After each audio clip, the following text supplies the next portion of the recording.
Rappin with ReefBum is sponsored by Polo Reef, Champion Lighting and Supply, and Polyp Lab. Hey, what's happening, everybody, and welcome back to the final episode of Rappin with ReefBum. I'm your host, Keith Berkelhamer, and on tonight's episode, I got my buddy Chris Meckley from ACI Aquaculture. His wife Amanda is going to be perhaps bouncing in and out of the frame there throughout this live stream. What's happening there, buddy? I'm so psyched to have you on as the final guest, but it's most fitting because you meant a lot to me, man, in my reef keeping journey over the last number of years, and just always have a kick talking to you, dude, talking reef, and I think we're going to have a blast in this last show. Oh, man, I'm honored that you wanted me on last. I mean, I've had so much fun doing your shows over the years, and the friendship that we've built over these last 4 years has been, amazing. So many things we have to talk about, and it's going to be a fun show, and I can't wait to get things rolling. And when I was reading a little bit of the live chat already, people want to talk about pH. Well, I can just say that nothing has changed with my philosophy on pH. It's still the same, and that's all we're going to say about that tonight. Yeah, no pH questions, no Kalkwasser questions. We can touch it a little bit. If you want to, it's up to you, man. I mean, I'm a go with the flow kind of guy. So I think, we obviously want to see what folks say in the chat in terms of questions and comments. And I appreciate all you folks out there with those very kind words. I'm having a problem keeping up with everything that was said near the beginning because I had some technical difficulties and I was doing some real quick maneuvering there to switch from the Zoom I had set up with Chris and Amanda to this Skype. It just looks better in the Skype template with just two people on the show. And you know what? I want to go out looking good, man. We gotta end this thing the right way, and appearance is important when it comes to this sort of stuff in terms of live streams and podcasts. So I want to be mindful of that. Thank you so much, Mitra, for that super chat. Thank you so much for all the knowledge you share with us. Telegram, Jim, man, thank you so much, dude, for the super chat. One on me, Keith. Thank you, Jim. Always had a lot of fun talking with Jim on the show too. And I see there's a whole shit ton of people in the chat that are very familiar in terms of their screen names, but also their the people behind the screen names. I know a lot of these folks, and some of you I don't know, but I can't thank you enough for following along and watching all these live streams and these shows. It's definitely means a lot to me. So very much appreciate it. My daughter's even listening tonight. Your daughter's even listening there tonight. Okay. And all of her friends. So it's pretty cool. I'm excited about that. All right, man. So I don't know where this conversation is going to go. I know we got a couple of topics. Let me first start by thanking my sponsors, and the sponsors are really important. I'll say something about the sponsors after I kind of read some specific stuff about them. They Polo Reef. They don't have a video coming up for the end of the week, but they wanted to talk about what they're all about. So you might be wondering what Polo Reef is all about, and the answer is simple. It's the passion project of Andrew Sandler, a dedicated hobbyist who has been immersed in the reefing world since he was just 8 years old. Polo Reef is more than just a name. It's a philanthropic and educational initiative where Andrew is giving back to the hobby that has given him so much joy. That is for sure. Check out their projects and videos on YouTube. Subscribe to their YouTube channel at Polo Reef and stay updated on their latest video drops. Thank you, Chris, from Captivate Aquaculture. Chris Wood, very much appreciate that, man. Chris was also has been a guest on the program several times, so gotta love Captivate. Chris, Mr. Meckley turned me on to Chris Wood, and those guys make a dynamic duo, let me tell you. Yeah, he's one of my best friends. I mean, he's been there for me, helped me along the way. It's I wouldn't be as good of a reefer as I am today if it wasn't for all the knowledge that he has instilled in me and just taught me so many different things. He's an amazing guy. Well, I mean, I learned a few tricks from you, dude, and then when I kind of like got in sync with Mr. Wood and started using, and this is like, a shameless plug here in terms of Captivate Aquaculture. I use their stuff, but listen, I use stuff that I really truly believe in and that works, and that's first and foremost is the health of my animals. And I'm not going to use stuff and promote products that I don't really truly believe in. So that's my thing I wanted to say for Captivate. Another great sponsor, Champion Lighting and Supply. Todd and the folks there are awesome. Really appreciate their support. Besides being a place for hobbyists to purchase saltwater aquarium supplies online, Champion Lighting is also a wholesale distributor for many popular brands. If you own an aquarium store or an aquarium service company, contact Champion Lighting through the website at championlighting.com to set up a wholesale account. Polyp Lab is another supporter of this live stream. They do their part by being ecologically responsible, using less plastic and more recyclable material. Reefroids is backed by science and uses 100% ocean-sourced ingredients. No filler, no OGM, no gimmick. Polyp Lab, straight results, the best choice for your marine collection. See the Reefroids difference for yourself. I also just want to mention Buona Marine. Claude has been a supporter and a sponsor of this channel as well, and I want to thank Claude as well for that. And a couple more super chats here. Andrew H., thank you so much, man. Thanks for keeping my interest in the hobby going every single week. Boston Reefer Society, thank you guys so much for that very generous super chat. I really appreciate what these guys are all about in terms of the local reefing club in the Boston area. Paul, who has been the moderator throughout most of this show, is an awesome dude. He's the president, and I appreciate all those times that he spends hanging out and for all the episodes, man. It's pretty amazing, and the rest of the crew at Boston Reefers Society. Great bunch of people, and really appreciate the support, the messages. Keith, as always, thank you so much for all that you do for our community. This is what it's all about, sharing resources and education. Let's smash the episode out of the park. Keep those super chats coming, Reefers. Well, talk about smashing the episode out of the park. Don't we have an intermission at some point? There is going to be an intermission. Exactly when that intermission is going to be happening, I don't know, man. To freshen the to the beer, right? I mean, and also to take a biological break. Exactly. I almost did a spit take there. Rogue Aquariums, thank you so much for that super chat. Thanks for your live streams over the past years, Keith. You saved the best for last. I absolutely did. Sloth Nest Monster, thank you for the super chat. Thank you. Don't leave. Let me just say one more thing about sponsorship and my sponsors and all that stuff. And I was really very fortunate to have the sponsors that I've had over the years on this show. Bulk Reef Supply and Ecotech Marine. Marine Depot was my first sponsor, but Bulk Reef Supply and Ecotech Marine took over after Marine Depot, was purchased by Aperture. Great relationship with Bulk Reef Supply and Ecotech Marine. They did not drop me. I'm gonna I'll leave it at that. But we wanted to switch gears, so it was a great relationship. I really appreciate the support that those guys gave me. And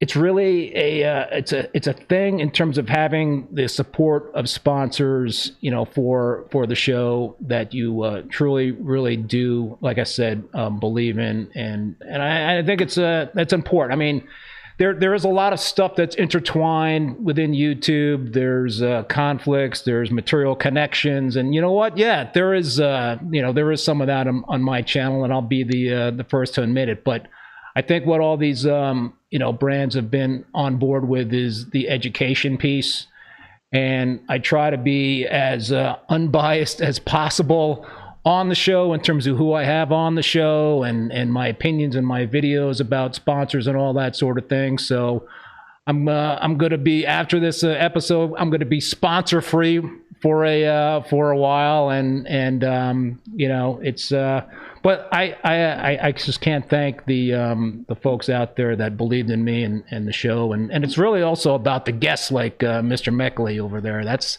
who they really want to see, not me, you know. They want to see you too, buddy. I mean, if it wasn't for you, we wouldn't be on here. So, you know, it's there's so many great people been on here over the years, and it's been a joy to listen to. You know, it's put earbuds in and just listen to a pod. You know, just listen to it, and that's what I got from a lot of people that I talked to. They're gonna miss that. You know, they don't have that earbud thing they can put in anymore. It's not no more Keith, no more guests. But I don't know, man. I don't think you're done. Well, let me say this too. The reason why I'm stopping the show is not because the sponsors are not happy. You know, this was my decision. You know, it wasn't like something that came from the sponsors or anything like that. There weren't threats to pull out of the show or anything like that. This was totally my call. And I'll be honest, you know, some of the viewership numbers over the last year have been down. There's a lot of podcasts out there. I've been doing it every week for 4.5 years, 200 plus episodes. So I just think, you know, it was time to take that break. It was time, and you know, it's tough. I kind of like ran out of people to have on, different people to have on, and different things to talk about. So I think to me it was something that made a lot of sense. I needed to take a step back and just kind of see what life will be without a weekly live stream. So it was a lot of work, but it was also amazing in terms of all the people that I met. I mean, dude, we didn't know each other until I started this podcast live stream, and there's just been so many awesome guests, and I've learned like so much throughout the 4.5 years. I mean, I've been in the hobby for a really a long time, and very old school hobbyist in terms of my beliefs, and I'd be the first to admit that I'm very, can be very stuck in my ways. But, you know, there was so many different things that I tried as a result of people that I had on. So you're telling me that I changed the way you reef? Yeah, dude. Yeah, you know what? You did. You know, I mean, I kind of like went back to something I had been doing a long time ago, you know, so way, you know, and doing it a different way. That's what it was all about, you know, bringing back the OG that worked, that we knew worked, and just changing it up, doing something that was a little bit more advanced that we didn't have the opportunity to do years ago, or we probably did, but just never thought about it. And then all this control came about, and look at what we got. I mean, people all the way around the world, you know, still contact me about it. And I can't be happier. The fact that people listen, and it's changed the way people reef, and changed the fact that people have been able to keep corals that they never were able to keep before, just by something as simple as Kalkwasser. Yeah. No, I mean, listen, it's I think when before we had met, I was doing 2-part dosing, and I was dosing a lot of the 2-part, and it was getting very expensive. It was getting really freaking expensive. So yeah, and so that's when I made the switch to the Chris Meckley Kalkwasser method, and yeah, it definitely I mean, the kind of growth and the kind of the healthiness of the corals was just amazing, and it's it was hard for me to kind of make that switch, but getting to know you and getting to know Mr. Chris Wood and other people, it gave me that courage to make that big change.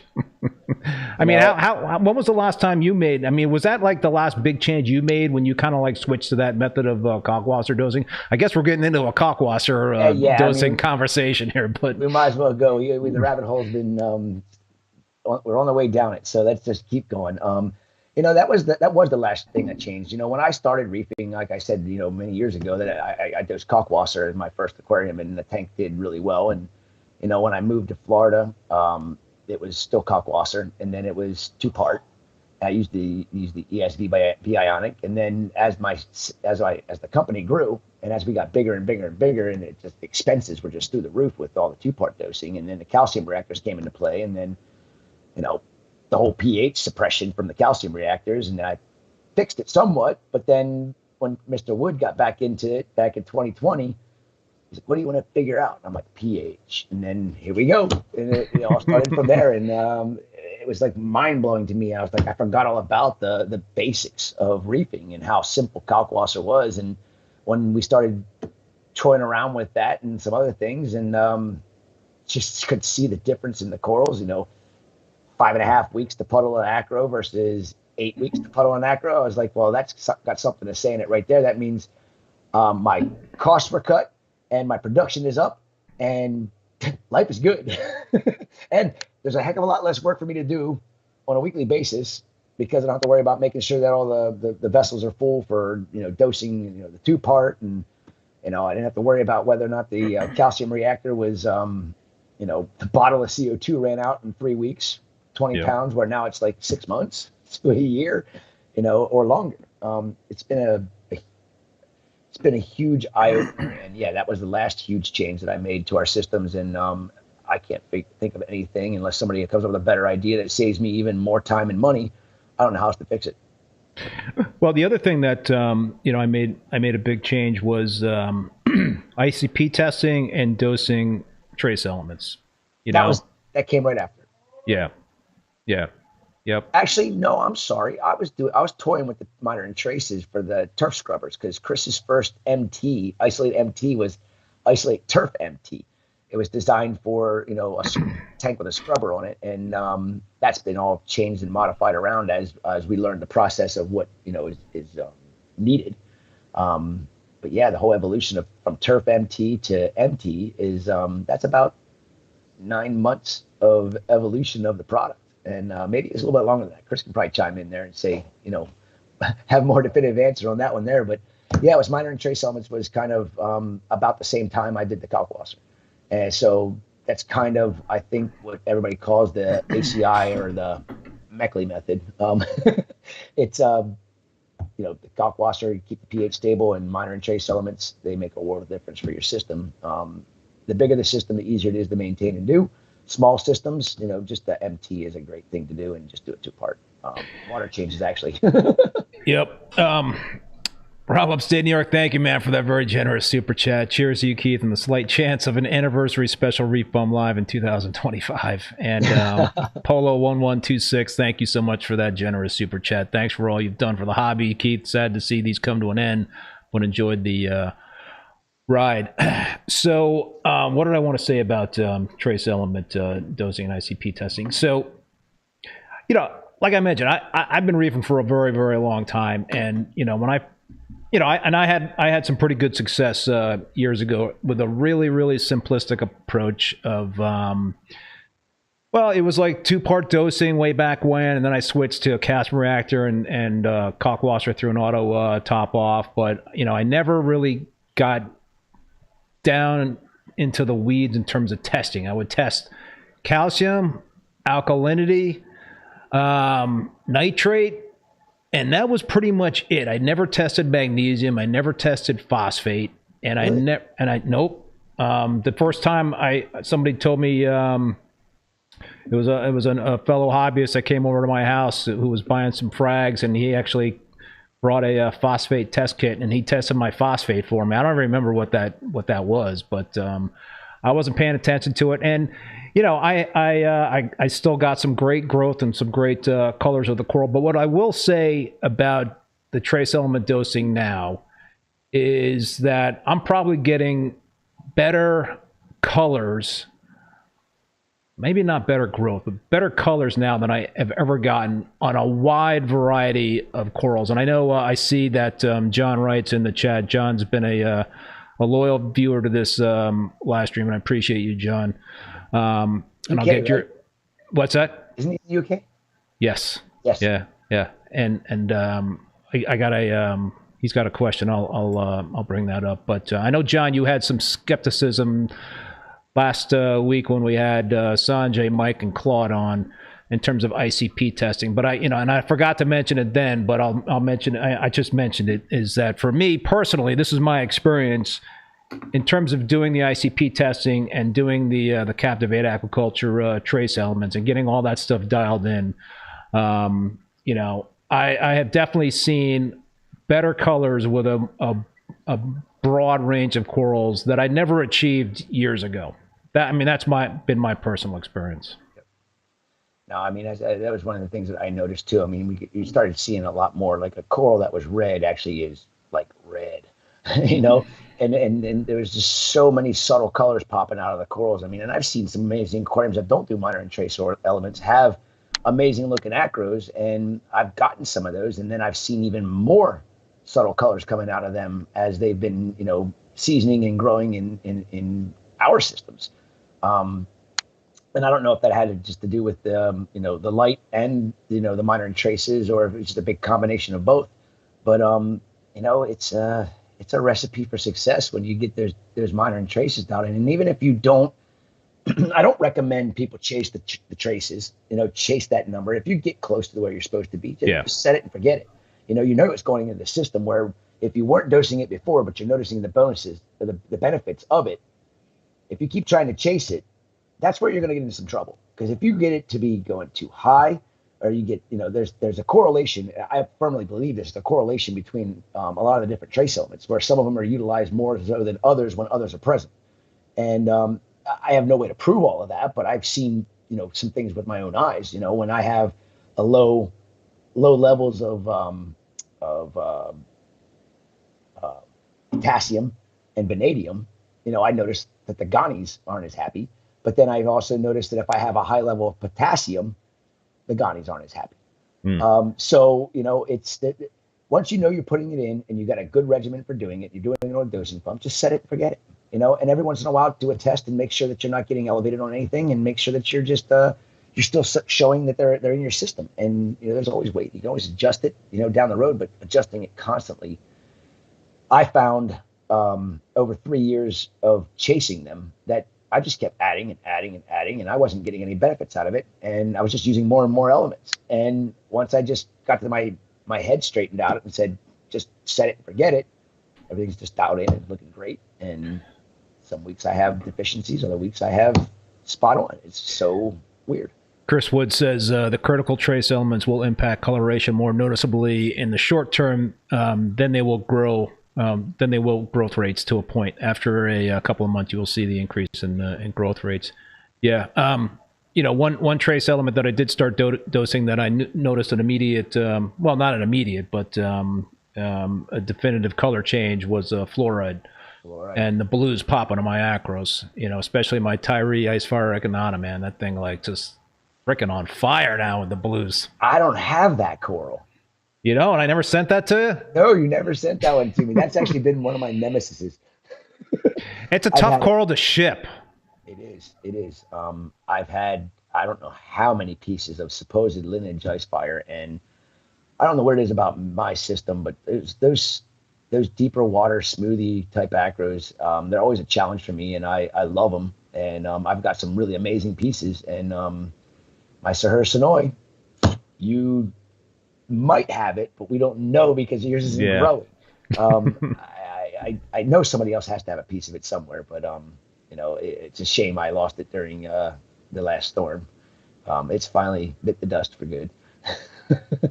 Here at ACI, 11 years of babying that coral from one little colony. Yeah, that sucks. Hey, it's the reefing game. You know, you can't win everything. It is. You know, I mean, there's shit happens. That's the bottom line. And if you're into this, you know, I think that's probably the thing that's the most difficult thing for people that are new to the hobby, is to understand that there will be failures. And absolutely, you are going to fail in reef keeping. You know, I think that things that you might see on Instagram with people that you're always seeing the hot corals and everything is on fire and all that sort of thing. I mean, that's great. I mean, that definitely brings people, you know, it grabs people's attention and potentially can bring people into the hobby and get people excited about it.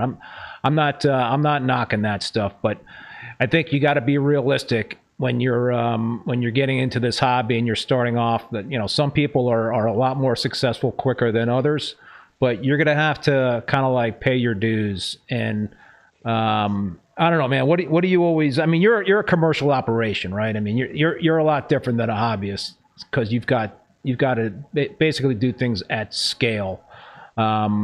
I know you're an advocate of Kalkwasser, elevated pH. Outside of that stuff, what do you if you could make some recommendations to hobbyists just kind of getting into the hobby, what would you say to them? I would say right off the bat, when I started, I had an undergravel filter in a 20-gallon aquarium with 2 AquaClear power heads on that and a hang on the back filter. And that was the simplest possible setup I could do to have a reef tank. And it was not the way to do it. You didn't have any surface skimming. I had a single fluorescent tube over the tank. I did it the most basic, cheap way. I mean, I was, when I growing up, I learned the value of $1 quick, and I learned that I don't have tons of money. I want to keep a reef aquarium, but I don't have the money to throw at it like I want to. So I say to anybody getting into the hobby, keep it as simple as possible. Learn how to take care of your system. Learn to understand what your corals are looking like.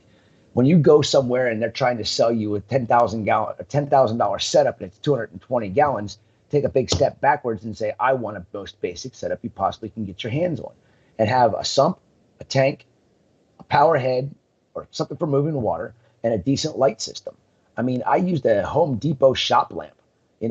I couldn't afford a reef light when I started. I started everything off with what I could afford to do. And I think the biggest problem with the industry today is there's so much gear. It's so complicated. It overwhelms the new hobbyist. And there's nothing wrong with the gear, but you shouldn't be starting off your system as a new hobbyist with all this fancy smancy gear that's supposed to make it easy for you to keep, because all it's going to do is discourage you in the long run. And this hobby needs people to be coming into the industry and staying in it. And I think the biggest problem with the industry right now is we're seeing, I get data from all the stores that I deal with, and the average hobbyist in the hobby starts up their tank a year and a half later, they sell their tank. And the reason being is because I think the stores need to take a step backwards, and they need to think of the long term and not the short term. The short term is they can sell this system and they can make a lot of money doing it. And I understand that. You gotta keep your business running. But at the same time, if you don't have long-term success from that person that spent all that money, well, what did you get out of it? You got nothing out of it when you break it all down, because it was a quick cash grab. If you set them up for success with the most simple, the basic type of setup, and let them learn how things are supposed to operate and how corals react to the different things that you do to it without having a massive amount of money you blow right away on your tank, thinking that it's going to make it easier for you. The only easy way to reef is to learn on your own, to sit down, get your test kits, test your water, understand what's going on, and understand the corals. Look at your corals, observe your corals. Don't just, say, I got this, beautiful frag and it's not doing good. Well, why?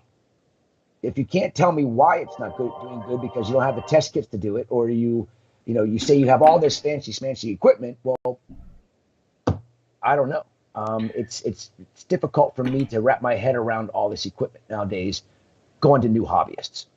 So 3 guys that come to mind that were on this show, local fish store owners that I think should be the model for local fish store owners across the this country, the world, what have you. Ali from Amazing Aquariums and Reef, Ken Colby, Kenny from High Tide Aquatics, and Chris Cap. Chris Cap. What's the name of his store? Aquatic Arts. Aquatic Arts. Those guys do it right. I think they're all about simplicity. They're all about, they're not looking for the cash grab. They're not trying to sell shit tons of equipment. It's all about simplicity. It's all about passing along, some knowledge to try to keep people interested in the hobby. And long term. You know what? All those people I got connected to via Jake Adams. Yeah. And that says something too. I don't think we could go this show without talking about Jake, but he was a great connector of people. That was like a side thing that he did really, really well. Everybody knows Jake, what Jake's all about, but he's also a great connector of people, and he connected me to all those guys. So, and his magic was just starting to happen too, because he was starting to bring everybody together. It all started with Aquashella, and in Chicago, and then things happened, and it's for me going to those shows now. It's without Jake being there. Jake had that outreach to all those people that he brought together at Aquashella in Chicago that time, and I had such a blast with Jake. That was when I found out Jake and Windsor were having their first baby, and nobody else knew about it. I mean, it was he was amazing at bringing people together, and that is something that I will always miss about the guy. I mean, he became one of my best friends, and just a colleague, somebody I could count on to just have a great conversation with. I miss the man so much. He's always going to be. Yeah, that was a big blow. That was a big blow, and I think I mentioned it before. I was just kind of getting to know Jake really well, and so just obviously Windsor, Reef, it's the rest of the immediate family, the reefing world. It was a big loss, but the great thing is his legacy will always be with us. And I think I'm so glad that Raj has kept Reef Builders alive, and Remy, and all the folks at Reef Builders. Thank you so much for keeping that legacy of Jake's alive with Reef Builders and Salem. Looking forward to what the future holds there. So, good for you guys. It's an important thing that needs to be done, is because there was a lot of things that Jake was trying to not trying. He did a great job in terms of communicating, his thoughts and in terms of how about reef keeping and the right way to do things, but just kind of getting to the basics. Yep. and preaching the simplicity of the hobby, and passing along the knowledge. That's the really amazing thing, is just the learning aspect of it. And that's something that I always enjoy about coming on here. I just want people to learn from my experiences. I mean, I'm no expert, but I can tell you from a lot of experience with the water volume we take care of, I can, put out a decent opinion about how I feel about something. And I don't like to, how to say it? I'm not somebody to bash other methods and other people. And I'd love it when people bash me. That's all I gotta say. Because that's not what this is about. I mean, there's so many ways to reef, and there's so many people that are so good at it that don't do it the way I do it, and good for them, and I'm happy for them. And I'm just so passionate about what I do, and I know Jake was very passionate about everything he did too. He was very opinionated. And I think that was part of our problem in the very beginning of our relationship. And you guys butted heads a little bit. Oh yeah, I mean it was great. I mean, probably for 4 years or so, 5 years, we didn't really talk. We didn't like each other that much, and then just all of a sudden something just clicked, and we just started talking more and more and more, and then built into this awesome friendship. And it's amazing how things kind of all work out in the end. But yeah, I mean, shit, Jake. I wish Jake could have been here to go on the show with you. that was like cheers to Jake. Cheers to Jake. That was perhaps my favorite episode, when I had you and Jake on, and I couldn't get a word in edgewise. I was like kind of like the guy hanging out, the fly on the wall, like listen to you dudes like just banter back and forth. I mean, I was like, my head was spinning. That was classic. I want to thank Spikes Reef for the super chat. I just binged every episode in 2 months, 203 episodes, and this is my first time catching it live. Thanks for your contribution, awesome. Keith. Cheers. Thank you so much. Reef Exotica by Luis Aceves. Thank you, Luis. I miss my homie too, Chris. I agree. Huge shout out to the current Reef Builders crew. Yeah. Well, good job. Hopefully, I'm gonna go out to restock again. You going back out again? Of course. Yeah, of course. I won't miss another restock as long as I'm alive. So maybe Luis will see you again out there. He serves up a mean margarita, right? Is that Luis's? Yeah, and he loves his, or no? Yeah, something. It is a mean margarita, but he also serves up a pretty smooth tequila shot. I stay away from that. No, you can't. It's all in the name of Jake. We always toast up to Jake. Charles Delby. Hey, Charles. Let's see. What does he say? The dialogue about standards for pet shops has been around for more than 50 years, but it's the U.S. and here they are regulation adverse. In the European Union, they tend to overregulate now, but you can't open a fish store without being qualified. Gotcha. What do I want? Kind of like that idea because there's a lot of people out there, and nobody, intentionally saying this too, but there's a lot of unqualified people out there that are having reef stores, in my opinion. Just saying. Just saying. All right. There was a question I saw. John Wright. Okay. John always is very engaged, and I wanted to get to his question. So ReefBum, you're leaving us with a. Oh, that's the wrong comment. I'll read that. You're leaving us with a legacy, Keith. We can watch your videos anytime, so thank you so much. Yeah, that's pretty cool, right? Always be there.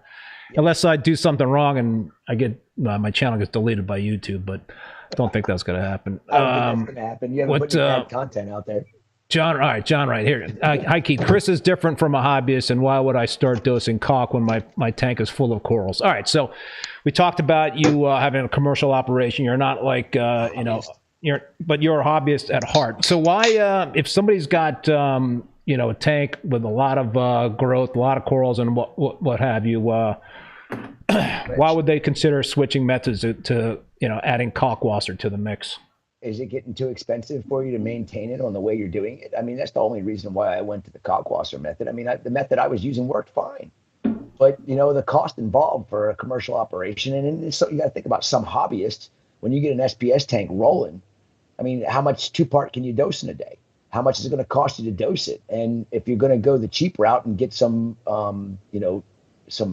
materials that you have no idea what the purity is of them, and you get something that's a bad batch somewhere, you dose it into your system and it wipes out your tank, that's on you at that point, and I hear it from a lot of reefers that are, they want to cheapen up their method and what they're doing, and they go and buy a cheap raw material from just, it's sodium bicarbonate, or it's sodium carbonate. Then it's not a brand name, but so where's the regulations? How do you know what's in it? And something happens, and going cheaper that way isn't always the best way. I mean, you can have major disasters. So one of the things that drove me to want to be better at reefing and make it less expensive was the fact that, I'm not shy to say this because it's a lot of money, and people need to understand when you have all the water volume that we do, the amount of money that was saved on an annual basis is around $46,000 from not dosing 2-part water changes, all these different things. It dropped the cost of what we do so much from not having to spend all that money on all the extra raw materials and doing all these, massive water changes to help keep things maintained. If you're doing what you're doing is working and you're comfortable with the cost of it, then don't change. I have no reason why to tell somebody to go and change their method. If it's not broke, don't fix it. If you can afford it, keep doing it.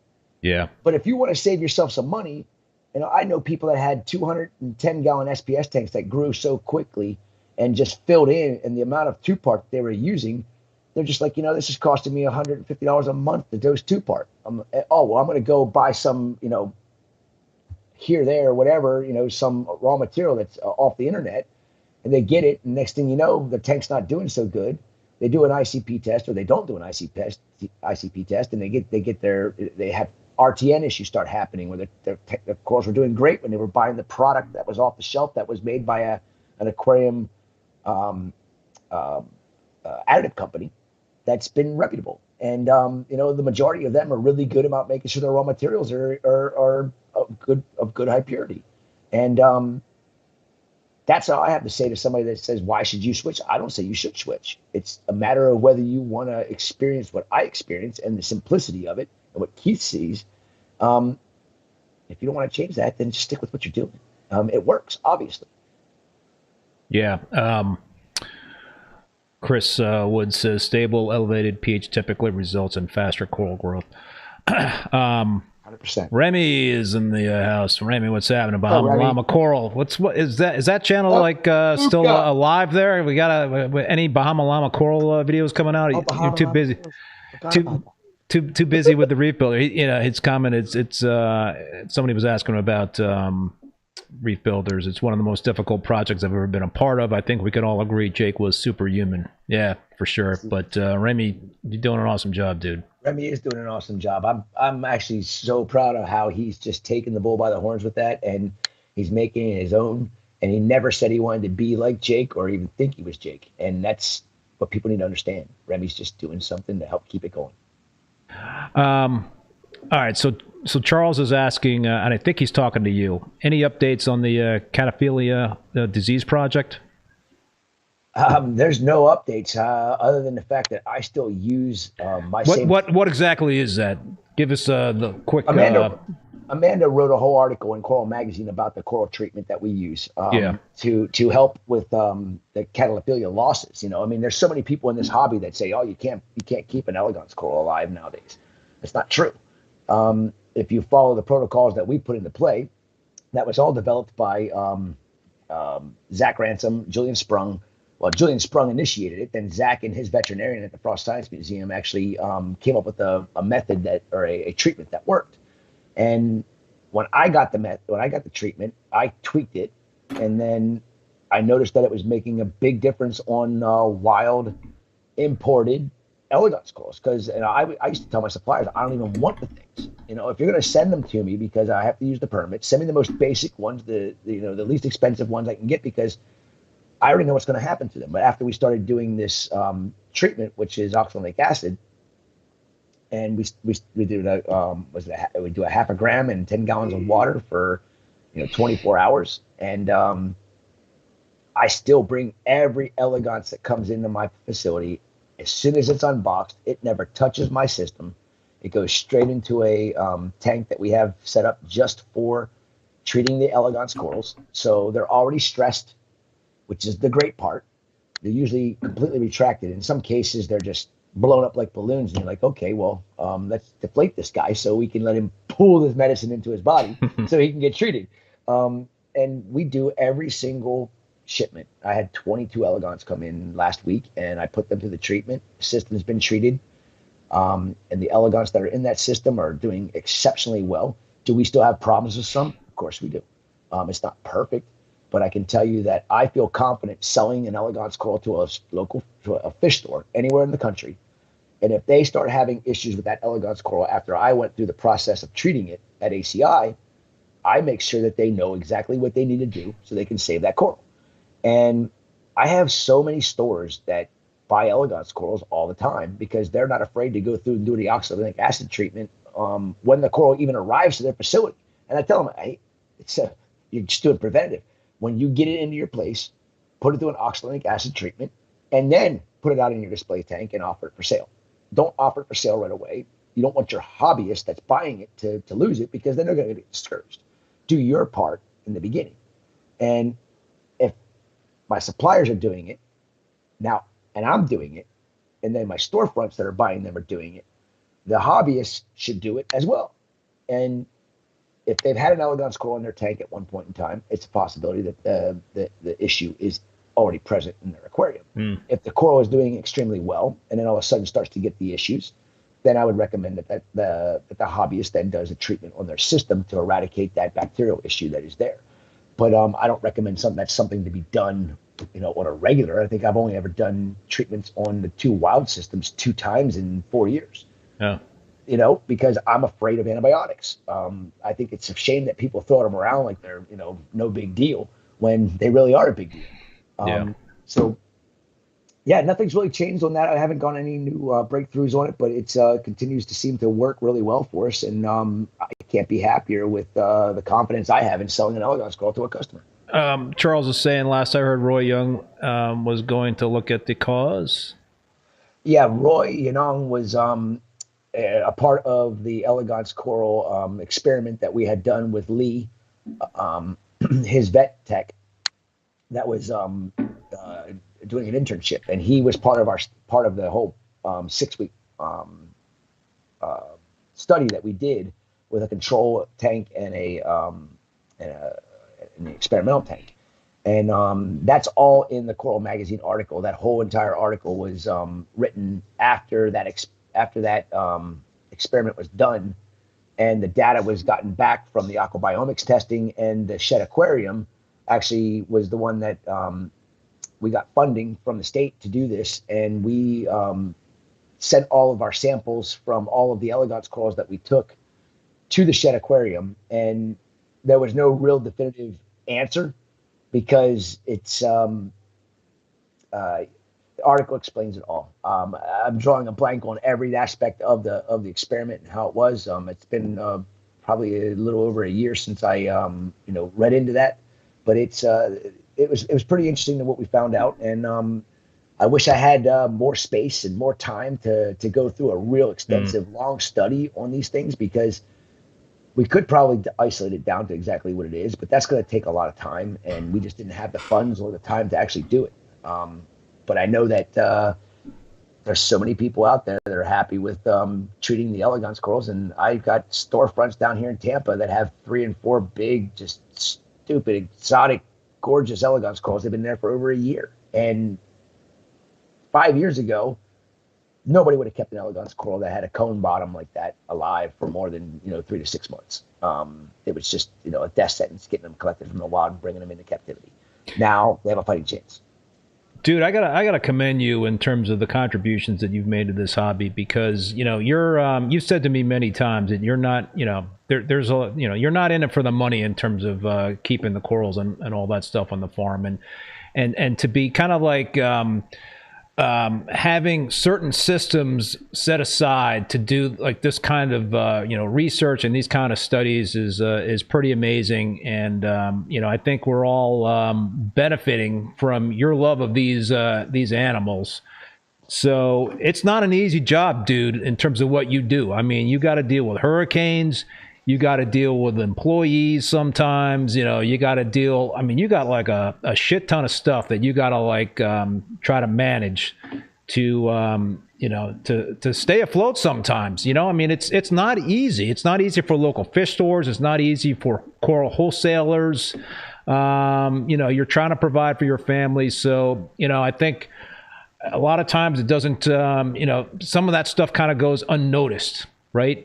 And when people are thinking about ACI Aquaculture, I think they got to keep that stuff in mind, is that you guys are the lifeblood of the hobby, and the amount of effort, the amount of money that you put into that stuff that you don't get back is just amazing. Thank you. I mean, it's a passion, it's a love. I mean, if we didn't have ACI, we wouldn't be able to do all these things. I mean, and with wild coral on the fence of even being available anymore from Indonesia, it's looking good for it to possibly stay, but we still don't know. That's going to be a big blow for us, because that's where all of our capital comes from. We import corals, and people are like, oh, you must make a lot of money. Yeah, well, I wish. I mean, I do okay. This coral farm, we don't get grants, we don't get funding, we don't get all this I don't want to say free handouts, but when you apply for a grant, that's a lot of work. Yeah, it's not free. You got to do a lot of work to get that, but I mean, we don't have the opportunity to get it because we're not an institution like a Florida Aquarium or a Moat Marine or something like that, where they get tons of grants. We actually are in this, and according to the state, we make money doing it, where all these other places are not, so they get funded. Because we actually make money as a business. Yeah. We don't have that opportunity. And, if I had the opportunity to be able to be a completely separate facility as a coral farm that is not considered, profitable, and basically research and be able to get grants and stuff like that, oh my God, it'd be endless what I'd be able to do for this hobby. I mean, there's so many things that we could do. We'd set up, I would do so much that I want to do that I can't do because we can't afford to do it. Right. We do what we can when we can. And, I thank you for all the kind things you just said, Keith, because, this is a passion. It is a love. And, there's no get rich in this business. I don't care what. Nope. If you're getting rich in this business, all you care about is the money and how many animals have died under your watch. That's what I have to say. Because it's gosh, if I had back every animal that passed on my watch, that would be amazing. I mean, I got heartbroken when an animal dies under my watch. Importing an animal. That's why I see people complain about, your prices are too high. But not everybody. There's some people that do. And I say, okay, well, I can do what some of these other places do and pack it as tight as I possibly can and then ship it out the same day. But then who's losing? I'm losing and you're losing. And I would rather give that coral a fighting chance to survive and make sure it comes in. Our DOA rate on our shipments coming in is less than 1%. I think the last 3 shipments, we only had 1 DOA out of 3 shipments. I mean, that's probably 2,500 corals. That's pretty ridiculous. 15 years ago, it was 20%. And we've tweaked everything. So I say it's not about the money, and I mean that. Because if it was about the money, I'd be making my suppliers pack it as tight as I could. Get me as many corals in and save me the $700 in freight. Are you freaking kidding me? Yeah. You're going to save $700 in freight to possibly have 20% DOAs. I mean, the mentality of people like that, I just think they should be kicked out of the hobby forever and not even be allowed back into it, because then it is all about the money. And really, are you making more or are you? Or you're not. You're losing more in the long run. And I just can't wrap my head around that aspect. The animals always will come first, and the money will follow. And I'm fortunate enough to go to work every day and not even go to work because I don't feel like I work. Well, when I had a lot of employees, I felt like I worked because that was the most stressful thing I ever had to deal with in my life was, 15, 7, 8 people. Now we're down to a small crew, and stress levels are low, and lean and mean. Lean and mean. That's exactly right. There's days where I just want to pull my hair out because I got so much work to do and I get so many little minor issues that pop up that are time consuming. But it's part of it. If you can't walk the walk, then get out. And I can't see myself doing that. Yeah. So speaking of research and projects that are going on, you've got sort of like a little big reveal going on here with the aqua-eating flatworm experiment. You want to? Ray wants to come in. Ray asked me if I didn't get a chance to talk to you because of the technical issues, but Ray asked me if there's any way you could chime him into the chat to talk about it, because Ray from Pirates Reef, he's the one that just turned me on to this back in like January, February, and it was this something that we've been experimenting with now since February. And I'm not shy to tell people about, issues we've had on the farm. We're coral farmers. We had aqua-eating flatworms. You're going to get pests. Yeah, that's a given. Especially when you had 6 employees running around and people were not doing things the way you wanted to do them, and things were introduced and you end up with aqua-eating flatworms on your farm. It's like, and then you have to dip every month. Ray's in the chat there, by the way. Oh, Ray. Hey, what's up, Ray? But there was so many times that, it would just frustrate me because I know I did my part. I QT'd. I only put tissue on the farm. I inspected the coral with my own eyes. I didn't see any flatworms. There was no possibility for eggs. And the next thing you know, we got this outbreak. So we have to dip the corals monthly to make sure that we keep them under control. And it was just getting so annoying. And without having a full crew like we had for years, I had to come up with a way to fine tune. Okay, I don't have time to dip these things all the time. I don't have the time to do it, but I need to do it. So that means I'm not going to be home with my family. I'm going to be working all the time, and I'm going to get discouraged, and I'm not going to want to do this. I was talking to Ray one day, and he told me this little story about this guy, the 900-gallon SPS tank. And Ray can chime in here anytime on the chat and make sure I got this story right. But if I remember correctly, the guy put some maricultures in his tank that was grown out from a bunch of small frags, and there were beautiful colonies in this big tank, and all of these maricultures brought in acro flatworms. And he's like, I can't do anything about this. How am I going to remove these colonies that are all crusted onto these rocks? And again, I don't remember if it was Ray that suggested this or if it was this customer that came up with this idea that they were going to get this. There's a flake food for angelfish, and it's got infused with a dewormer. And there's actually multiples of these available on the market with multiple types of dewormers. And he's like, dude, give this a try. This guy puts a pinch of this flake food in his tank every day to feed the corals. And he got rid of the aqua-eating flatworms. I'm like, no way.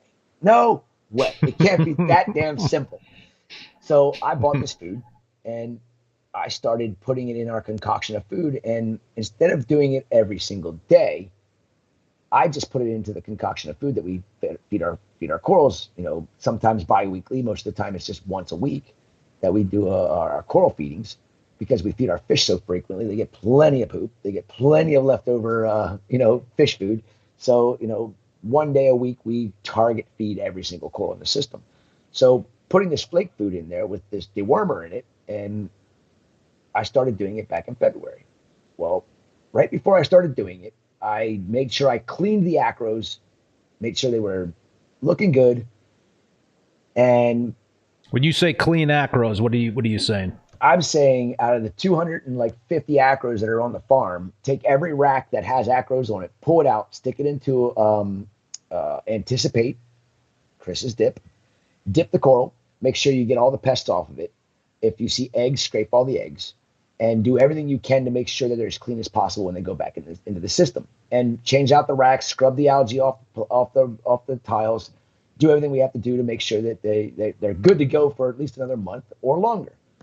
Well, I did it in February, and I would go inspect all the problem children. I call my acros that constantly had the problems with acro flatworms, my problem children, because it was notorious. If I was going to find a flatworm on any coral, it was going to be my Shadowcaster Efflos, my Efflos are notorious for those, and my Acropora sahursonoi, my Acropora caroliniana, and all of my tricolors. It's like they're the corals that every acro-eating flatworm goes to first for some odd reason. And because of the intricate growth of our Shadowcaster Efflo, it grows in a perfectly round solid plate, and then it grows these little tiers that grow like this far above the plate below it. So as they grow out bigger, there's this big void underneath.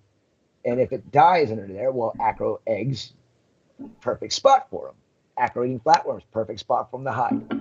So I started checking this coral out. That was always a problem. And first month goes by after feeding this food. No bite marks, no eggs, no worms, no nothing. I'm like, okay, weird. This is the first time it's ever happened. Checking all the other problem children out, and I'm like, okay, maybe Ray's got something going on here. And, left everything go, didn't dip, just scrape some tiles with some of the algae where the fish can't get to. And, I do Slack Tide Tuesday, every Tuesday, and that's when we feed the corals. And Slack Tide Tuesday is so that with all the turbulence in the system and all these big tangs and all these big fish in there, they can't get in there when you have all these acros packed in. They can't get in between them. Well, when Slack Tide Tuesday, they can get in there and clean the tiles off, so I don't have to go in there and scrape the algae off of them. And that's been actually awesome, because since I haven't had to dip the acros since February, and I do the Slack Tide, I haven't had to scrub the tiles because the tangs are doing their job. No flatworms, no algae. I couldn't be happier right now. And I have Ray to thank for turning me onto this. It's fenbendazole laced flake food. And I have no idea. Well, I have a theory on how it works, but there's nobody that can prove it. I can't prove it. I actually think that when I send out some frags to Eli for DNA testing, I'm going to see if he has a possibility he can take some of the tissue to see if this fenbendazole is present in the tissue. Interesting. My theory is that the worms themselves, because I've had the water tested, and there's no fenbendazole of any levels found in the system. I run carbon all the time. So obviously it's not the fenbendazole building up into the system. It's obviously somehow where another getting inside of the coral, which obviously is through the food, the coral polyp ingests it. Then the fenbendazole must be inside of the tissue, and then when the flatworm bites it, it kills it. That's my theory. I don't have any proof of that right now, but it makes the most logical sense to me, and I'm always a logical thinker. I mean, there's no other way I can think of that it's working. And logic says if the animal eats it, that means it's in the system. It's like you and me. We take an aspirin, it goes throughout our body, right? And I mean, you think a little bit logically, the way I think, So that's my theory on it. And I will say that I even inspected. Tomorrow's Slack Tide Tuesday. I inspect every single Tuesday. I haven't seen an Acropora eating flatworm in any of my farm systems since I started feeding this food. And like I said, I made sure that they were all clean when I put them in. And notoriously, you can't get them all, because if I could have gotten them all just by dipping them and cleaning the tiles off, I would have never had to worry about doing this. Right. I mean, but you're going to miss eggs. You're not going to get every egg. Exactly. You're not going to get every egg. I mean, egg clusters are pretty easy to spot with a naked eye, but you're not going to get them all. There's just no freaking way. You're exactly right. And, and that's where after about 3 months of not having to dip my... All it takes is one egg. Exactly. And after 3 months went by and I'm looking at these corals, and I even said to Daniel, I'm like, dude, actually, he said to me, he's like, aren't you going to dip the acros? You always dip the acros. And I'm like, nope. I'm like, I think this shit's working. Where can is this like an over-the-counter type of product, or is this something that you got to kind of have some connections to get? I'm in the process of working with some people about producing it myself, because I want people to be able to get it with the right amount of, with the correct amount of fenbendazole in the flake food. And I want to make sure that people know they're getting it from a credible source that's going to be able to, it's not hard to do. I have a couple of things I have to look into before I'm finalized on whether or not I can get it produced by myself or have somebody produce it for me. But it's for angelfish. It's for deworming angelfish. That's all I can really say about it. But the other, there's so many. Go ahead. I was just going to ask any side effects that you know of at this point. None that I have found whatsoever. There's actually bonuses to it, and this is going to make a lot of people happy. Hearing some of the things that I'm going to talk about. I talk to Kevin at Top Shelf Aquatics all the time. And one of the things that he always was just irritated about, in Acroporas especially, is the spinoid worms. Where you get this worm that grows, and then your acro grows in this weird, and then it's got this thing that keeps, it's a type of vermitid. Well, I had a couple of acro colonies that were just infested with them, and there was hardly any good axial corallites growing on them. And some of them had gotten so big, and it was just really cool to see this growth of an acro. It's like growing like a water spout, where the water goes up and it comes down, and it just would grow up and then in like a rainbow shape. That all has subsided. It's all gone. Like all those spinoid worms are gone from my system. I have none left. I can't find a single. What's the other thing? The vermitids. Vermitids. Standard vermitids. I mean, I had some vermitids that were like this big around growing on the sidewalls, and they mega vermitids, and they're like pinky size at the mouth, where they curly Q up like a spiral. And I was actually wanted to make sure that I wasn't losing my mind and I was correct on this. And last Tuesday, because I knew I was coming on here and I knew I told you I was going to talk about this, I was like, I got to go look really, really close at these big jumbo vermitids to make sure they truly are dead. And I'm looking at them. I'm like, there's nothing there. I plucked them off. You're not seeing the webs. It's gone. They're dead. There's not a living vermitid in the systems I'm putting this food in. I can't find one. Is there one in there? I'm sure. But it used to be to the point where if I didn't clean the PVC racks at least every 3 to 6 months, there'd just be vermitids everywhere. They're not there. They never reformed after we cleaned those racks in February. It's just they're gone. And all the ones that were on the sidewalls, they're all dead. I plucked off like 5 or 6 of them. I even got a screwdriver and started smashing into them to see if there was an actual living worm in it. They're gone. They're dead. And that's a pretty good breakthrough, if you ask me. Let me read a couple of comments here. Adam from Frag Garage is making a couple of comments I want to read out. But I also want to thank Moki from Inappropriate Reefer. What's up there, Moki? Thank you so much for the super chat. Enjoy your break, Keith. Thanks for the deep dives with all the amazing guests. Solid pick to have Chris as the final guest. Need him on again as the first guest when Rappin with ReefBum season 2 kicks off, maybe in 2025. So let me see here. What did Adam say? He is basically saying that snails are very sensitive to fenben, as are soft corals. 100% true. That is the other negative I didn't get to get into. Fenbendazole, if you have clavularia, xenia, pachysclavularia, cornularia, sinularas, sarcos, it just pisses them off. They'll just close up and they won't reopen for about 3 to 4 weeks, but they don't normally bounce right back.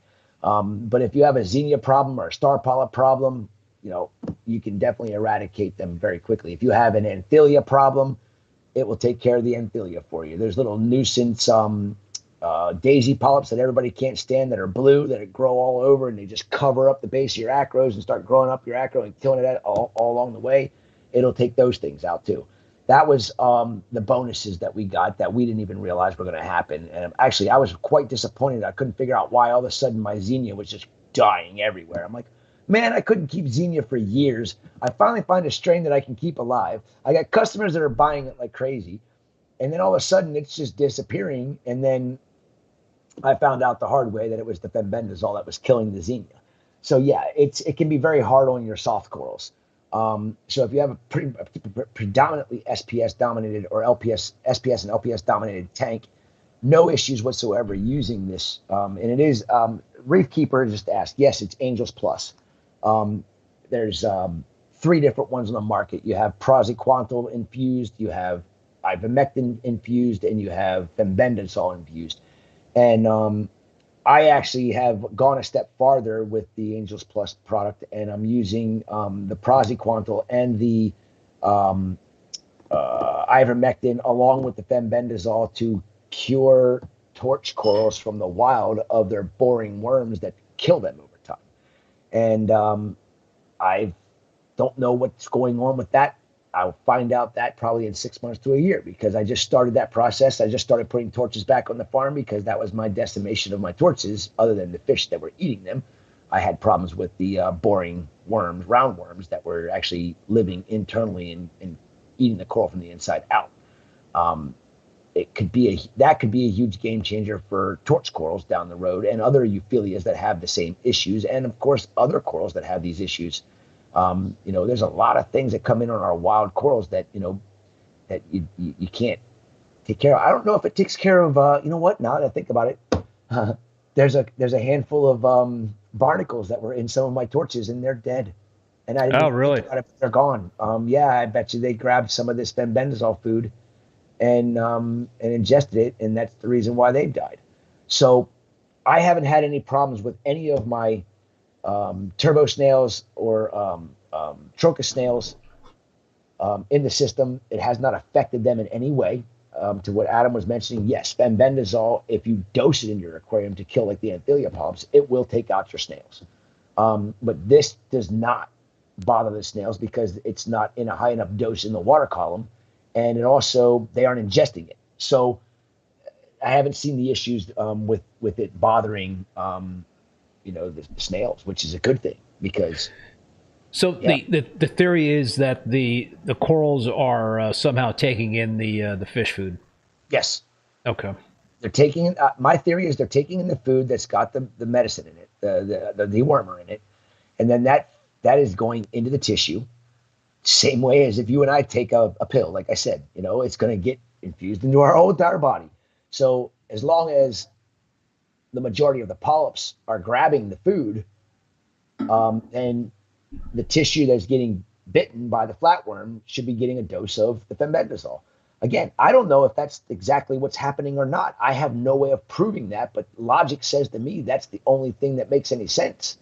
And just so people know, don't go crazy. If you're going to go get this food, don't go nuts. I mean, don't just put a whole bunch of the food in your aquarium. Ask Ray. The dude literally in a 900-gallon tank was putting a pinch with his fingers, squishing it up in the flow and letting it just spread throughout the aquarium. And because you grind it up small, the SPS polyps can ingest it. And that's the only logical theory that makes any sense. If somebody else has something better, I'm open. I want to hear more. I want to learn more. But what I've learned so far is February to today, I haven't had to dip my acros, and that is at least that's 9 months. We're looking maybe more. Yeah, it's more than 9 months. It's 10 months. So we're looking at 8 hours to do all of the corals, up to 16 hours, depending on what goes on. How much did that save me in time, or for the entire year? How much money did I save? This is like, in my opinion, this is a new breakthrough, and people can take it as anecdotal. I don't care. I know it works. I'm firm on that, and I've got 3 systems that have acros in it on the farm, and 1 wild system that hasn't seen an acro eating flatworm since I started doing this. So take it as you will. Try it at your own risk, because I don't have any real, data to back up everything, but just my experience and what I can tell you right now, it does something. So, dude, you mentioned that you wanted to send Eli some corals or some samples of corals or what have you to kind of do some DNA testing potentially. Yes. To see whether or not they're ingesting it. Have you also considered doing some microbiome testing, kind of like a system, or maybe before and after, in terms of when you started dosing that flake food or feeding that flake food, or 2 different systems?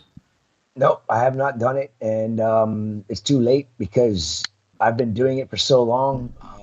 I'd have to do some big water changes and get rid of it, and run some heavy carbon to make sure it was completely removed from the system, and then start over. But I'd have to probably take a good 6 months if it did do any effect to the microbiome. I'd want to make sure that I had, everything was back the way it should be before I did a microbiome test and then started feeding it again. And I actually don't want to stop feeding it, because I don't want to have to deal with the problem. Because my whole thought process right now is if I stop feeding this food, damn things are going to come back. Taylor, I want to thank you for that super chat. Thank you, Keith. The streams have been such a wealth of knowledge. Your episodes helped me get into and stay in the hobby. Thank you. Thanks for everything. Appreciate that, Taylor. I haven't been able to follow all the chat here, but I see Chris Wood is saying, I'm going to buy some before the EPA shuts it down. Is he talking about Fenben? Is that what he's talking about? Who? Chris? Yeah, Wood. What's he saying? I'm going. No. Is he talking about something else? Probably. Am I taking something out of context? No, this is probably what he's talking about. He's making it funny about the APA, because it's the regulations. It's been tough, right? It is. It's really tough. I mean, it's tough for anybody to put a product on the market that it supposedly kills things, because the EPA has something to say about it, and rightfully so, because if we're putting too much of something in our systems and it's going unchecked out the drain, what's it doing to the wild? What's it doing to the environment? And I understand that and respect that. I just think, for what we do and the small amount that we use, and the fact that we run carbon, that the water that we have, and I know it doesn't have any measurable levels of fenbendazole in it, but it has to be in the tissue. But I have to give a big shout out. Thank you, Ray, for turning me on to that. I know Ray was a guest on your show. I don't know if it was more than once, but I had him on once recently. Yeah, he's such a good dude. I mean, I've always had a lot of respect for Ray. He's got some amazing corals. He's got a passion and love for this, and I think that that little tiny bit of information might have really helped out the entire industry. And I'm happy. I've talked about it a handful of times since he told me about it, and I did mention to him. I said I'm gonna spill the beans about this on the last episode of ReefBum. And, so yeah, I'm just happy that, somebody gave me a possible remedy for something that's such a plague for the industry. And if other people do this and they get the same success that I've had, the same success that Ray's customer had, then you know what? We got something going here. And you know what? We could have one of the worst pests to ever hit the industry, a way to get rid of it. Just like red bugs was a pain in the ass back, 20 years ago. Yes. Now nobody even talks about red bugs. I'll take red bugs all damn day long. Yeah, they're easy. That's the easiest pest to get rid of. Now, from what I'm seeing, and this is my honest opinion, acro-eating flatworms can be that easy to get rid of too. and I mean that so hardly. I mean, I can't, I wouldn't say it if I didn't mean it, because I'm so happy with the results that I've gotten from this. And again, I put in, I think I measured it out, it was about 1.5 grams of this food. And flake food's light, you know, there's not much to it. It's like Cheetos for your fish, you know?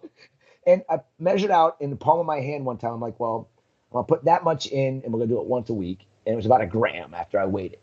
And that goes into a 1 gallon container of food for each 1,000 gallons of water we feed. So they get 1 gallon of, it's a mixture of zooxanthellae, cultured zooxanthellae, Captivate Aquaculture's, oh my gosh.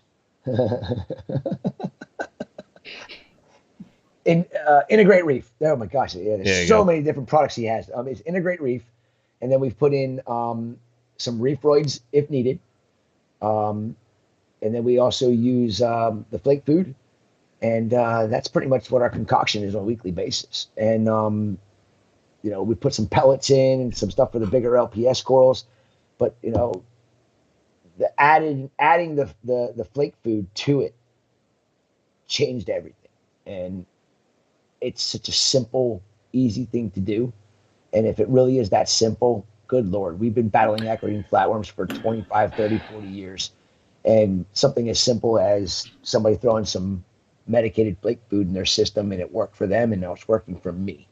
I hope other people can give you the same kind of results. You know what I'd like to see, and I don't mean to put these folks on the spot, but I know Polo Reef does a lot of research and you know, and Salem at Reef Builders. You know, I know that that's something they're going to try to ramp up. It would be awesome to kind of see some parallel, you know, research going along with what you're doing, dude.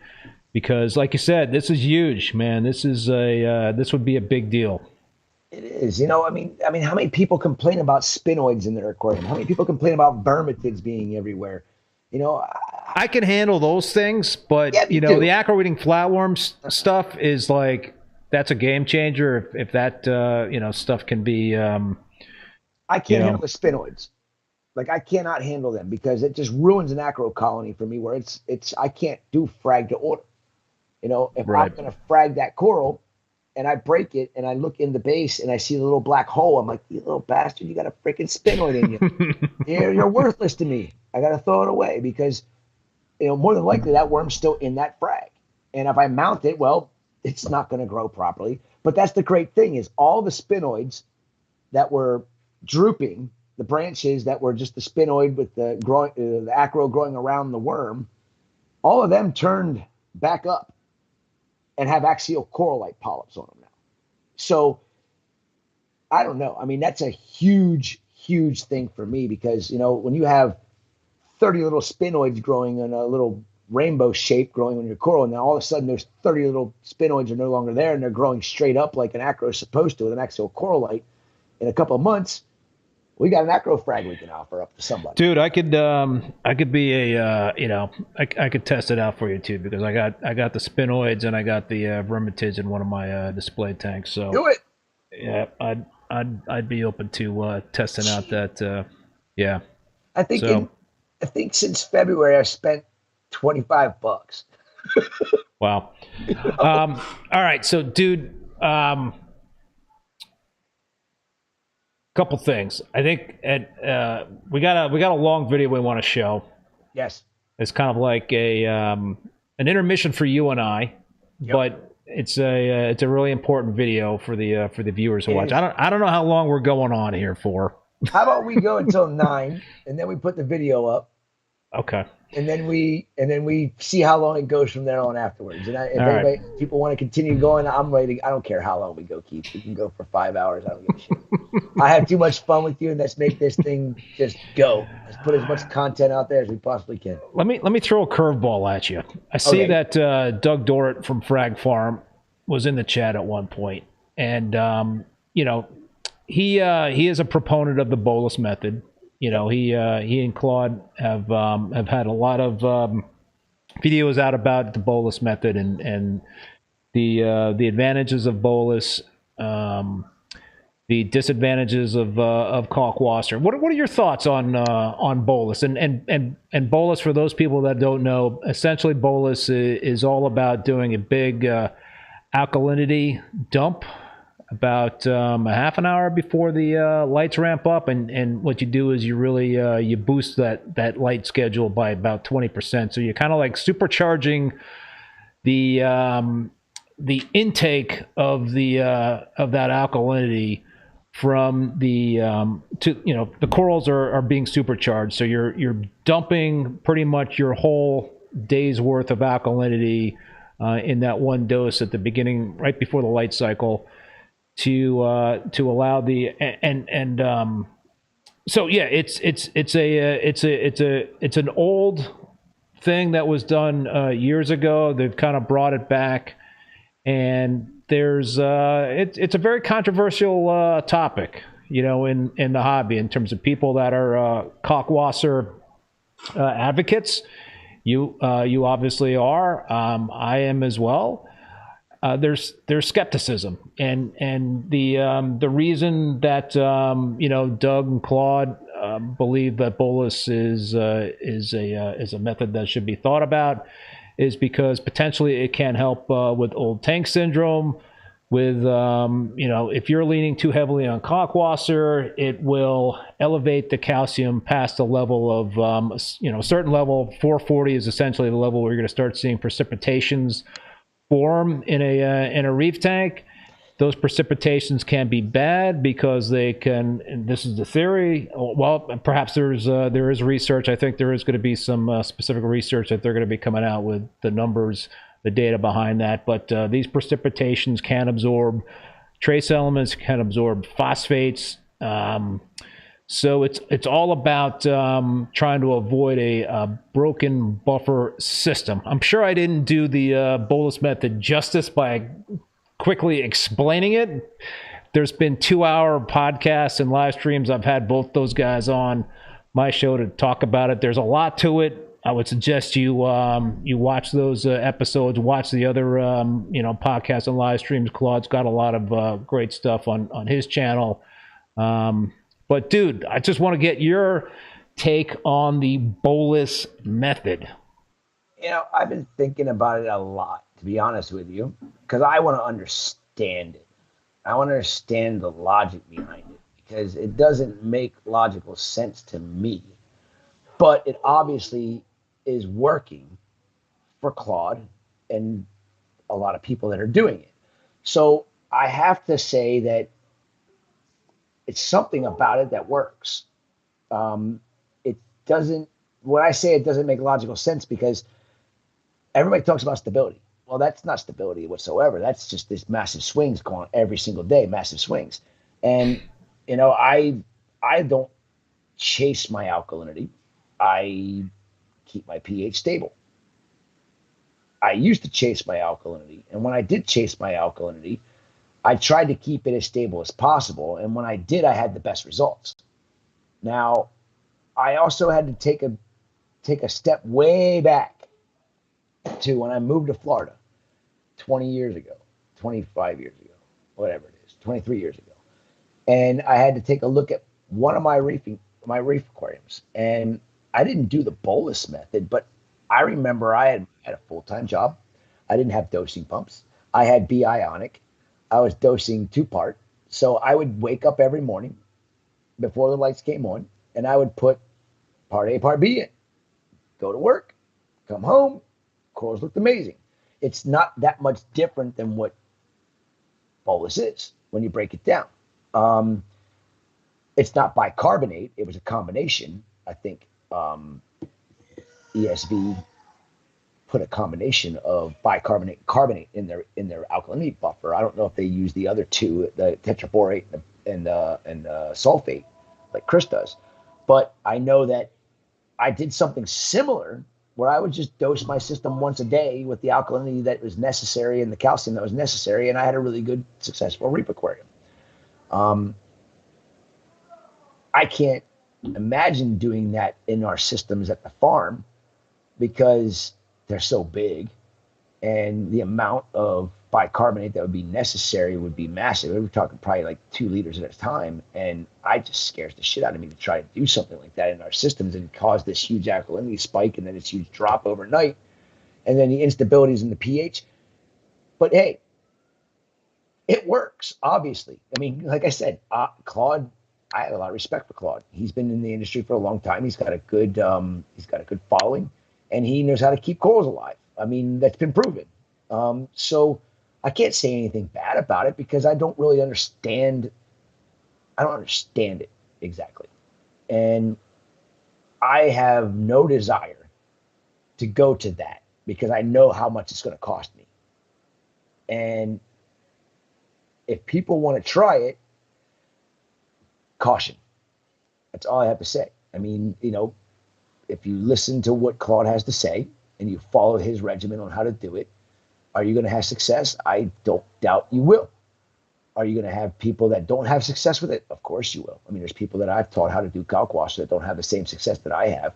Yep. And the same success that you have and the same success that, you know, 90% of the people that I've taught how to do it, the way ACI does it, the way Chris helped me figure it out, you know, there's people that aren't going to have that success. And that's, again, goes back to there's so many ways to do and keep a reef tank. And personally, I wouldn't do Bolis. I'll keep doing the Kalkwasser and the calcium reactor. And I would love to see and understand this study they're going to do about what Kalkwasser does and all this precipitates and all this crap that's supposed to happen. 4 years of doing it. Why have I not seen precipitate ever come out of my systems? I didn't do water changes for 3 years. You'd have thought that I'd have had such a buildup of what Claude's talking about, that I'd have had snowing happening out of my return pumps every freaking day for the last 3 years. But I don't. So it doesn't make sense because where's the precipitate going if there is a precipitate happening? And I don't have the issue that some people have with calcium rising and rising and rising and rising. I have to dose calcium carbonate or calcium chloride. You know, I have a calcium reactor that kicks on to help keep my alkalinity at least at 8.3. Even though that's not my concern anymore. I think there's still this little piece of me in the back of my head that says for all those years you had your alkalinity at 8.6. You know, 8.3 you should be good with. And I'm fine with that because my pH is 8.3. You know, if my alkalinity, like I tested my alkalinity for the first time to check my tridents today. And my alkalinity in one of my farm systems was at 7.2. And I'm like, well, you know, I don't care. You know why? Because my corals look stupid nasty right now. They're so healthy. They're so happy. And you're going to see it in some of these videos that we're going to pop up here. I got these alveoporas that are just, you know, when the video comes up, I started off as a little fragment about this big. It was a mariculture. It was about that big around and about that tall. When you see this colony after 2.5 years of growth, I mean, just like, okay, well, what's Claude talking about? Where's this precipitate? Alveopora, I'm going to show that video. It's ridiculous, the growth and the branching and the color. It's such a unique, weird alveopora that I personally, when I saw it, I'm like, I've never seen an alveopora like that. It's this dark, shiny green, and we're scrolling through a whole bunch of different alves. This is that was the pink one. This is not the alveopora. Yeah, it is. Now we're getting into a video with the green one with the kind of yellow tips. Yeah, that right there was Raspberry Delight, and this one here is the green with the yellow tip. That thing's ridiculous. That was one of the wild pieces we got in, and this is the one I'm talking about right here. That actually is the piece that was the Meckley Award winner. I think it was in Daytona 2023. I had to buy it because it was so unique. It was jet black with these pink tips. Now it's like pink and gold tips and green in the body, but it turned into a beautiful specimen. This is, I'm not sure, I don't think this is the exact video, but that's ACI Raspberry Delight. That's a beautiful piece of coral. We grow this coral so quickly that I ended up having colonies that were like closed up like this big around, and then the base that I glued down was only like 1.5 inches in diameter, where it just turned into this bulb, like a water tower, like you see. There, you can see it right there. And the crazy thing is that all alveoporas, as they grow up, because they usually grow out, they shade the underneath, and the main base that you originally glued down ends up dying. And I don't know, here these two right here that are showing right now. These are the ones that grew from little tiny frags about that big around and about that tall. They're absolutely stunning. The growth is amazing. And it's all grown by Kalkwasser and a calcium reactor. And that's 2 years of growth. When you see that coral, me holding it there and flipping it around, you can see the original mariculture base. Yep. You can see where it originally was attached. In 2 years, you get that kind of growth. I mean, that's crazy, dude. 20 years ago, people were like, oh, you can't keep Alveopora alive. Well, Alveopora is no longer a flower pot coral. It is Acropora day.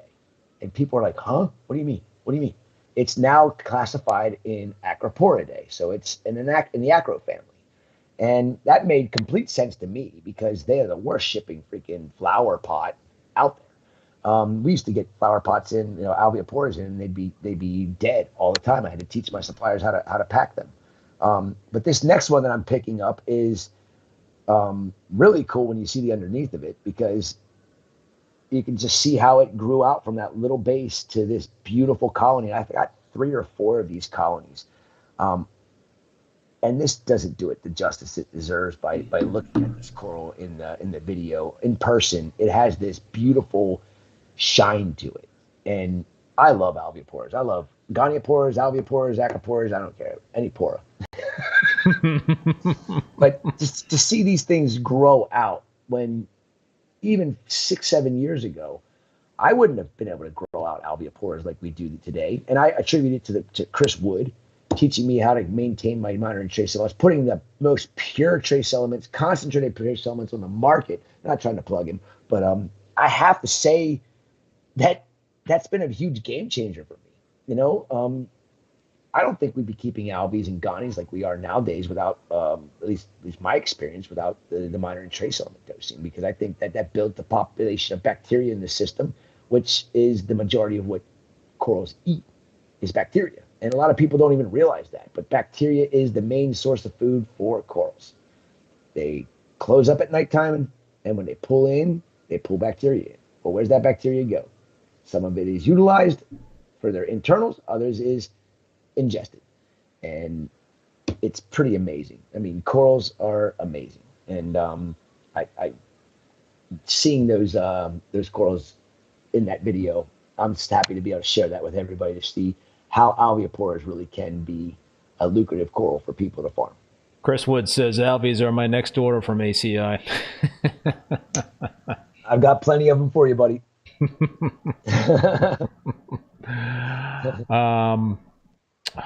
So I guess we go back to the Bolis method. If you want to try it, go for it. But to hear somebody say, without showing me the evidence of the precipitation that they're talking about, I don't see it.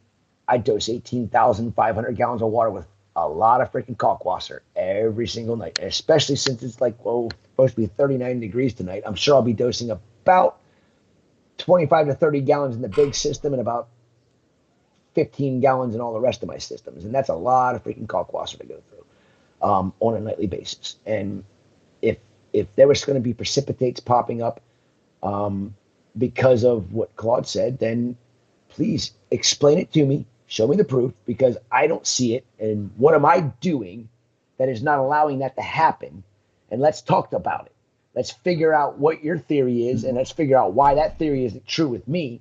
I want to talk about it. I want to know and understand where his mind is with this. I respect Claude a lot, but I just don't understand what he's saying because I don't see it. And you don't see it.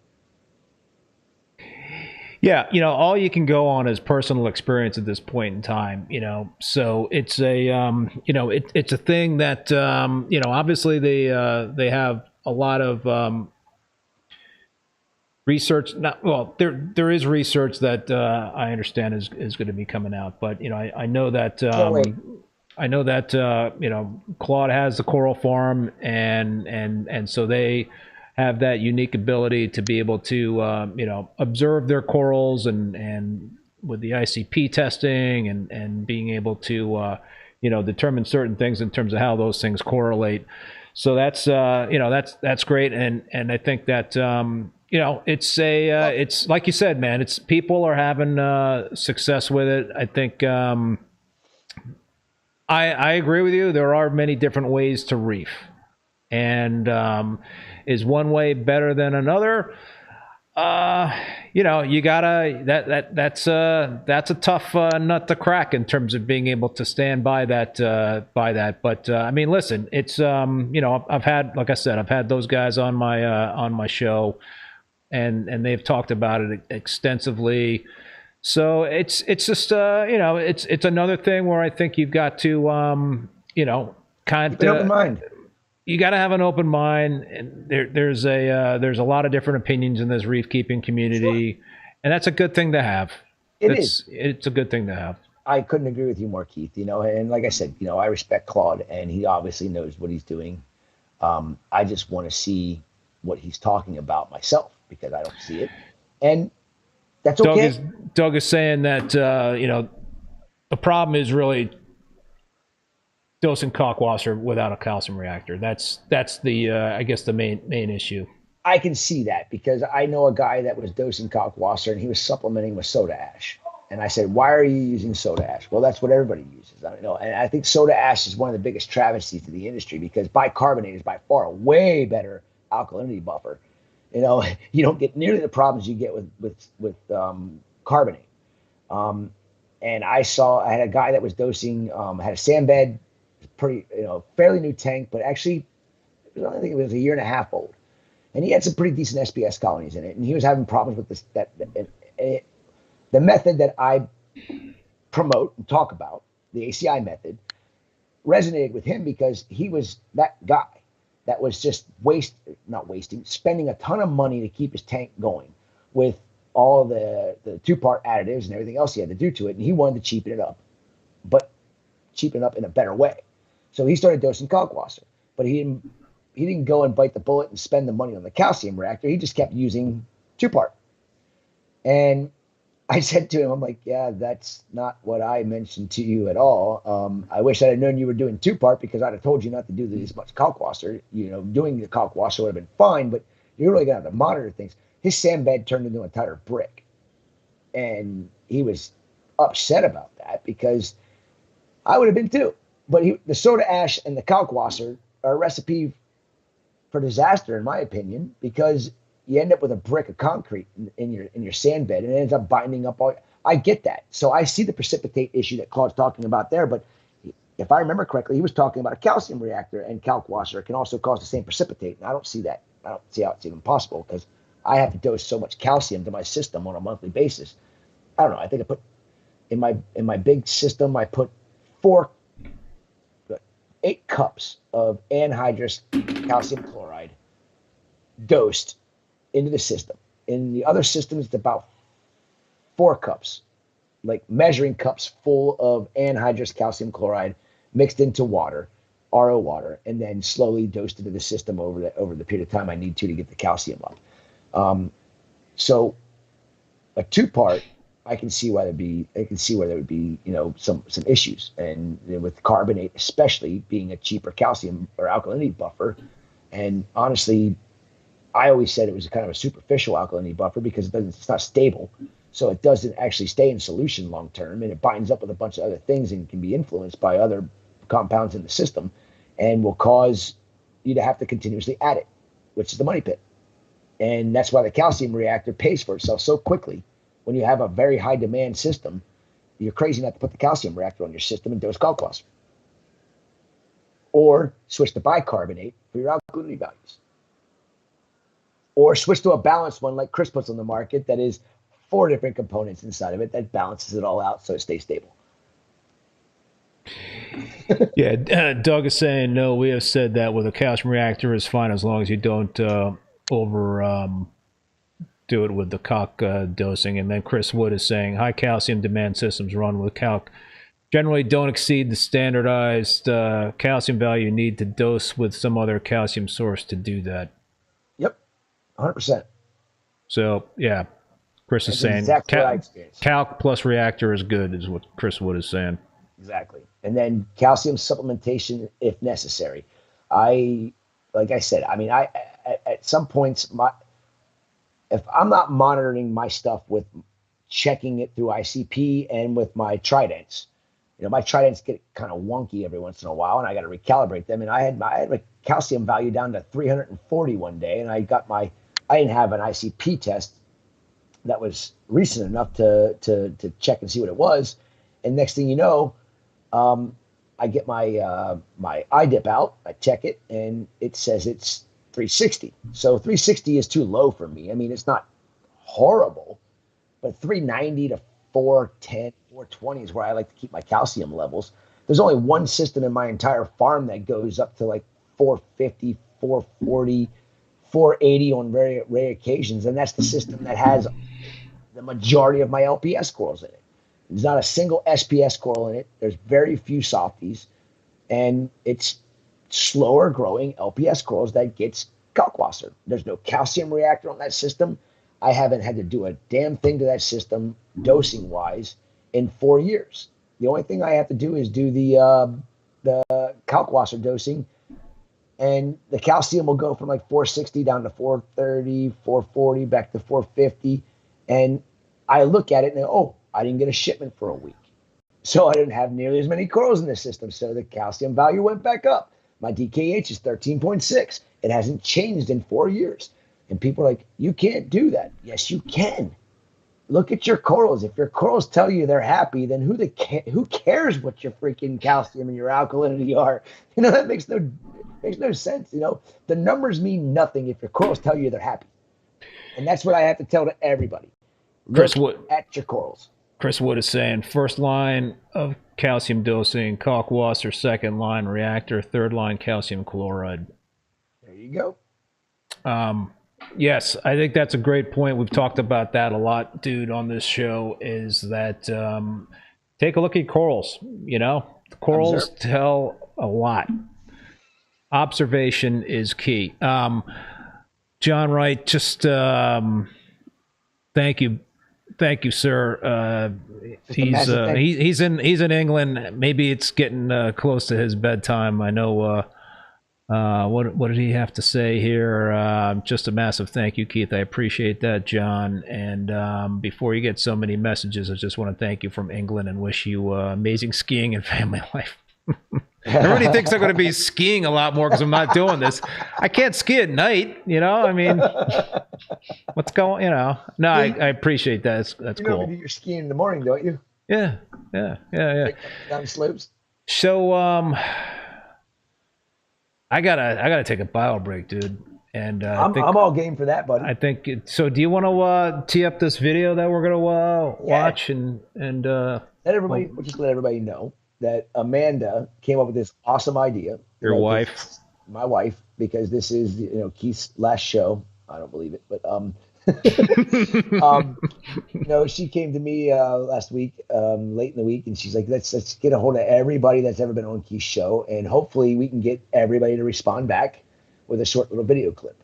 And Amanda put that all together today, and unfortunately some people chimed in too late because I think it took an hour to download the video. we got some of the latecomers. Oh, we got them on there? We got some, yeah. Awesome. I know Greg Carroll was one of the latecomers. You got his on there, and I guess Kenny from High Tide was a little late, and he's on there. Yep. And I have to say a big apology. Chad, yeah. And Chad Clayton. I have to say a big apology to Tulio. No, let's talk about that when he comes back. Let's talk about that when he comes back. Sounds good. Well, this video is 17 minutes long of all the amazing people that have been on Keith's podcast, thanking this awesome man for putting all this amazing content out there. And Amanda had this idea to put this together, and I think you all will enjoy all the videos that came back to us. And Keith and I talked about this last week. We're going to have an intermission because I don't shut up and I talk too much. And it's a 3-hour podcast, no problem. 4 hours, 5 hours, who the hell cares? Let's just have some fun with it. Let's have an intermission in the middle here. And so I think this is the perfect timing. We can go do the biological thing and come back and have a good time finishing up and continue showing more corals, talk about more corals, and just keep doing what we love, Keith. All right, dude. Yeah, let's cue it up and see you back here in a few. All right, my friend. Let me see if I didn't screw this up. Hang on. Let's see.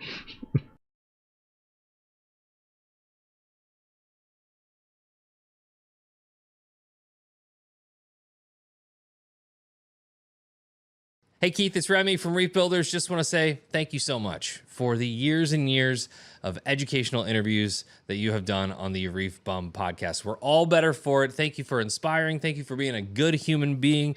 We appreciate that. We're going to miss you. And I guess now, if I want to hear Chris Meckley talk for 3 hours, I'm going to have to call him. And that's unfortunate. So in all seriousness, thank you so much for being a good person. Do you hear that? The slopes are calling your name. Thanks, Keith. Hi, Keith. Just wanted to say congratulations and thank you for all you've done for the hobby over these years. ReefBum was really a monumental achievement. I believe I was your first guest, and I'm glad I didn't screw it up to the point where you didn't continue with it. Again, job well done. Good luck. Hi, Keith. This is Mike. Thanks for having me and Sanjay on the show.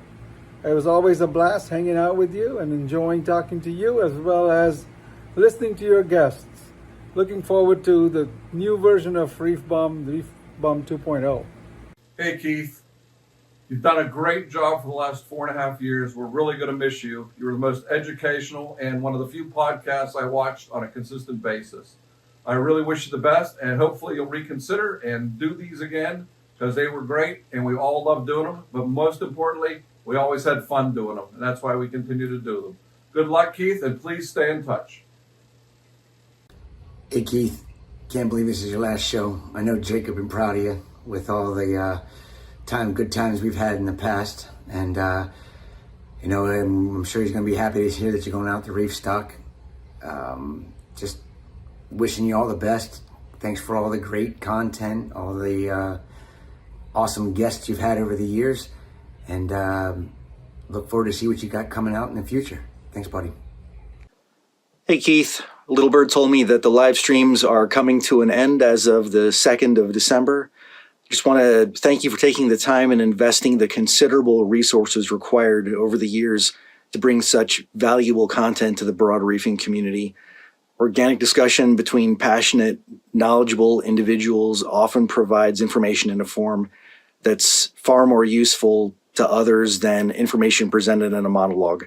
And we've all gained much greater insight into the successful operation of our reef systems as a direct result of your live streams. I look forward to learning about your next venture. Thanks again. Hey Keith, greetings from the California Redwoods. It's going to be really sad to see you go. Hopefully you'll be back soon in some other capacity perhaps. I really enjoyed your shows and enjoyed being on them, and you're going to be missed. Hey Keith, it's Julian, and I'm just sending you this short video to say thank you very much for many years of success with Rappin with ReefBum. I understand that you're finally hanging up your hat on this venture, but I know that you'll continue to be successful with ReefBum and sharing your experience with many, many other hobbyists, all of whom enjoy what you're doing. And I wish you the best success. Thank you once again. Hi, Keith. Thank you very much for all these years of being a wonderful friend. And we're going to be friends for the years coming in the future. So looking forward to your new endeavor, and thank you very much. Really appreciate it. And we talk later. Thank you. Thank you again. Bye. Well, Keith, you said you were going to quit. I didn't believe you, but at the same time, I understand needing to take a break. I do want to say something that I don't think anyone else has noticed. So, hear me out. When I saw you at Boston, I knew you, ReefBum. You are super recognizable. I've seen your videos, I've seen you in person. I've followed your threads for many, many years.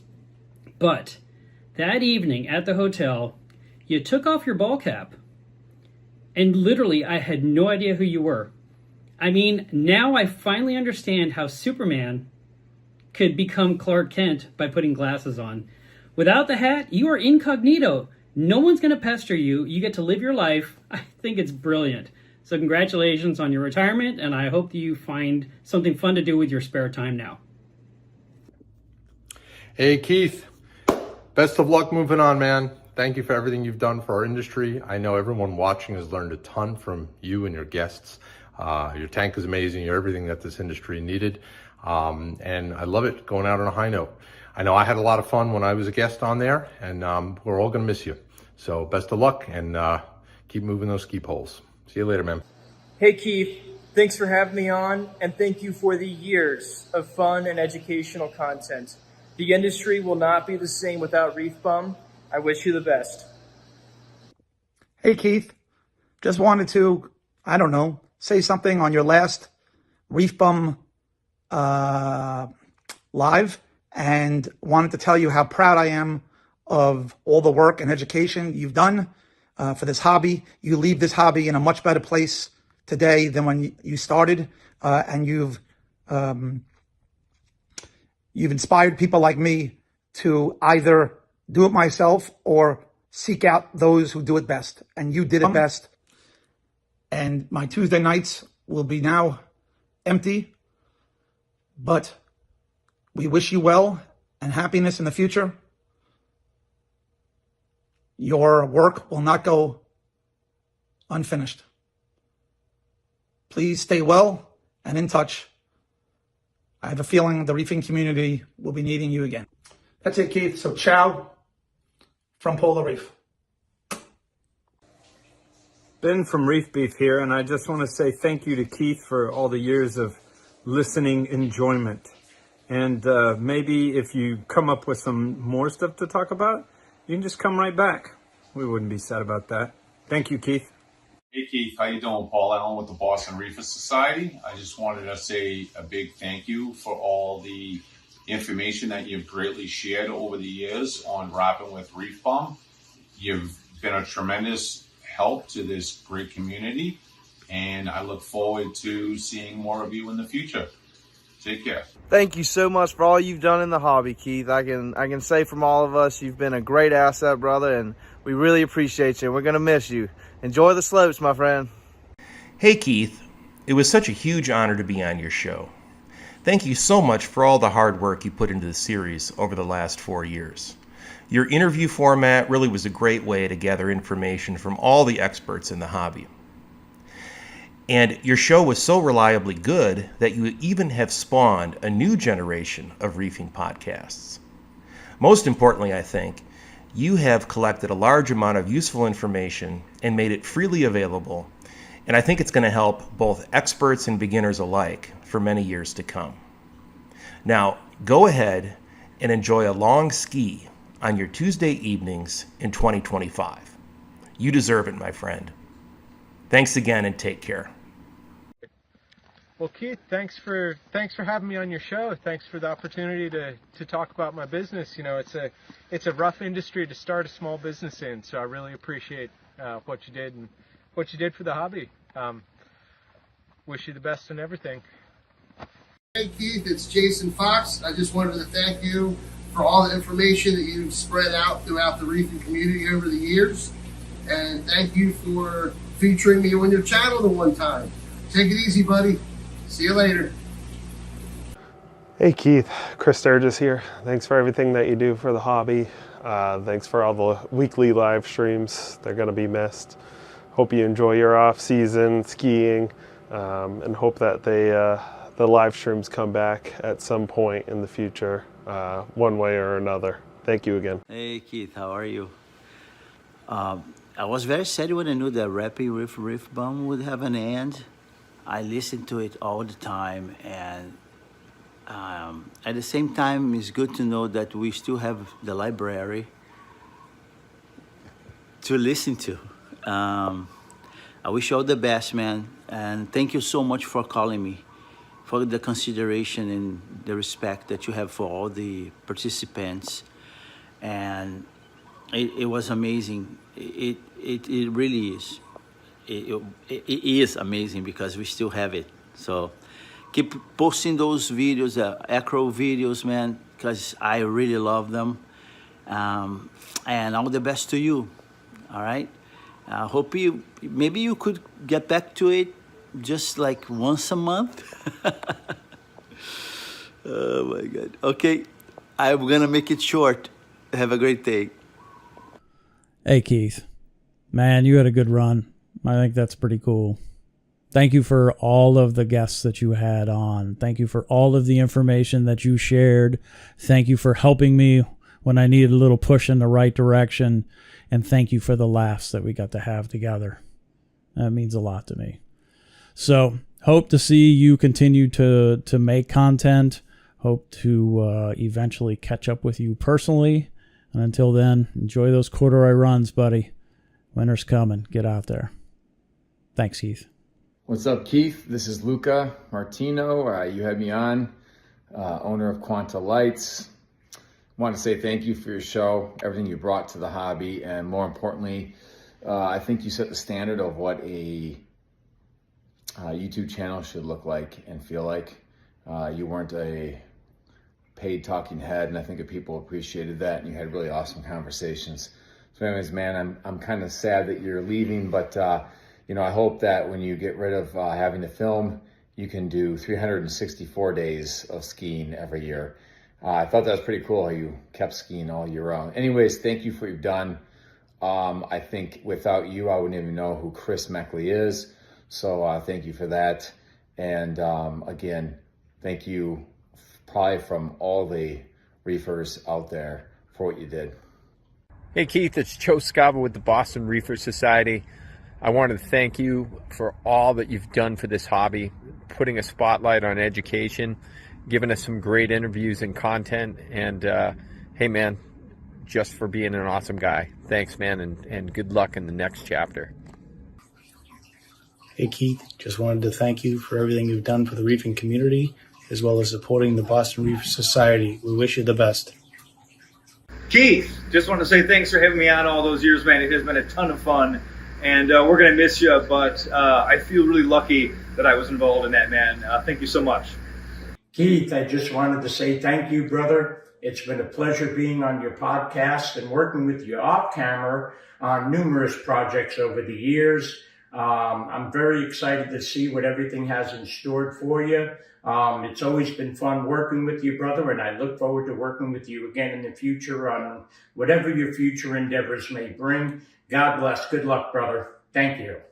Hey Keith, just want to say thanks for so many great years of ReefBum. The show's been such a great source of knowledge and inspiration over the years, and I really just can't thank you enough.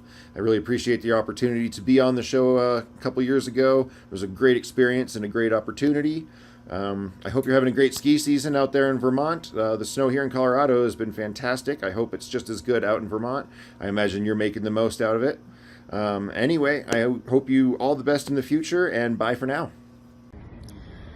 So, hello, Keith, and you've been a great advertiser for us, and I wish you all the best in your future endeavor. And even though we haven't been that long working together, I can feel that you're the real thing. Thank you again, Keith. Bye. Congratulations, Keith, on your early retirement from the podcasting world. I always enjoyed our conversations, and yeah, I hope you enjoy the slopes. Hey, what's happening, Keith? Man, I'm going to miss this. I cannot believe this is the last show. First off, from the bottom of my heart, thank you so much for all that you do for the hobby. Lots of education. You brought on a lot of guests that normal hobbyists like me would otherwise not have discovered. So thank you. And on a more selfish note, I also want to thank you for keeping me company on all those lonely drives in the past couple of years. You are one of the main podcasts, that I tune into consistently. So thank you. I hope this is not goodbye. It's just kind of like a little break and you come back. Fingers crossed. But once again, thank you and enjoy your break. Hey, Keith. Thank you for the years of fantastic podcasts and friendly discourse. You made the hobby a kinder and more informed place, and that's more than I think just about any of us can say we've done. Thank you for the years. Hit the slopes, enjoy the craft beer and the cool, dry Vermont air and all those things that we don't get here in Honiara. Enjoy them all. Best of luck. Thanks. Hey Keith, congratulations on such a good career. So many great podcasts, so many great guests. Just love listening to them, being a part of it, talking to you at Reefstock. good luck in the next venture. I know skiing is going to be a #1 priority, but we hope to see you around in the hobby, in the industry, as the years come. Thank you. Hey Keith, it's Ken from Hydrospace. I just wanted to say thank you for all of the awesome content that you've provided over the years, which I've so much enjoyed and gained from. I also wanted to express how grateful I am that I was able to be a guest on your show at one point. So I'm looking forward to all of your future endeavors. I'm particularly looking forward to catching you sometime in the future, either at an upcoming show, maybe the next Reef Stock, or anytime really. So take a well-deserved break, and happy reefing, bud. Take care. Keith, just wanted to say I'm so honored and privileged that I was able to be on your show. Leading up to being a guest on it, I was a big fan, and really inspired me. I learned so much, ended up inspiring me to do a podcast, and I hope you don't mind. I'm going to steal some of your guests now. I was trying to avoid a few of them, but I hope I can do a good job of keeping those conversations going. And I'll definitely have to have you on at some point so we can keep up with what you're up to. Whatever you do next, I wish you all the best, man. Cheers. Keith, just want to say we're going to miss you Tuesday nights. All the years that you've provided the Reef community with such great content. Just remember one thing. The Eagles, Rolling Stones, and Kiss all retired and came back, and so will ReefBum. Hey Keith, thank you so much for all your hard work and your contribution to the hobby. Every video that I was able to catch was fun and, most importantly, informational and educational, and I have learned something new every single time I tuned in. I will greatly and sorely miss your live stream, weekly live stream. Thank you again, Keith, for all your hard work, and we'll catch you around in the next show. Take care.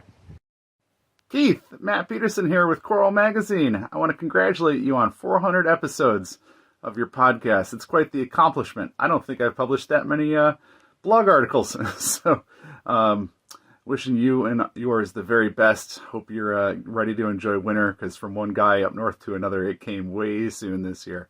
So hit the slopes.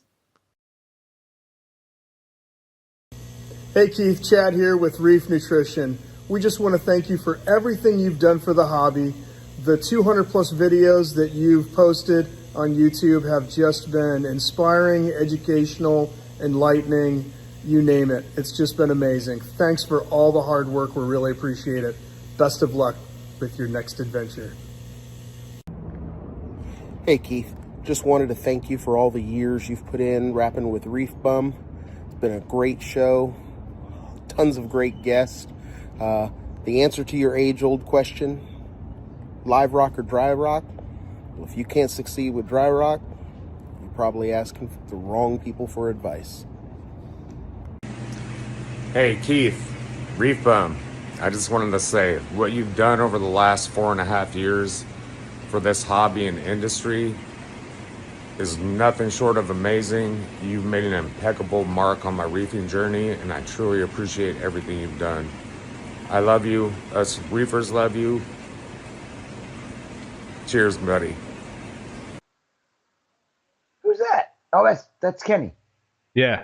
All right, I'm doing this without my hat, Mark. How you happy? It's too shiny. That's the problem. That's the problem without my hat. So I'm gonna put my fucking hat back on, if you don't mind. Hey, I'm 60 years old. I'm losing my hair. That's life. That's what it's all about. I love hats. So a couple of things. To a couple of quick comments.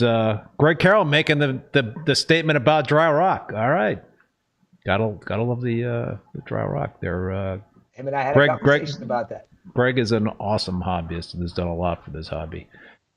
Yes. Tulio, the guy that had no head. You knew right away, even without showing his face, that it was Tulio. Cheers to Tulio. I mean, Tulio has helped me so much too in this hobby, especially when it comes to lighting. And he's helped me to just feel better about my theories, my thoughts, and I felt so bad. Amanda felt so bad because when she downloaded that video, when she put it all together, because his was a vertical file that sent, and she had to center it. And when it got downloaded and she watched it over and there's nothing she could do about it after the fact, it was the way it was. And she's like, I don't know how to fix it. There's no way to fix it. I feel so bad. Tulio's head was cut off. But hey, you know, everybody knew it was Tulio anyhow. That's a very distinctive voice. And that was a very distinctive shirt. I think that was one of Walt Smith's shirts, if I'm not mistaken. I don't know. I think that's Tulio. Is it Tulio's? Tulio's always been colorful like that. Listen, man, I can't thank you and Amanda enough for doing that. That was so cool, and it really touched my heart. I can't believe like all the people that you guys got to respond to that to some as my moderator would say, some bozo on the bus. Paul from Boston Reefer Society. Paul is awesome. You know, Paul, Corey, the whole Boston Reefer Society. You know, that was being up there with you and Mark and you know, Paul and Corey and Paul, Paul, Corey, and who is? Why am I drawing a blank right now? All three of them were there. Paul, Corey, and Chris. No. Paul, Corey. Paul, help us out. I don't know why. I was just talking to Amanda about all three of them earlier. Now I'm just drawing a blank, but you know, they know what I'm talking about. They were amazing. I had a blast with those guys in that whole entire weekend, just a couple of weekends ago at the Boston Reefer Society. Joe. Corey Page said Joe. Yes, yeah. Joe. Scavo. Yes. That was such a fun time up there. I felt, you know, like I was with the OGs. You know, it was nice. I mean, there was a lot of people I never met before. It was there. It was a really good time. You know, seeing you there was great. That whole Boston Reefer Society is a great community, just like the Carolina Reefer Society. There's a lot of great reefing communities out there, and I really hope to see them continue to go and grow as things keep moving forward with this hobby. I think it's kind of in a weird spot right now, but I think it's going to get tightened back up, and we're going to start seeing it grow again. That's all I can hope for, too. Well, you know, I mentioned it at the end of every episode, like how important it is to support the local reefing clubs, and we've talked about it, you know, about that fact several times on the show. It's like it's something that if people are not a part of a local reefing community, even if you don't have one in your area, you know, I know the Boston Reefer Society and you know, Greg Carroll's society, the SoCal one. You know, I believe you can. I know Boston Reefers, you could be a remote member. I'm pretty sure, like most of these clubs, you can be a remote member. So it's really, especially for the people that are just kind of getting into the hobby, to be able to kind of meet like-minded people, even if it's virtually. It's invaluable. To try to be able to tap into that kind of knowledge, people that have been around for. I mean, you're in Florida. What's the name of that Florida Reef Keepers Fannis? Oh no, Florida Marine Aquarium Society. Yeah, South Florida. Yeah, that's a big one. Society. Joe Turner has that on. I spoke down there one time. Yep. It's a really good time. It's a good group of people down there. There's a lot of good reefing communities, you know, and I've been people have reached out to me from a handful of them so far, and I'm the type of person that if you ask me, I will make it happen. I just want to talk to people. I want people to, you know, to see what I love about this hobby. You know, you can call me an industry professional all you want, but I'm just a hobbyist at heart. I will always have that hobbyist at heart attitude with what I'm doing, no matter, you know, whether I have ACI or what. It starts with the passion and the drive and the love of the animals before anything else is involved, in my opinion. And if it doesn't, I don't understand it. Let's call out some of the folks on the chat are making references there. Kenny, High Tide Aquatics, Oakland. Don't forget, Richard Ross was our first president of Bay Area Reefers Club. Paul, Great Bearded Reef, is saying stay tuned for the next big educational event from Boston Reefer Society.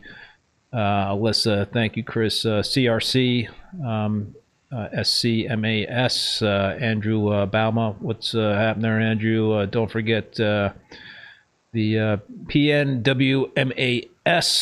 Yes.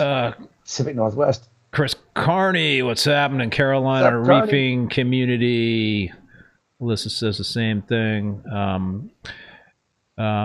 PNWMAS stands for Pacific Northwest Marine Aquarium Society. And yes, NSB Reef, FMAS. That's the Florida Marine Aquarium Society, I think is what that stands for. There is only one reefing community for all of Australia. Wow. Interesting. That is interesting. It's a big country to have one reefing community. Anton Smith, Marine Aquarium Fanatics Australia. Shout out to them. Some Telegram, Wammas, and Maryland, Virginia, and DC area. I'm sorry, dude, I cut you off. No worries. We got some peeps in Perth right now that are from England. Was it Ryland? And I think it's just Ryland's over in Perth right now. I know he had joined in. I don't know if he's still on here, but I've been talking to him on WhatsApp a lot lately. That's going to be an exciting thing. I think you were invited to come on their show too. Yeah, I'm going 20th January. In UK. Ryland's hilarious. He cracks me up. Thomas is great. Did you talk to both of them? Who was the first guy you mentioned? Ryland. Yes, I think that's who reached out to me. I didn't speak to. I think I got DM'd or something. Gotcha. Yeah. So.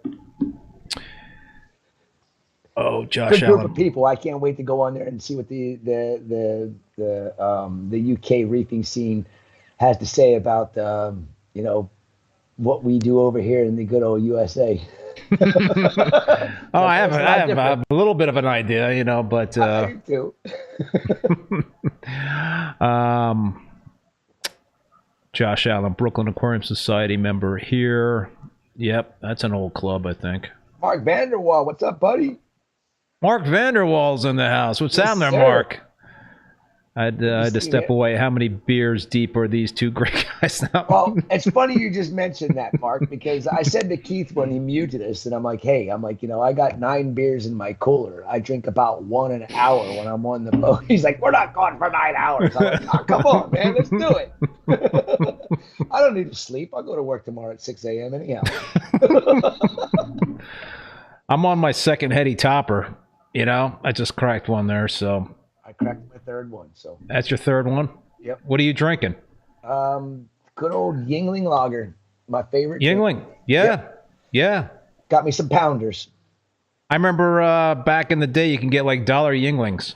Yeah, Yingling was the bomb. I remember people used to knock it, and then all of a sudden you start seeing it nationwide. Well, you don't see it past the Mississippi. I guess, they brought it to Florida when the old Schlitz brewery went out of business, and then Yingling took over it. And when I moved to Florida, I was like, sweet, they got Yingling in Florida. I didn't like the Yingling in Florida. It tasted horrible. Oh, was it a different taste? Yeah, it was funny how that worked out because I worked for a company for a short period of time called Rainsoft, and they're a water purification company. And they got the contract to fix the Schlitz brewery in Tampa. The water was so bad that they couldn't get the beer to taste like it tastes in Pottsville. So really? From what I was told and how true this story is, I don't know. It makes sense to me. Is they actually got the mineral content from the creek that goes by Yingling that they pull their water in. They got the mineral content from that, and then they purified the groundwater here in Florida, and then they put those minerals back into the water, and then they started brewing their beer with man-made Pottsville, Pennsylvania water. And beer came back to tasting like it was supposed to, and I started drinking Yingling again. I was actually bummed because when I was in Pennsylvania, I started drinking Yingling, 15 years old or something like that. It was my favorite beer. and I was like bummed out because I couldn't drink Yingling anymore because I just couldn't stand the taste of it. And now it doesn't taste any different than it does. There's nothing like, a good beer and some chicken wings. Yes. Whether it's Pennsylvania or New York, what have you. Exactly. Good old chicken wings. I mentioned the dollar Yinglings. You pair that with some good old Buffalo style chicken wings. And you can get pretty silly. We used to have it's a wicked. I'm sounding like I got a Boston accent here, but it's a wicked circle because those hot wings, man. You just got to keep down on those Yinglings. I tell you, man, we used to go to this bar over by the Susquehanna River in Columbia, right on the other side of the river from York, PA. And they would have the best wings, cheap wings. I think it was 10-cent wings. And we're talking a long time ago.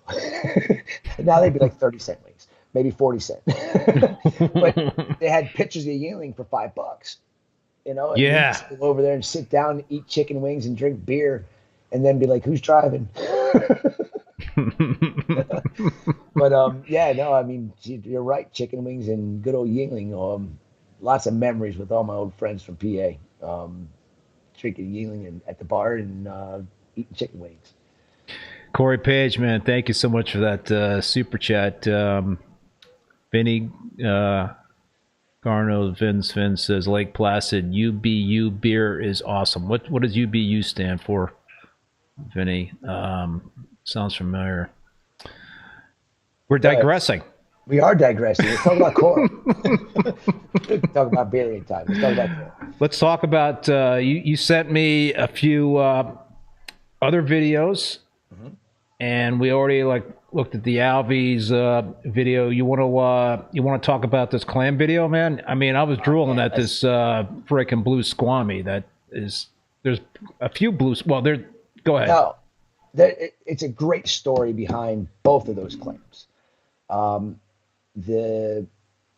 The first clam you're going to see in the video is a tridactylid squamacina, and it was the first batch of tridactylid squamacinas ever imported into the United States. And we talked about Jake earlier. I'm going to talk about Jake again. I would have never seen a squamacina clam in person if it wasn't for Jake Adams. Jake Adams got me hooked up with Ari and Thomas from Dijon Marine Life over in, was it Denmark? And they were importing clams from an Egypt coral farm. And they had, the squamosas, the squamacinas, and they had maximas. And if anybody's ever seen Red Sea maxima clams, they're kind of unique in their color patterns. They're not like what you see in Tahiti. They're not like what you see coming out of the Marshall Islands or out of the Palau or out of the Indo-Pacific area. They have a completely unique color pattern to them. And honestly, you have to be a connoisseur to even like them. I loved them because they were so different and off the beaten path of what you normally see when you see a maxima clam. But then when I talked to Ari and Thomas, and Jake was so adamant, I need to get squamacinas. You got to get squamacinas. And Jake loved his clams. Dude, let me interrupt you. Squamacisa versus squamosa, what's the difference? Squamacina is indigenous to the Red Sea. Okay. And it has a different color pattern, as you can see here. It has very similar growth pattern in the shell. Like the squamosas have the big scutes that come up of the shell. And gotcha. The squamacinas have them as well, but they kind of curl. They're not as U-shaped. They're tighter U-shaped. So it's a different growth pattern. And then you got the beauty of looks like a bunch of little electrical bolts going through it that are just super hot pink. But it's primarily a turd brown clam with like a green rim or a blue rim and then these pink stripes. And then you have the squamosa. That squamosa clam in that video, I got it in 2017. It was born in captivity in Darwin, Australia. And its mom and pop were the most insane blue squamosa clams I've ever seen in my entire life. How much have you been offered for that clam? What's the craziest price? I was offered 10 grand for it, and I said no. Whoa. Because I don't want it to die. And I know Wow. what happens to clams. Clams are not that hard to keep alive, but clams don't like change. And that clam was about an inch and a half to 2 inches when it came in. And it was, wow. I got 400 blue squamosa clams from this clam farm in northern Australia. And when I got them, I was so pissed off because they were all as brown can be. There's no other color, like a little blue rim or a little green rim. And I'm just like, what the hell? I'm like, well, how am I supposed to even sell these things for what I paid for them? And I was done. I'm never buying clams again. But I said, you know what? I saw mom and pop. Unless they were bullshitting me, these things are going to turn into something down the road. So I kept this one clam, which the clam you see there, got it in 2017, and I put it in the farm in the back, and I've watched it grow and grow and grow. And it just was turd brown until about 2 years ago. And all of a sudden, it started getting these blue, hot hues, depending on how you looked at it in the light. And it has just gotten bluer and bluer and bluer ever since I started seeing the blue come into it. That clam is about 15 inches from a 2-inch clam to a 15-inch. Wow. And I'm showing it again, the video. it probably weighs 20 pounds. I mean, it's a beast. It's only ever been moved twice since we have it. It was in my wild system when we got it. I decided to keep it. I put it on. You've been to my farm. So, the back farm system, it's got, it's kind of split. There's a sump in the middle, and then there's two big 12x6 tanks. It was on the right side. And the verminthids were so bad in that tank at one point that we decided to take everything out of it. I got Isaac when he was like 7 years old. He's in there with a rubber mallet, just pounding on the tank, beating all the vermintid scales off the side. But I moved the clam over to the other side, the other system, or the other tank. And it sat in that same exact place. I think it's been 4 years. And it gets... not directly over it, 250 watt metal halide, 20K radiums, and the squamosina gets that as well. That squamosina clam was only about 3 inches when I got it, and I got that in 2019. So to see the difference in the growth, only having the clams, it was 3 inches for the squamosina and 2 inches for the squamosa, but to see how much the squamosa has grown compared to the squamosina is kind of mind-blowing because it's actually almost double the size. Actually, it's more than double the size of the squamosina, and it's only was an inch. The squamosina was an inch bigger when I got it. I figured it would outgrow the squamosa, but I had to keep the squamosina because I sent Jake 6 out of the 15 squamosina clams I got in 2019 from that clam shipment from Ari and Thomas at the Zhang, and nobody wanted them. I couldn't sell them for the life. Really? Oh, I was like so upset. I was like, you know what? This is something unique, something rare. Where's all my collectors? Where's all the people that actually appreciate a turd brown freaking animal with pink stripes? Jake and I appreciated it, and a lot of I had other people that did. Than from Tidal Gardens is chiming in. I just visited Dijon Marine Life in the Netherlands. Super impressive operation they have going on there.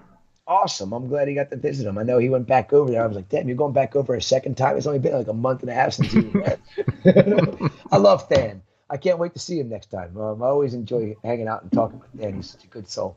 One of the favorite people I get to see at some of the reef shows. Yeah, that clam, I just had to keep it because I want to see what it's going to do. I mean, it's still a young clam when you look at it because they get almost as big as squamosas do. But Jake had to have squamosinas just because nobody else ever had them. And he's like, dude, you're the first to bring them in. I'll take them. So he took 6 of them. Unfortunately, none of them lived more than like a year. And he's going, I can't figure out what's going on. Well, I'm like, Jake, you don't have any metal halides. And he's like, that's not the problem. That's not the problem. I'm like, Jake, it is the problem. And he's still, to the day he passed away, he still would not accept the fact that the reason why he couldn't keep clams was because of freaking LEDs. And there's so many people that I know that had tried clams many a times that keep them for 6 months up to a year, and then just for no reason they die. Yeah. I mean, Andrew Sandler still runs metal halides over his clams for an obvious reason. Now, I saw he's playing around with some LEDs now, but clams will do better under T5s with LED supplements than they will under straight LEDs. Andrew figured that out. I figured that out. Jake refused to accept the fact. But he also had some other really unique clams. Yeah, I remember when he got the devil clam that time. I wish that I could have actually seen that clam, but he said it came in and it wasn't happy. And I don't think it made it more than a couple of days. It didn't make it. But he still has, I think Windsor took them with her when she left the studio, but he had 3 of the Squamacina clam shells in his case of unique corals that were dead that he had. And I thought that was really cool. And then when I was out, cleaning up the outside the one day, I'm like, hey, there's another Squamacina clam. There's the devil. There's the other devil. I was like, Jake, I wish you would have listened to me. But he was stubborn, like you said. He was set in his ways. He was hard to convince otherwise. And that was one of the things I loved. It was when Jake finally was like, okay, Meckley, you were right. You're right. It's like, okay, finally I got through to him. This is funny. Anton Smith says, what happens if halides disappear? And then Rich Colombo says, I just bought a 400-watt ballast and radium while I was watching the podcast. Damn skippy. And you can buy radium bulbs in the United States right now. I just bought 3 cases of them because I was freaking out that I wasn't going to get my radiums anymore. And my lowest count bulb in my facility is 250 watts. So I bought 3 cases and they had to re-up. I think that's Scott at Aquarium Specialty now has the radium bulbs in stock all the time. So if you want radiums, you can get them there. If you want Aqua Brite Solutions, they make their old Hamilton technology bulbs. They're available in the market. There's a lot of metal halide bulbs that are coming back into the industry, and I will never stop talking about them, and people need to understand LEDs grow corals. Yes, never said they don't, but metal halides do it better, and you can't prove me wrong. I promise you. That sounds like a challenge. Empire Reefer, Ask the thank public you. aquariums. Yes. Ask Charles Delbeck. What's he put over his tanks? Yeah, he's got 1,000-watt metal halides over it. No LEDs. Maybe some supplements. Empire Reefer, thank you so much for that super chat. Thanks, Keith, for all that you do for this hobby. The entire community has learned so much. Thanks to you. We hope to see you again soon. What was I going to say? I'm blanking out. In turn. Okay. We were talking about halides, and somebody asked about the par for the clams. What are you pulling par wise for those clams? Man, this is the other thing about clams. Clams can handle whatever you throw at them. I don't care if you give them 5,000 par, 2,000 par. They don't care. Burnt squirrel asked that question, by the way. They're burnt squirrel. They're getting where they're sitting in that tank. They're getting about 500 when the metal halides are running. And when the halides are not running, they're only at about maybe 180. So for about 6 hours a day, they get about 500, 550 par, micromoles, whatever you want to call it nowadays. And then you get just the T5s running. It's literally maybe 180 max where they sit. So the key with clams is a peak, intense, full spectrum photo period. If you think your LEDs are going to give them the full spectrum, you've been lied to. It's been proven. You need something that's going to give you full spectrum. Are they going to keep them alive? Yes. But for how long? It hasn't been for long periods of time that I've had anybody have experience with, other than Sanjay. And I have to say the reason why Sanjay is able to keep his... You mean Mike Paletta? Mike Paletta, that's right, Mike Paletta. The reason why Mike is allowed. We're joking. That was awesome, by the way. That was awesome. Not Mike Paletta. I laughed so hard. But Sanjay, I think the only reason why Sanjay does so well with his Gygus clam is because he runs his radions at 100% for 10 hours a day. Full spectrum. And that's not really true full spectrum, but it's as close as you can get. And the problem I see with clams and people keeping clams in reef aquariums, everybody's so infatuated with blue light. Yeah. Clams don't live in 50 feet of water. Clams live in like 5, 10, maybe 20 at the most. So when you're talking about giving the clam strictly blue light, when you put it in your aquarium, it's going to live for a short period of time, but it's not going to get what it needs, and it's going to end up starving to death, or it's going to die. And I see too many times people with like the Radion blues try to keep clams. I'm like, dude, why'd you waste your money? What do you mean? Why'd you waste your money? You know, maybe a Hippopotamus clam could stay under Radions that are all blue for, because they do actually come from 20, 30, 40 feet of water. And a Hippopotamus are a simple clam to keep. You can keep them under, super low light. They don't care, but that's not a Maxima. That's not a Squamosha. That's not a Crocea. That's not a Squamacina.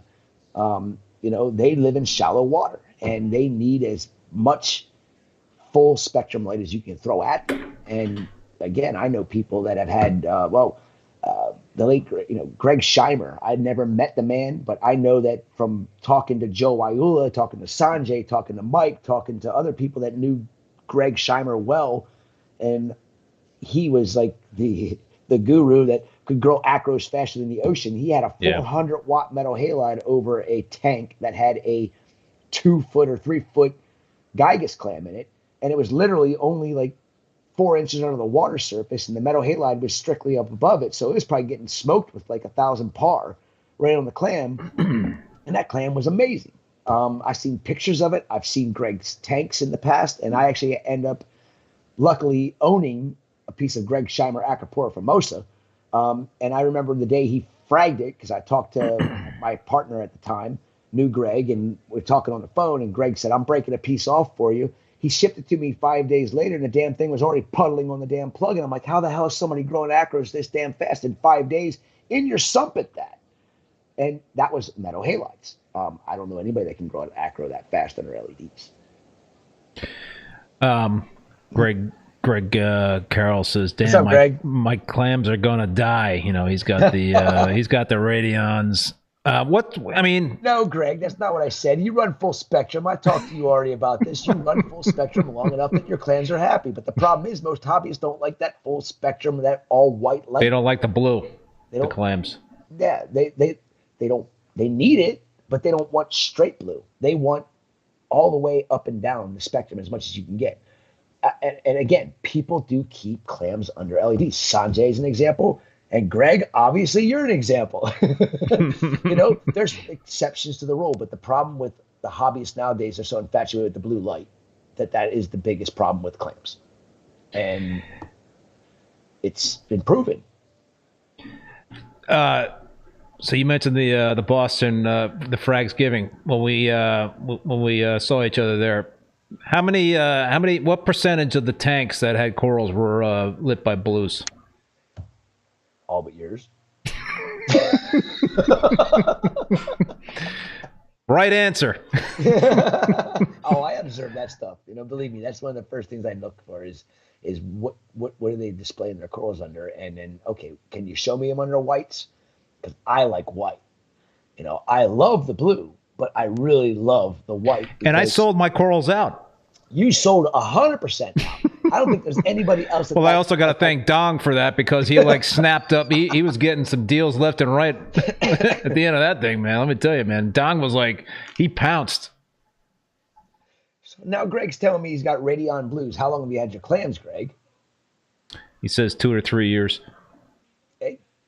But you also told me you run at 100% and you're getting super insane amounts of par, which might make an exception to the rule. I mean, you and I talked about this on the Carolina Reefing community about people run their tanks with all blues and they run 300 par and they think that's suffice for the corals. And honestly, they need to be, acros can handle anything we can throw at them. I mean, why people think 300, 400 par is enough for an Acropora to get its full glory out of it is beyond me, because, that means in low tide and the corals are high and dry, they're not getting that much par, are they? I just don't understand it. It doesn't make any sense to me. But Greg gets it. Greg runs really high intense light. Maybe that is the reason why Greg is able to use Radion blues and keep his clams happy and healthy. There's so much I don't know about that. And I'm glad he's chiming in, because he's maybe changing my opinion about it, because I see too many people buying clams and killing clams and they just give up because they just don't do it right. I've had a lot of problems keeping clams, pretty much Maximas, and it's not because of the LEDs that I've been running the last 2 or 3 years. I haven't had a clam probably like in 5 or 6, maybe 7 years or something like that, and I could not keep them alive under the halide. So it just seems like, and I've talked about this with other guests on the show, that there's diseases more prevalent. There's something going on with the clams, because back in the day when I used to keep my tanks, I would always have a few. Well, I had Maximas and I was doing fine. The only freaking Maxima clam that I couldn't keep was a black Maxima. That was like the only that was like my holy grail clam, was a black Maxima. I could not keep that clam, but everything else, blue Maximas, teardrop Maximas.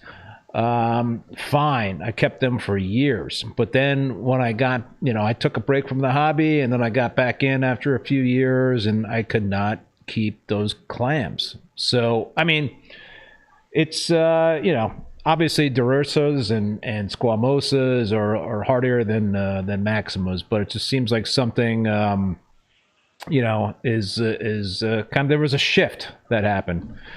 Adam Derrickson, man, what's happening there? Battle Corals there. Adam, good to see you in the chat, man. Oh, I love what he just said. 65K in Wasaki's. Yeah. Can't get him anymore. Damn, you can't get him anymore. I can get some 65Ks from Tulio, and also from Aquabrite Solutions. So there's plenty of metal halides available for people out there that want to put metal halides back over their tanks.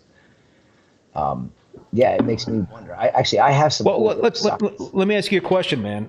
So the difference between my halide tanks of recent years versus my halide tanks years ago was, and I never put par meters under my halides in terms of so I had no clue in terms of what I was running with par years ago versus what I had somewhat recently, but. Talk to me, man, about the difference between running halides, and Alex Correa would love this discussion. It's too bad he's not in the chat there. He'd go bonkers. But talk to me the difference between running halides with electronic ballast versus magnetic ballast. Magnetic ballasts were utilized a long time ago, years ago, to overdrive, specifically the radions, radium bulbs that you mentioned, the 20K, whether it's 400 watt or 250 watt, K radium bulbs. You'd be able to overdrive them and get more giddy up out of those bulbs. But, with electronic ballast, you can't do that. I know there's like an HQI setting on the electronic ballast. My understanding is that you can't get the same kind of output as you would versus a magnetic ballast, and nobody makes the magnetic ballast up until when Reef Brite Tulio started manufacturing those again. Yeah, there's a huge difference, okay? The whole green push came about. And again, I'm not bashing green. I love the planet. I want the planet to be here. But logic, again, is where I think. And if when they came out with the electronic ballasts, more energy efficiency. Yeah. What happens when you have an electronic ballast versus a magnetic ballast? Okay, a magnetic ballast draws the same amount of power, but the thing that's great about a magnetic ballast is a capacitor inside of there. Okay, that capacitor holds current and keeps the current consistent going to the metal halide bulb. When you have an electronic ballast, you get 400 watts, but you get every power surge that your entire electrical grid ever sees in your home going straight to the bulb. So your bulb life lasts a lot less with an electronic ballast, and that in turn makes the life of the bulb is less. So because of all those surges that go through to it, because the gases that are inside of the quartz sleeve, that are inside the metal halide that glows, it needs that consistency. And the magnetic ballast will give you the consistency no matter what, unless you have massive amounts of power surges continuously in your home. And then it might be able to shift that current that is constant inside of the capacitor. So the consistency of the current is the reason why a magnetic ballast drives the metal halide bulb better and gives you longer life out of the metal halide bulb. The electronic ballast was a travesty because it caused people to have to replace their bulbs a lot sooner because of the inconsistent current going to the quartz sleeve. So you get a consistent 400 watts out of a magnetic ballast, you get a fluctuating watts out of a magnetic ballast. And that's why I actually found, I kind of stumbled across this. There's a guy that had bought a shipping container on like a, Storage Wars, abandoned shipping container that had 10,000 metal halide ballasts in it. And really? Yeah. And I'm like, you serious? I need to buy those from you. I'm like, how much do you want for them? And unfortunately, I can't afford it, but they're cheap. And I got a sample of a 175, a 150, and a 250 sent to me. And I wired them up. They fire up my 175s perfectly. They fire my 250s perfectly, and they fire the 400s perfectly. So I actually need to call the guy and say I need to get, like 24 of each so that I can swap them out as my electronics go, or maybe just buy 100 or so of each, because I don't think I ever want to stop using metal halides. And as long as I've got a bulb supply, why should I? Ban them, come arrest me. Come arrest me. I'm keeping corals alive here. What did Adam from Battle Coral say? They're talking about 6,500 watt Iwasaki's, I think. I literally bought the last batch of highlighting head before they discontinued them about 8 to 10 years now, I think. So he's a hoarder like you, dude. Well, I actually started selling my 400 watt bulbs to people that ask me about them because I've got 300 of them still. I need 250, so I'm funding my 250 watt purchases. Mark Vanderwall, oh man, magnetic versus electronic. Then bring up pulse start versus probe start. Laugh out loud.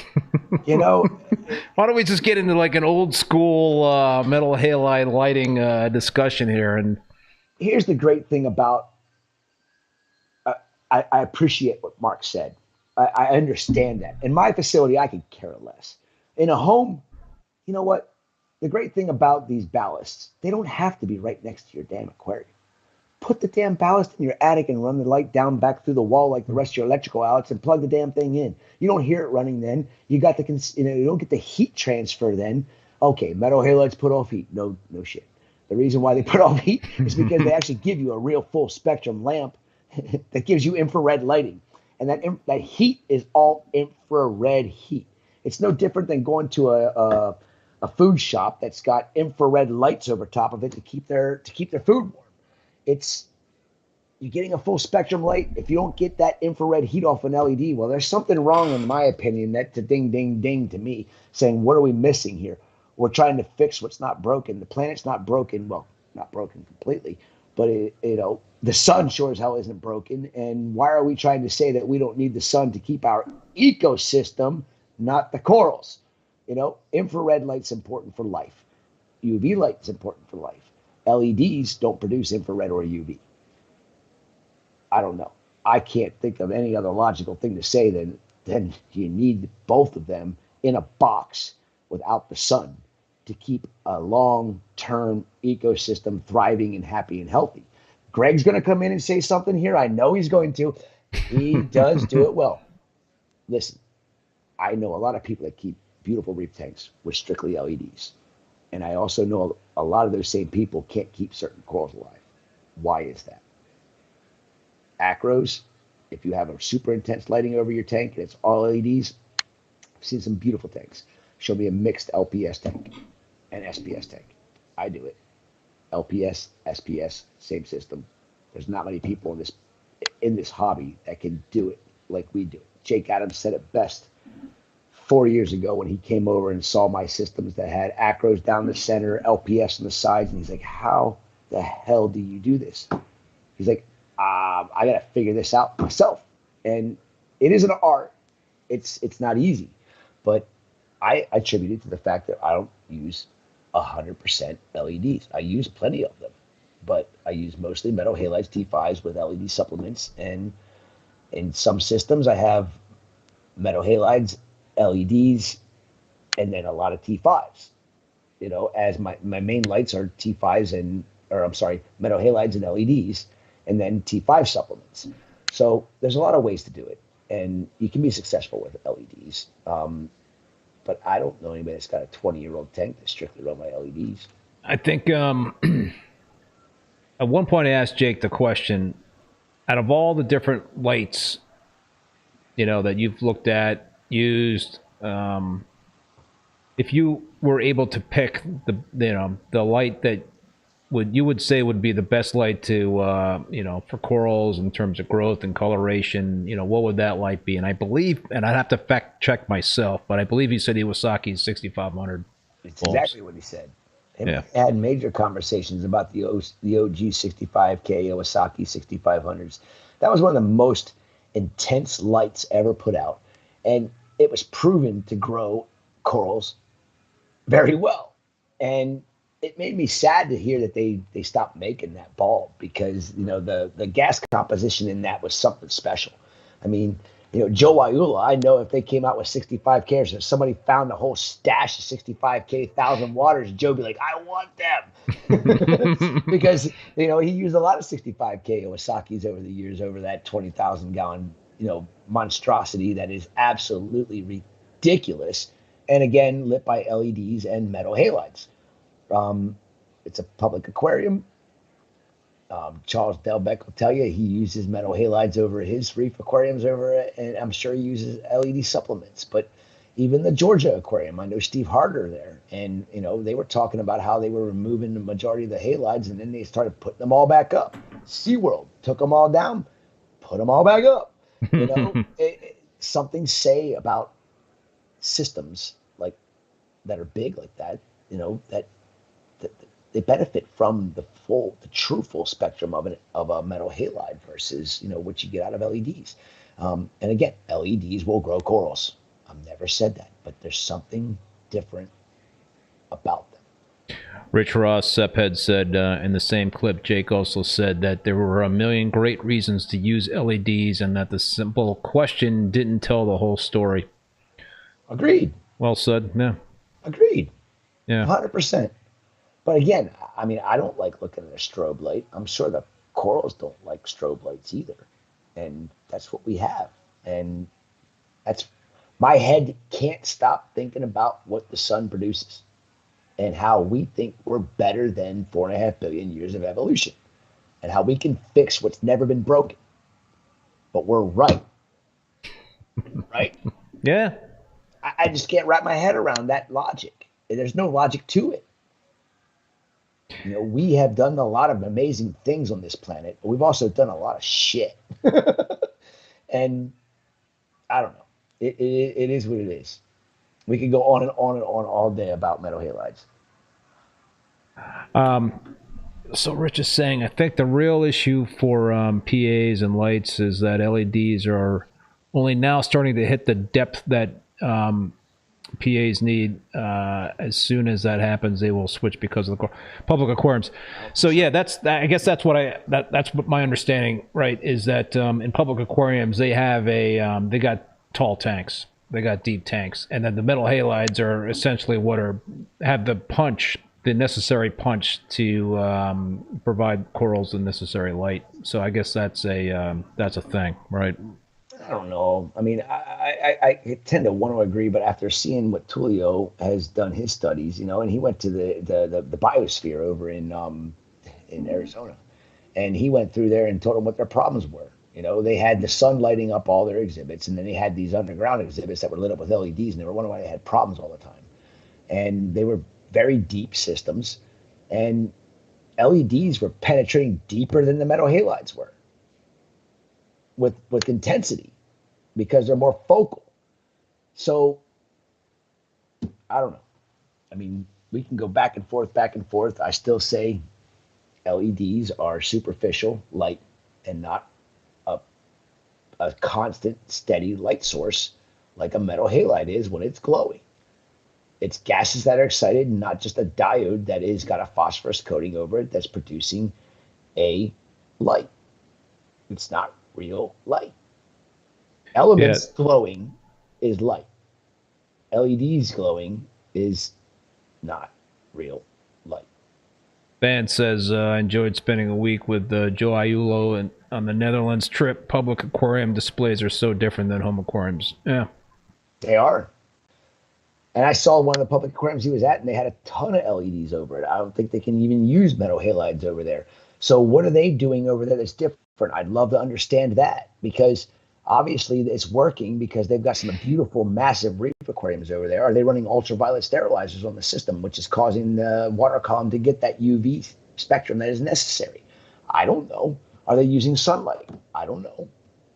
There's a lot I don't know about what they're doing, and to understand it, I need to be there to understand what they're doing, and maybe my mind would be changed in some way. But I still can't, again, get past the sun or a strobe light. Todd from Champion Lighting Supply says, FYI, the Biosphere had a major humidity issue that was frying their LED fixtures. Makes sense. You know. Yeah. What is the LED fixture that I was talking about it with Julian and Colin Ford about the fixture that you could actually submerge in water? DNC Blu-ray, is that what it is? I'm not 100% sure on that. Which beer is this, Chris? Yingling. Yingling Pounder, number 4. We're on 3 hours, so I told you I drink 1 an hour. So did I get that right? DNC Blu-ray. Got to fact check again. GNC is what they're saying. GNC, is that what it is? Yeah, that's what I just saw there. Yep. Yeah. Okay.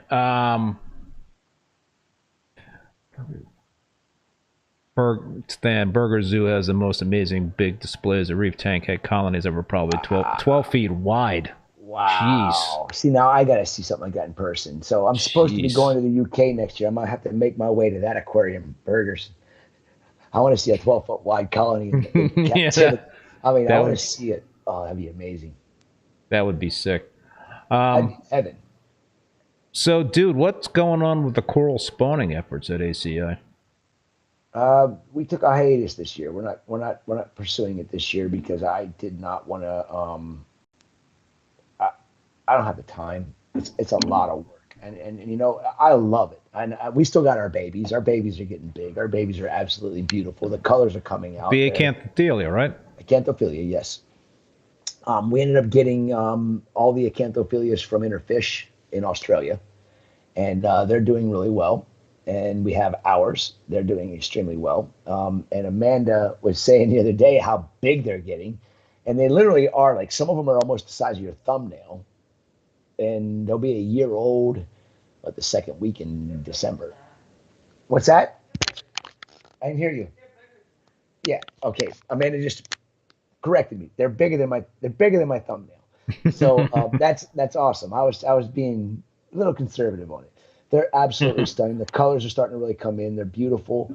You know, I actually I can't talk about it, but I can't talk about who it is and what is going on. But I just talked to another facility that is spawning Acanthophilias, and they asked for a little advice from us. And Amanda and I were very honored that we were one of the first in the world to ever do Acanthophilias, and then we have this big facility with like 700 Acanthophilias. And they actually had a spawn happen, but it was small. And I said, just wait till January, then wait till February. And that's when you're going to see the massive spawns, because that's what we experienced. And I'm excited that, we've been able to help a facility out with our experiences, with Kerry O'Neill and Don and Lou from Interfish. We kind of wrote the book on what happens with Acanthophilias for spawning, because nobody ever did it before. And the fact that we still have living specimens from that first spawn still growing and doing well is, I don't know. I'm proud of it. My wife's proud of it. No, you should be, dude. It's awesome. And they actually spawned Indonesian Trachyphilias, flat bottoms and cone bottoms, this facility I'm talking about. And now they also want to work with Cinerinas, which I said, hey, you sound like me. I want Trachophilia, Cinerina, Acanthophilia. I want to do Blastomuses. We got to do plate corals. We got to do, all the solitary polyps that, when we cannot get corals from the wild anymore, we'll never see again because they're not fraggable. Well, actually, they are fraggable because we had to sacrifice so many of them to see whether they were gravid and holding eggs from the wild specimens we got. So we actually have 3 frags of original colonies that we checked out to see if they had eggs and sperm in them. And the great thing is the person that I'm talking to, and I can't wait till he tells me it's okay to talk about this, but I said to him, I'm like, you're going to have on the 14th day after the full moon, you're going to get a spawn. And sure enough, it happened for them. And I said it was going to be in the December full moon, but it happened to be in the November full moon. But then I remembered Amanda was at the farm, every night for a month and a half watching these corals. And she actually caught one of our acanthos, probably the 12th or the 14th day after the full moon in November, pulsed and spawned. But it was the only one, so we got no fertilization. And when I told him on the 14th day, and I said it's going to be between 40 and 45 minutes after the sun sets, according to your lights. And he sends me a message like, holy shit, dude. He's like 40 minutes exactly after the lights went out and the moonlights came on. He's like, they spawned. I was like, sweet. He's like, okay, what else do you got for me? And I was filling him in with all this information. And he's like, okay. He's like, they spawn, like I told him the day before, I'm like, you'll see huge sperm clouds come out of the canthos. I said like 5 to 7 pulses. And then you'll see a pause, and then you'll see 5 to 7 pulses of nothing but eggs come out.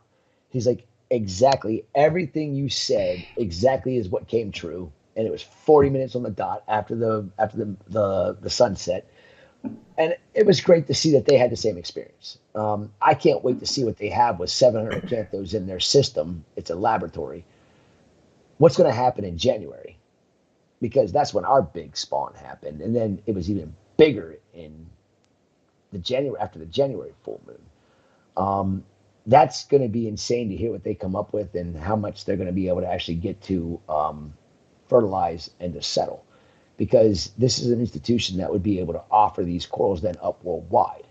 And at a year, when they're the size of a nickel, per se, or a quarter maybe, open, is it sellable, or do they need to wait another full year? And I think they need to probably wait 2 to 3 years before they're sellable. But then this would allow countries like, or continents like UK and Europe, to be able to get these corals, because they would have the documentation of these corals being born in captivity and aquacultured and not wild collected. And right now, anybody that's on here right now that's from the UK or from Europe, they cannot get, yes, we're going to do that next. Amanda's just pointed out she wants to do the Ghani video, because we're talking about spawning, and the Ghani video that we have is all spawned, settled, grown Ghanis by Interfish in Australia. But what I'm getting at is here, all the solitary polyps are banned from importation into the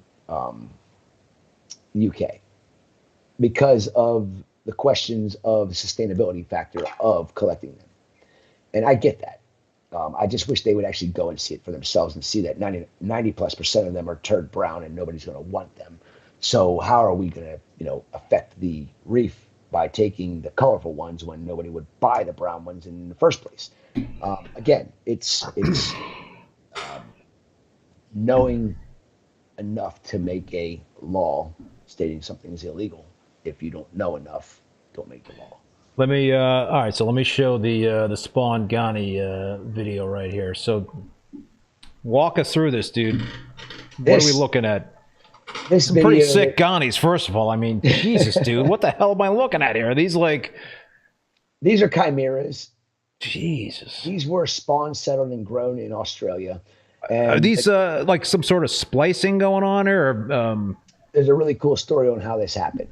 This is a natural occurrence. You had over in Australia, Interfish, they had thousands of baby Gonioporas settle. But they had 156 out of the 3,000 plus that they had settle. They had the majority were, well, there was a lot of green ones, and there was a lot of red ones, and then they had 156 that were called chimera.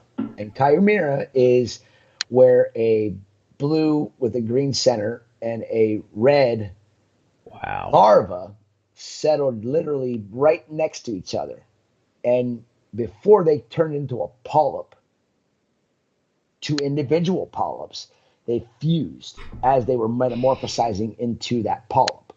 So once they metamorphosized and they fused together, it was the red genes and the blue genes. And because they fused together and became one, you get this chimera. So as they grow, you get this blending of the red and the blue. And I have one on my farm still that is the most chimeraed out of all of them. I put it in my back farm. I kept it because I want to grow it. I want to see what's going to happen with it. But it is absolutely stunning to see these amazing corals. What's retail on one of those? About $1,000. That's, you know what? That's worth the price. Nobody in the world has them. Nobody in the world has ever seen them. I mean, this is the first time it's even been documented in the industry. Now, after I saw this, I was like, wait a minute. I got a wild colony in. That is so sick.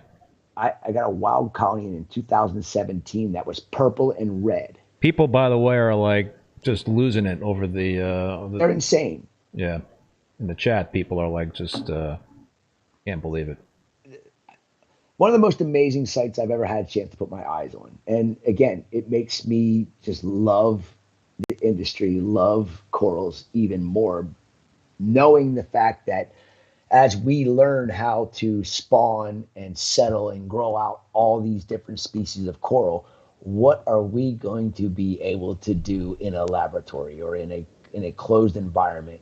How many different weird color morphs and chimeras, and just what are we going to see? You know, and the only way the industry is going to survive in the future when you can't get wild corals is with coral spawning, because you know, you can clone a coral all damn day long. You know, I could take a Fabia, a Phabites, a Micro Lord, a Micromysa malcacensis, like an Acropora, anything like that, and you're gonna get that color morph.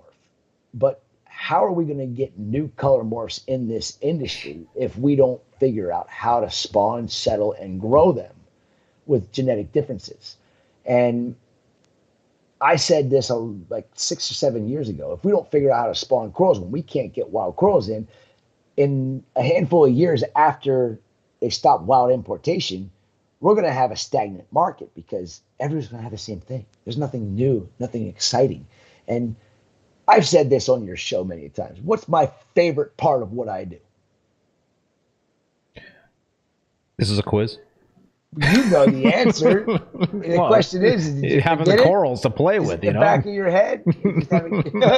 My favorite part of what I do is importing corals, because I don't order corals. I don't buy off of photos. I have no clue what I'm getting. I get 30 boxes in. What's in them? I don't know.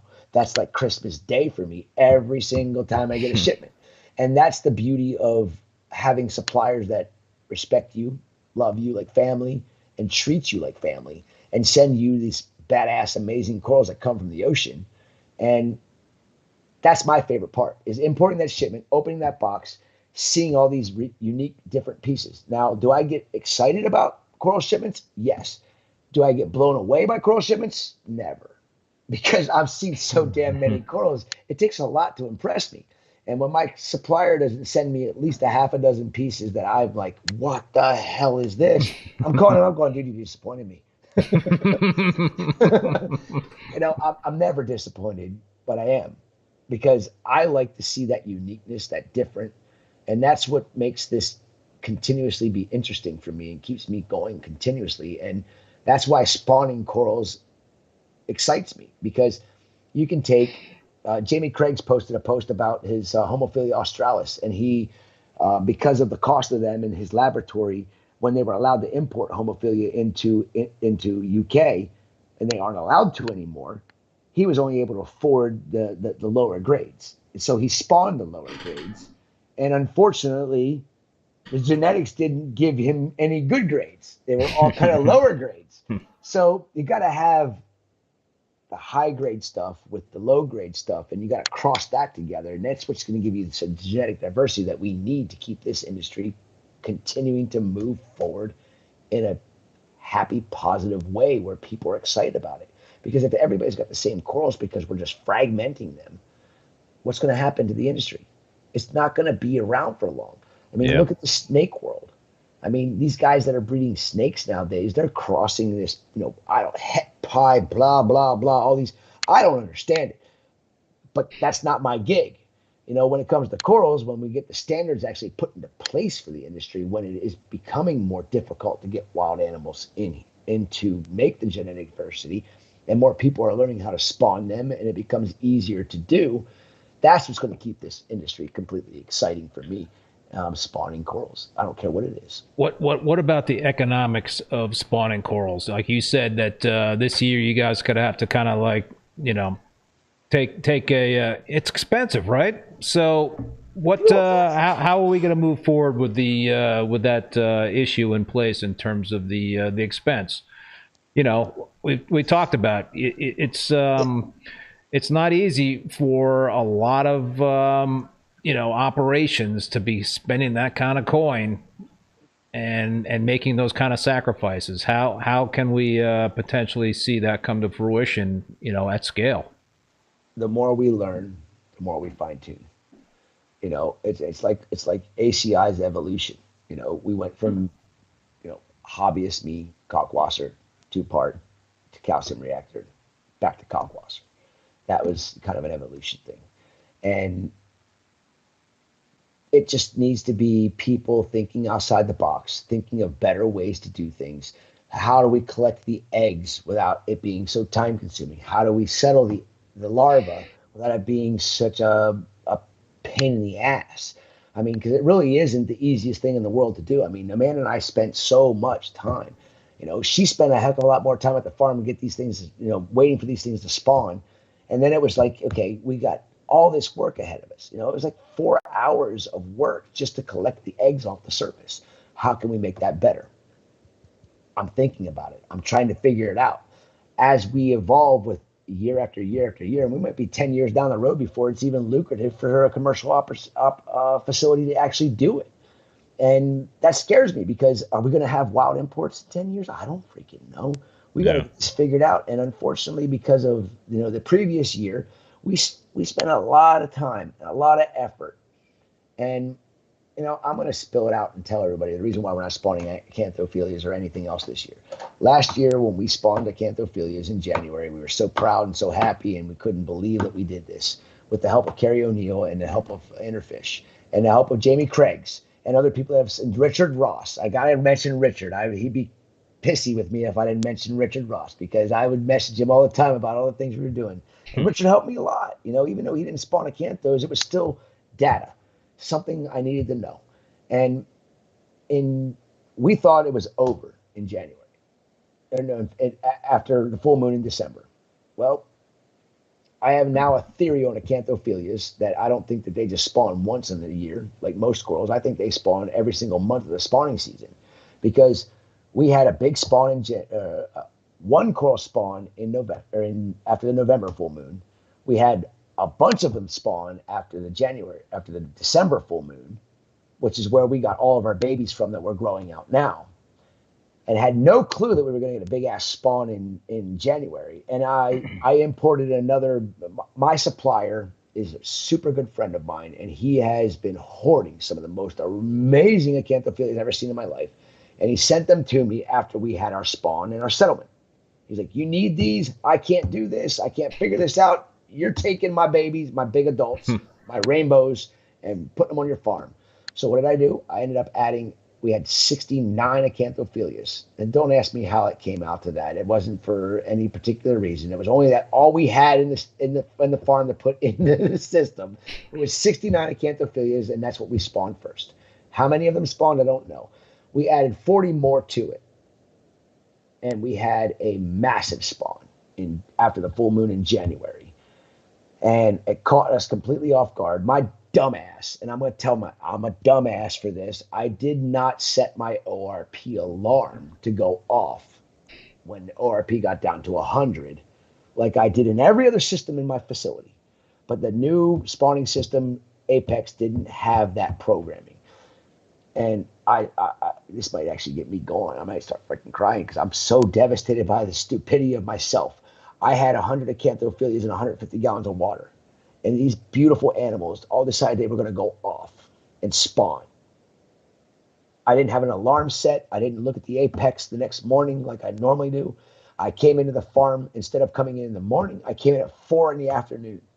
And when I got there at 4 in the afternoon, I couldn't even see my babies in the tank. There was milk. It was white because there was so much sperm in the water from the spawn, and those corals perished.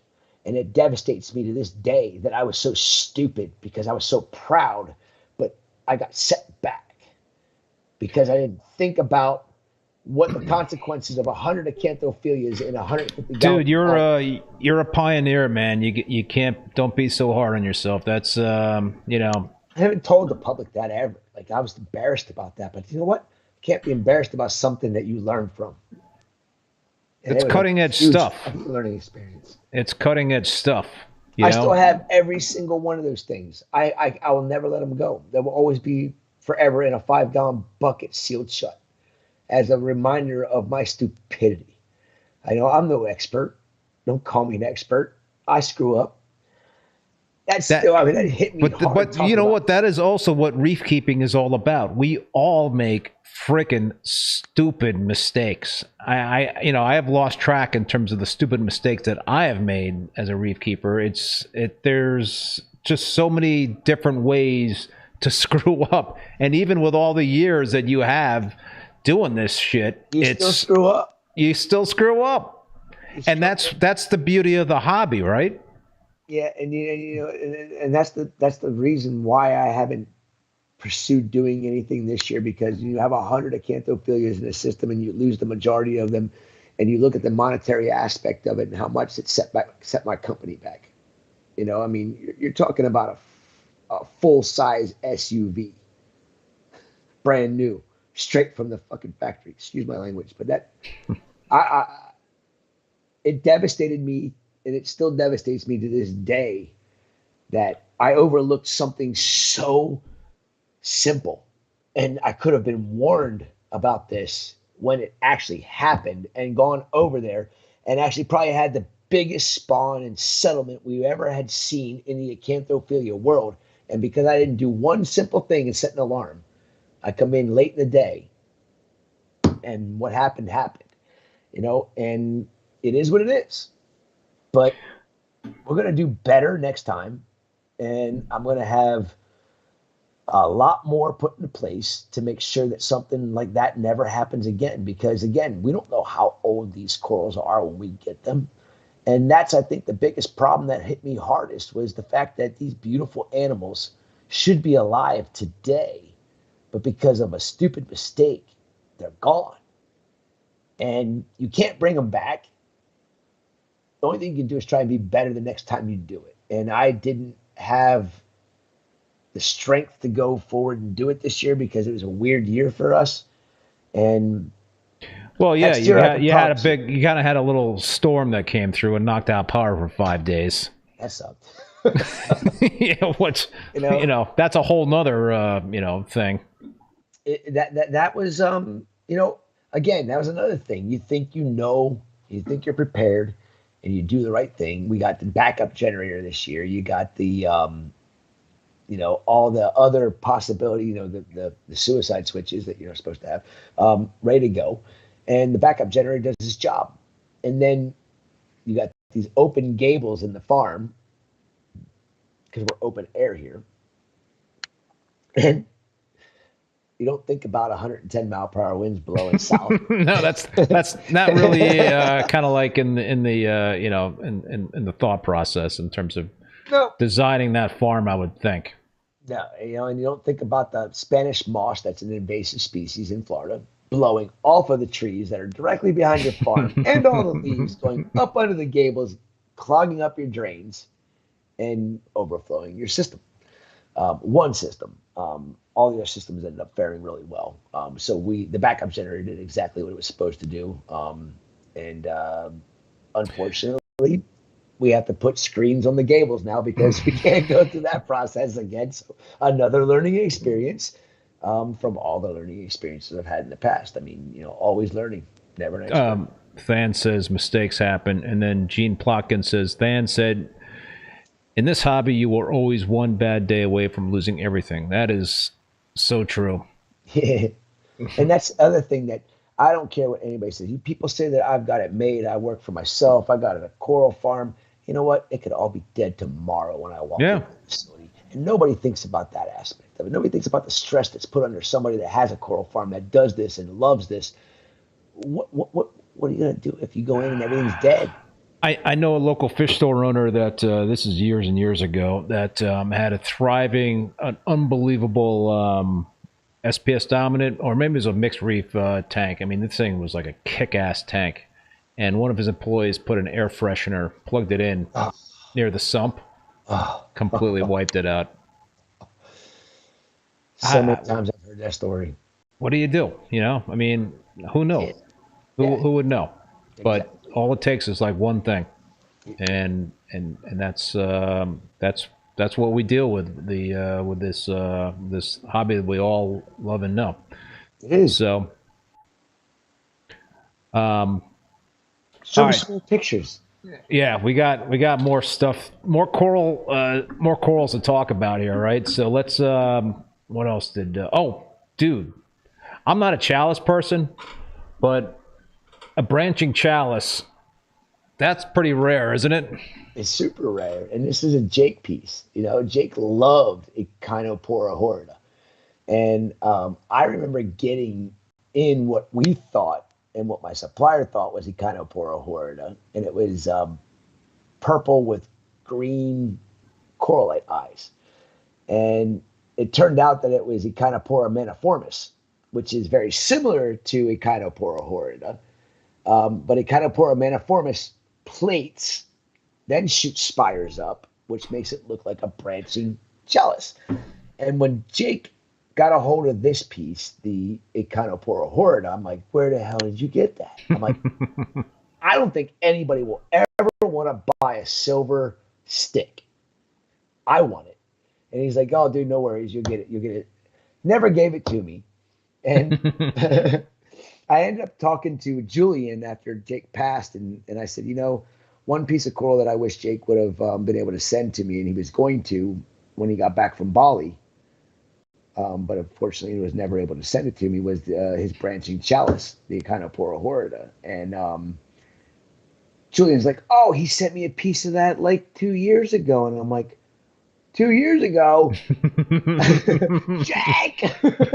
I can't yell at him now, but and he's like, I'll send you a chunk. So he sent me a 3-branch piece, and that was not even 2 years ago. And we have now 4 colonies of it that are about that size, and in that video, that is a really cool, unique piece of coral.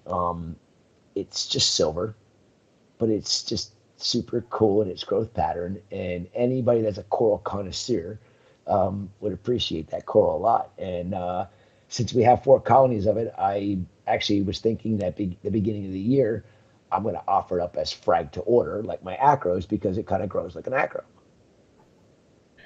It's nasty. It'll mess up anything that it gets close to, but it's got sweepers. They're not that long, but if it starts growing and getting close to anything, I don't care. Like what's close? Inch. Okay.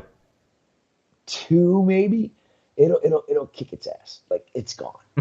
You'll be like, they're happy. That's one badass good. coral.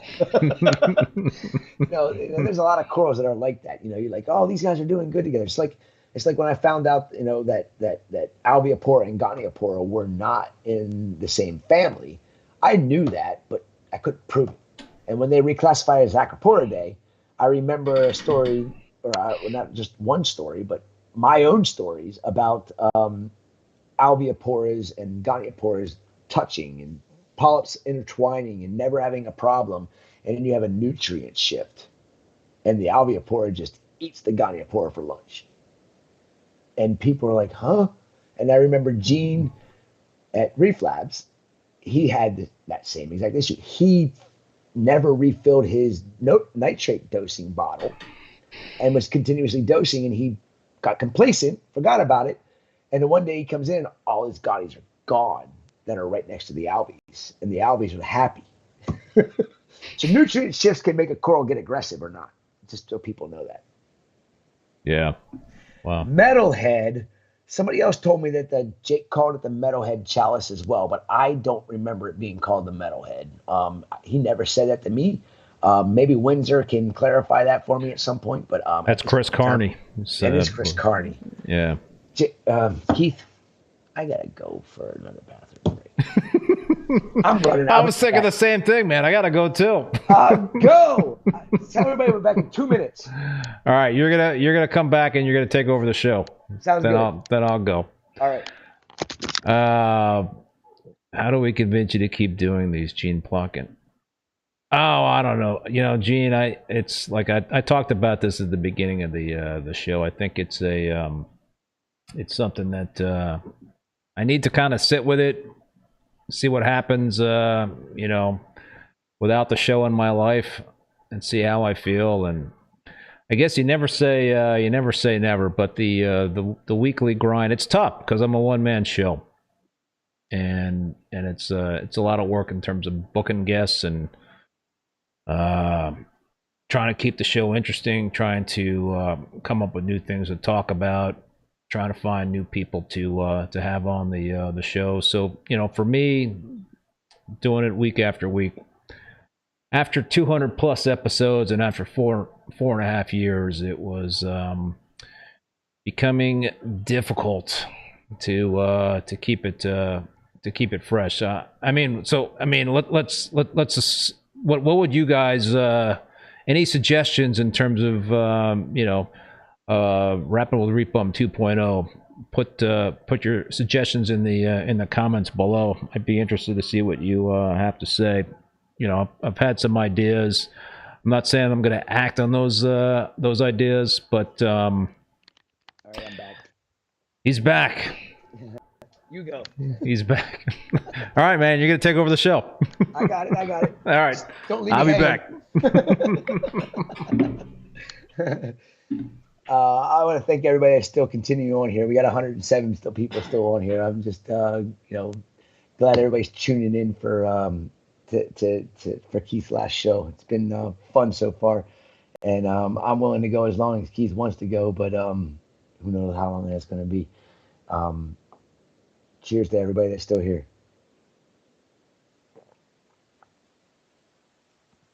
So I'm open. Anybody have any thing they want to talk about? Want any questions? Anything that people want? Just want to Keith and I to run with as a little segment here. I've been having a lot of fun. I hope you all are enjoying it. And it kind of sucks that we're not going to do this again on here on Rappin With ReefBum, but it's been so much fun over time. I would volunteer for the producer spot immediately.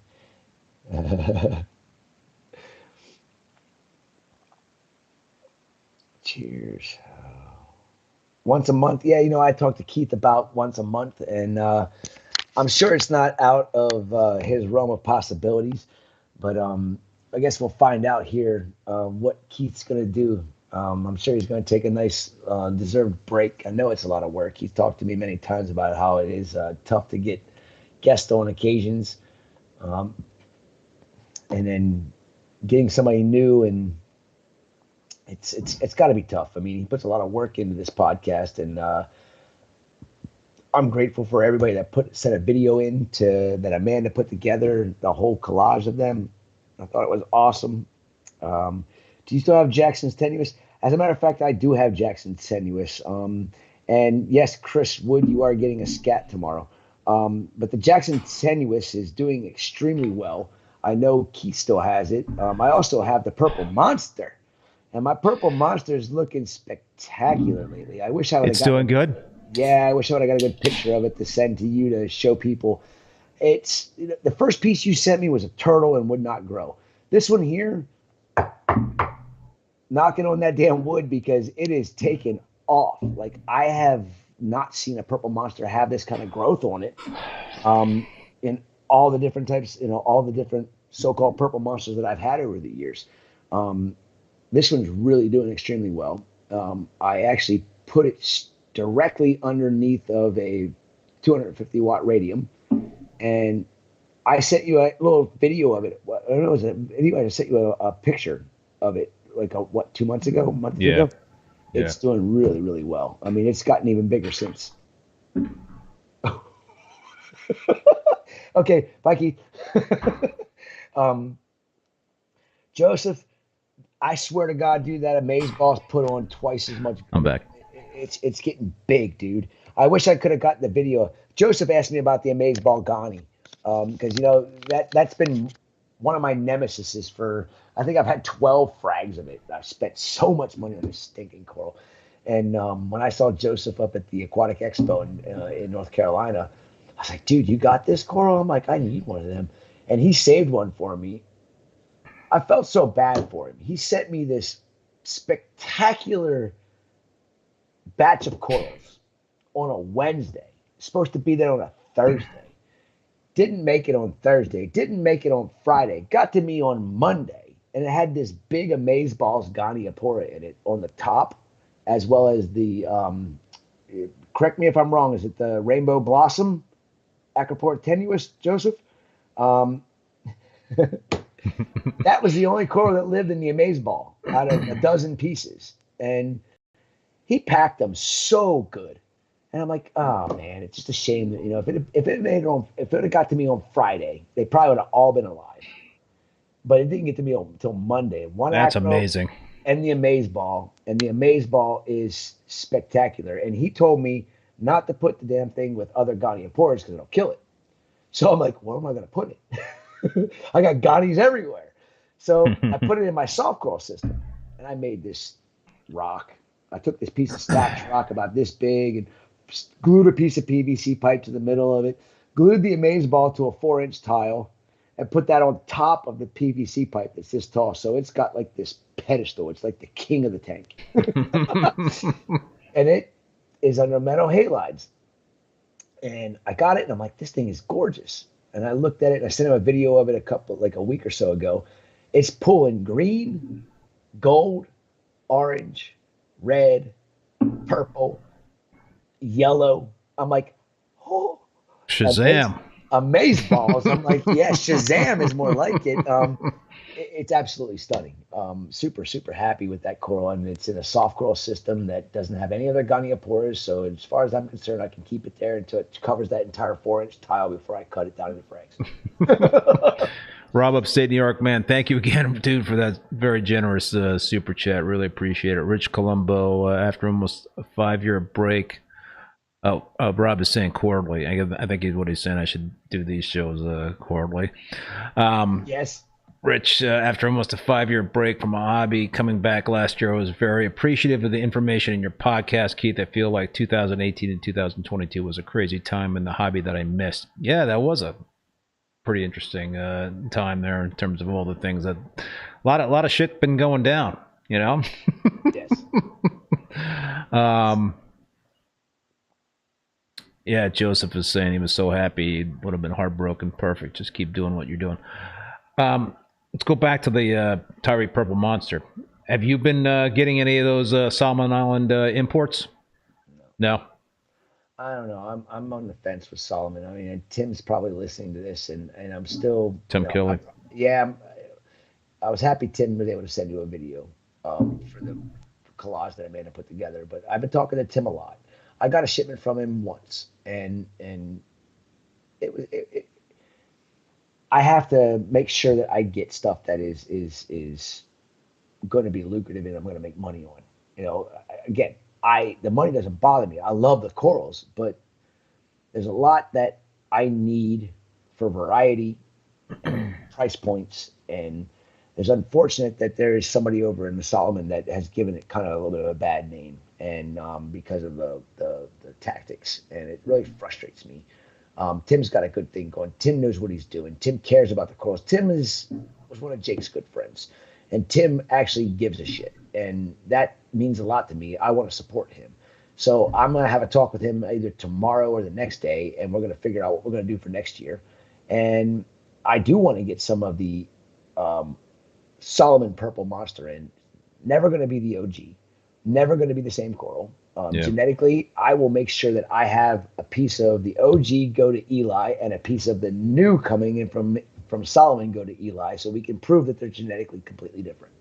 We're talking 15, 20 years in difference in collection. Yeah. It's like somebody wants to, the one guy I was talking to in Solomon said he would send me some immortal tort. I'm like, no, it's not immortal tort. That was collected in 2015. The genetics aren't the same. I don't give a shit if it looks the same. It's not the same freaking coral. You want to market it as immortal tort, but you all care about the money. And that's what bothered me about that part of it. But you can't name a coral from the wild the same thing that's been in captivity for 15 years. Yeah. Sorry, you can't. Yeah. 10 years, whatever it is. That's where the industry has gone, though. And we have to accept it, or we just don't. And I don't accept it, so I don't buy it. Tim's got a good thing going on. I think he's. I'm excited to get some of the corals. I got the Acropora pichoni. What's that? Did Amanda send you the video of that? No, she was supposed to. It's called the what? Acropora. It's Acropora pichoni. I don't think I have that. It's called the ACI Snowflake Acro because it looks like a freaking I don't remember seeing that. I don't think she was able to find a good photo of it. That's probably what happened. Tim Kelly sent me this normally a deep water coral. Normally it comes from like 60 to 120 feet of water. But he found it in shallow water on what he calls Poopy Beach. Jake called Poopy Beach in Solomon Islands. There's a story behind that. I'll let Tim tell you that. But it literally is a two-dimensional Acropora. It is not three-dimensional at all. It's perfectly flat, and it grows. And when you look at it, it looks like a freaking snowflake. Wow. It is so badass. But it is as turd brown can be with bright green polyps on it. And the polyps are like almost microscopic. Like when it's happy and you see the polyps, like, oh, she's happy today. When she's not happy, like, okay, what's wrong with her today?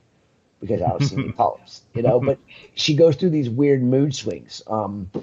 And I have it in two different systems, and it's kind of like tan in one system and it's very brown in the other system. But the polyps on both of them are neon green.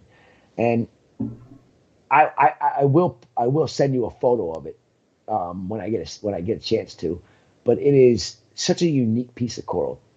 Tim collected it. He knows where there's more of it, and I want more of it when Tim and I get together and get a shipment again. But it's one of those corals that Jake would love. Yeah. You would probably love. OGs would love. Yeah. But the newer reefers would be like, why do I want that brown frown in my because it's badass and you don't see it every day. Julian Sprung, Tim sent it to Julian, and as soon as I saw it, I'm like, Acropora pichoni. And he's like, well, Julian probably just got the damn message. He didn't even get to go back. So he sends the message to Julian. And I think Julian just said, I agree. It is Acropora pichoni. So I'm happy to have it. And I think Top Shelf Aquatics, they bought the only other piece of it that I had. I got two pieces. Top Shelf bought one piece from me, and I told him. Todd from Champion Lighting says, I got shafted on it. No, you didn't. But he says, I want more of it. I'll send you a piece, buddy. Don't worry. What are the chances of a wild coral actually morphing colors in captivity, morphing to a different color in captivity? I've seen it. I had gotten from Vincent Chavez 7-8 years ago. I got Acropora tunella, which is another rare deep water species, and I think Vincent collected it in 120 feet of water. So it's not something you would ever see in the hobby unless you're a geek like Vincent and you're collecting your corals because it's brown.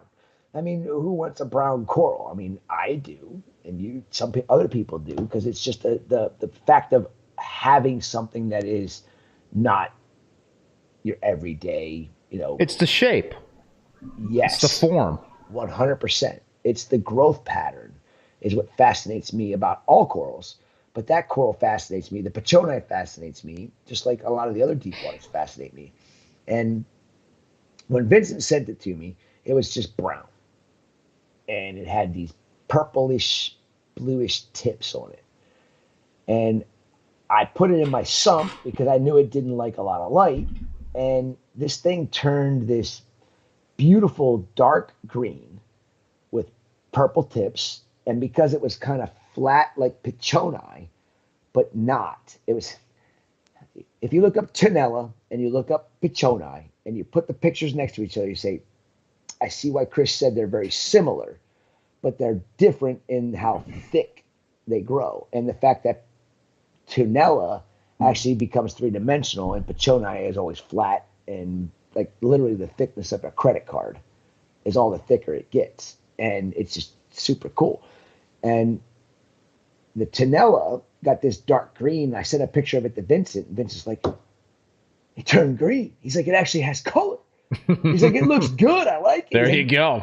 And I was like, sweet. He's like, I've never seen that coral other than brown or brown with purple or blue tips. So our lighting, our closed systems can definitely change corals. I mean, it's been proven many a times. I mean, how many corals come in that are from Australia that are an Acropora tenuis that are just solid one color with maybe one other color in the polyps.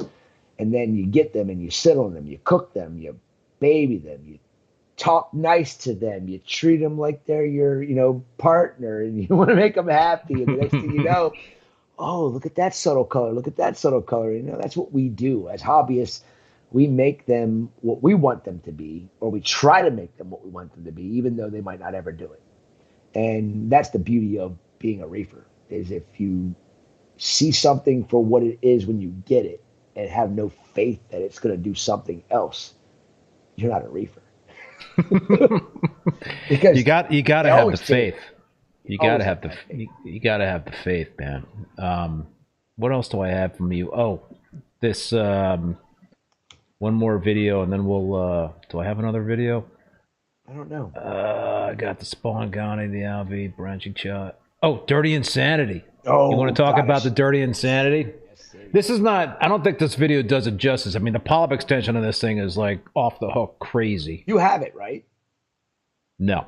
Oh, what do you mean? I don't think so. I'm sending you a piece. Like, you're not going to get just a little frag. You're going to get like branchy, multi. It is such a freaking cool coral. I love this coral. And that's shaggy, man. Dude, you have the picture of it too, right? Yeah, I'm showing the video right now. Show the video now, and then we'll show the picture later. This is just a cell phone video Amanda took of it. The Dirty Insanity. Vincent Chalice collected this coral back in 2018 after I was in Indonesia. He was out diving in Bali, and he found this coral, and he collected it. And he called me. He's like, dude, this thing it's so dirty, ugly. Like, it doesn't even look like much. He's like, but when the polyps retract, it's literally insane. He's like, I'm naming this the Dirty Insanity if it continues with this colors. And he put it on the farm. And when 2020 came around, and I got my first import from the Indo ban being over, Vincent sent me one piece of Dirty Insanity out of 250 maricultured Acropora. I'm like, you really? All you can spare is one? Well, this coral, and here's the picture of it. This still doesn't do it justice. Like, this picture does not give it the justice that it deserves. It's when the polyps are out, all you see is the polyps. When the polyps retract, that's where the true insanity of this beauty comes. Because I've got branches, when I frag it, I'm like, oh my gosh, somebody got 2 frags of it. I'm going to break one over here, and I'm going to break one over here. And they're going to go in the Dirty Insanity bag, and they're going to call me. And every time somebody buys 2, I make sure they get a piece from this side and a piece from this side. Because this branch will have green, purple, and red in the branch, and then yellow at the base of the polyps, pink on the edge of the corallite, and then this one here will be just solid purple. The whole colony Yikes. is like that. It's so weird. I had somebody put a picture up of their dirty insanity about 2 weeks ago. And I'm like, oh, it's just a frag. It had 3 little branches growing on. I'm like, you haven't even gotten to see the true beauty of this coral. Wait until it is a miniature colony that's the size of a racquetball, and it's got like 15, 20 little branches, 10, 15 little branches on it, and you see what I'm talking about. Because the true beauty is when the polyps retract. And I think it's still getting better and better and better. We almost lost that coral 3 separate times. I was down to a 1/2-inch nub. Really? You saved? Wow, that's not easy. I got that coral from Vincent in January of 2020 as a mariculture colony, which, we all know the size of normal mariculture colonies. They're decent little size, fish-sized pieces of coral. I made 3 pieces of it, and almost all of it died, except for 1 piece. And that started growing and doing extremely well. And then Hurricane Ian hit us, and I lost almost every last bit of it. I had 1 little 1/2-inch piece of it left. And I grew that back out. And I lost 3/4 of that piece. And then I broke it down again and made 2 colonies out of it. And they're the 2 colonies that I have today. And so 2 years after Hurricane Ian, I launched it as when it was only 2 small little colonies with maybe 10 frags I could make off of it. And I priced it high because I feel it deserves it with all the time and effort I put into it. And honestly, I care less if I sell out of it because I want to watch it grow. So the few people that are connoisseurs that are absolutely loving it are buying it every once in a while. And now those colonies have turned into, that colony in that picture was probably, 4 or 5 inches across. And then I have a smaller piece that's probably 3 inches that's right behind it. And it's so fun to watch that coral go from the 1/2-inch, from the mariculture colony that came in all the way down to saving a 1/2-inch nub back to having 2 colonies and having them just look so spectacular. It's like mesmerizing to see it. I actually grab it sometimes and pull it out of the water so I can close it up so I can actually see what it looks like. It's coral abuse. So Alex Correa just joined, and wink, wink, wink. So Alex, you missed like an incredible you missed an incredible revelation by Mr. Meckley a couple hours ago. He is switching from halides to LEDs. He is phasing out all halides. Dude, don't give him a heart attack, bro. Alex is over there holding his heart right now. I can see it.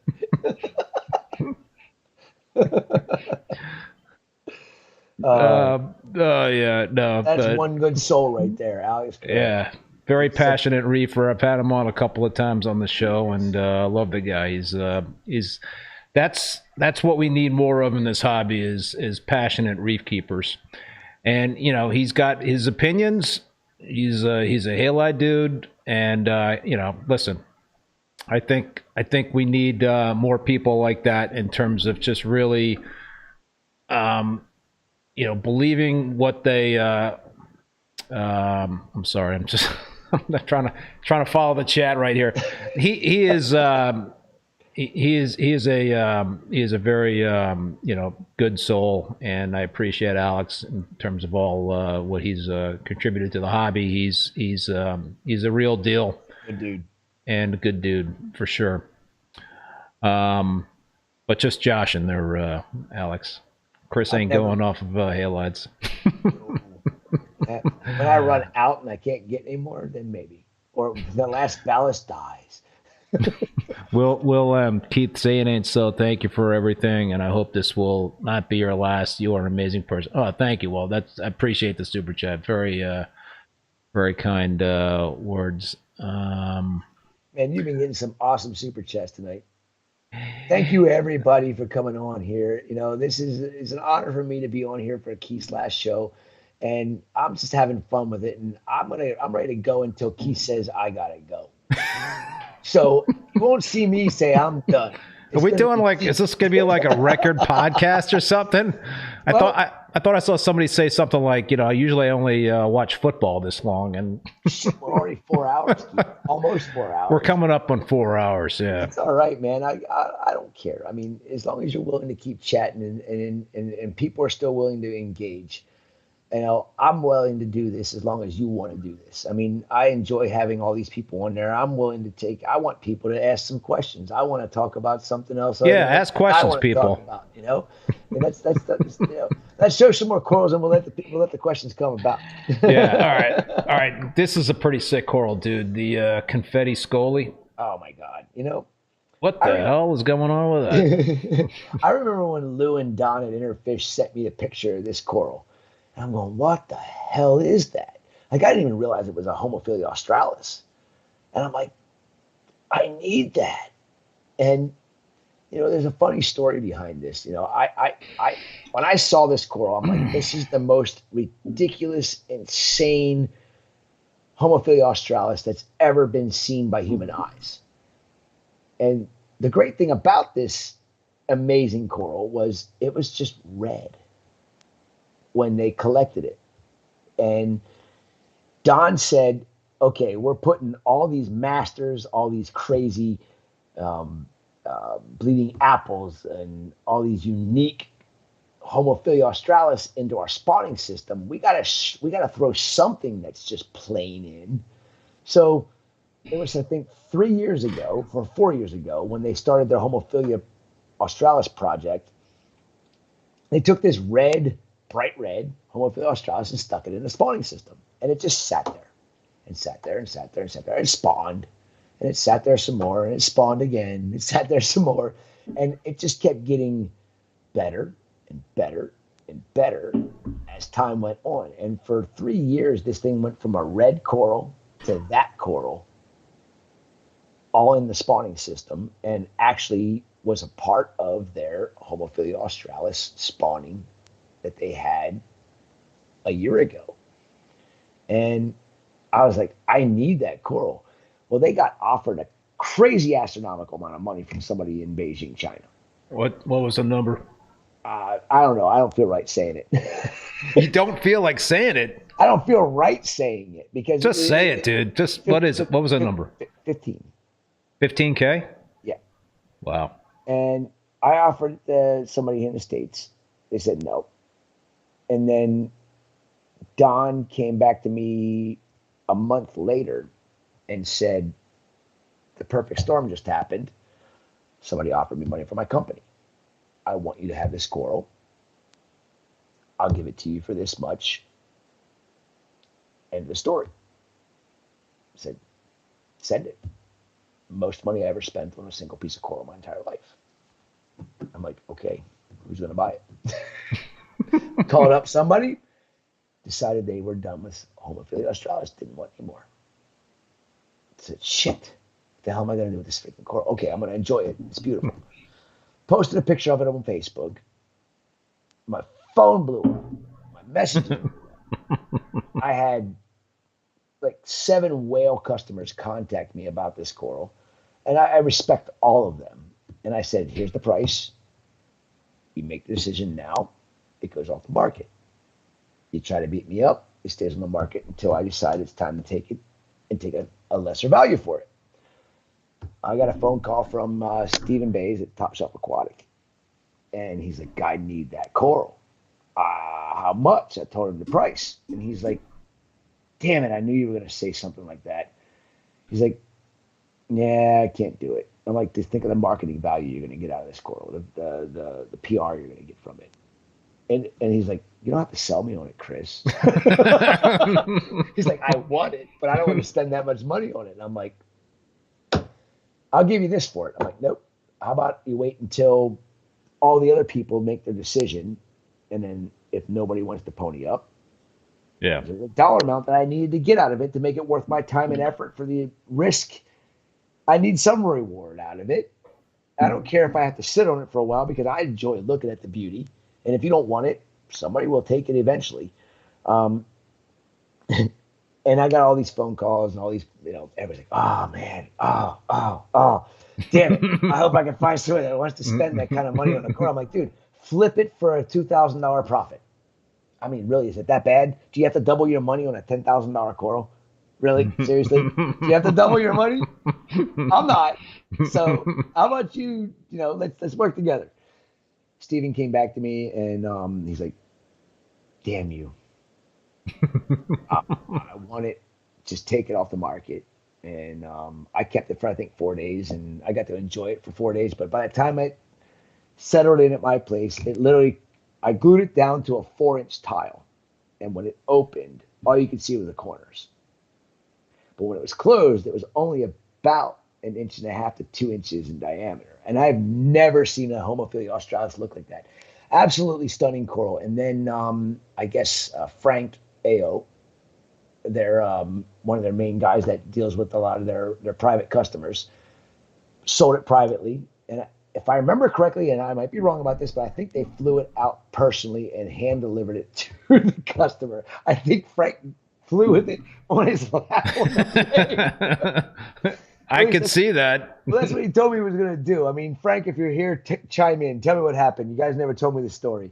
But they gave me some good, they gave ACI some good promotion for it. And it was worth it. I mean, to be able to put my eyes on such an amazing, unique piece that we'll probably never, ever see again in the hobby. I was going to say, that's a one of a kind. 100%. I mean, that's the thing about Homophilia australis. They're all one of a kinds. Acanthophilia are all one of a kinds. All those solitary polyp corals are one of a kinds. You'll never see one. You'll see one that's similar, but never exactly the same. And that's what I love about those solitary polyps. And that's why I want to, Amanda too, wants to spawn the solitary polyps, because that's the way of the future. And we have to have those corals and the solitary polyps in the industry because it's a big part of it. And it completes a LPS reef aquarium.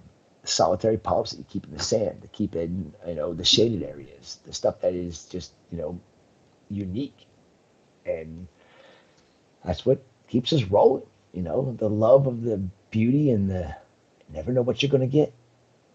Well, it's like what Forrest Gump said, life is like a box of chocolates. You never know what you're going to get there, right? So isn't that kind of the attitude you have when you open up say that? I say that more than probably anybody else on the planet. I quote Forrest Gump a lot. He's a good dude. Very good dude. All right, Alex has got a question for you, man. If you didn't talk about it, and if you have time, please talk about all the staghorn species of acros you have. How many colors? Gotta love staghorns, man. That's an OG kind of thing, staghorns. You just don't see that. It's not that prevalent in the hobby these days. I'm glad he asked this question. At first when I started, I'm like, wait a minute. I'm like, do you really want me to go into how many color morphs of Acropora I have? No, staghorns. So, of course, the OG green slimer. I mean, who doesn't love a coral you can see from across the room, even if it's a little frag? I mean, I love kick-ass coral. Valley green slimer. I have, and I actually was just really looking at this coral today. I have a Acropora abrolescensis. We call it Shaggy Stag, or the Wookie, because it's so damn shaggy. It's like better than a Millipora, like 10 times better than a Millipora when it comes down to how fluffy and shaggy it gets. That has the most intense blue tips on it, but it is as brown can be. Until recently. And now the polyps have this slight tint of green to them all of a sudden. So it's like blue tips, brown body, brown and green polyps. What's it going to do as it goes down the road? I don't know. I want Vincent to find me the blue abrolescensis, but he can't seem to find it anymore. It used to be super prevalent or super common in lagoons in the Java Sea, but he goes back to those same lagoons and it's no longer there. There's other Acropora. So we've got the Slimer. We've got one of my favorites of all time is the ACI Wild Indigo, which is a really thick branching. Is that similar to the Elias stag? What? The Elias stag? I have no idea what that is. Folks, correct me if I'm misstating that, but there's like an indigo teal type of stag that was like an OG stag. I want to say it's the Elias stag, but I said it was the Elias stag, but maybe I'm wrong. I don't know that, Coral. Yeah, I've not heard of that one. I don't have anything that Alex, you know what I'm talking about? Chime in. No, this is the wild indigo. It's been in ACI's possession for probably, or in captivity in the farm for probably 14 years, no, 12 years. I put it on the farm when we moved into the farm we are at now. So it's about 12 years old. But it's not the fastest growing because it's super thick. It's like thicker than my thumb at the base when it grows. And then it gets thinner, and it's not the fastest growing, but it is the deepest purple acro staghorn. And it's got these beautiful light purple tips. And I put it on the market just a couple of months ago, and I was like, see if anybody's even going to buy a purple staghorn. And I sold out. I had to take it off the market this afternoon because I had 5 frags left, and I estimate when I'm doing frag to order how many frags I can take off a colony. And I didn't feel right sending anybody a frag that was, 3/4 of an inch. It has to be, for me, an inch or bigger.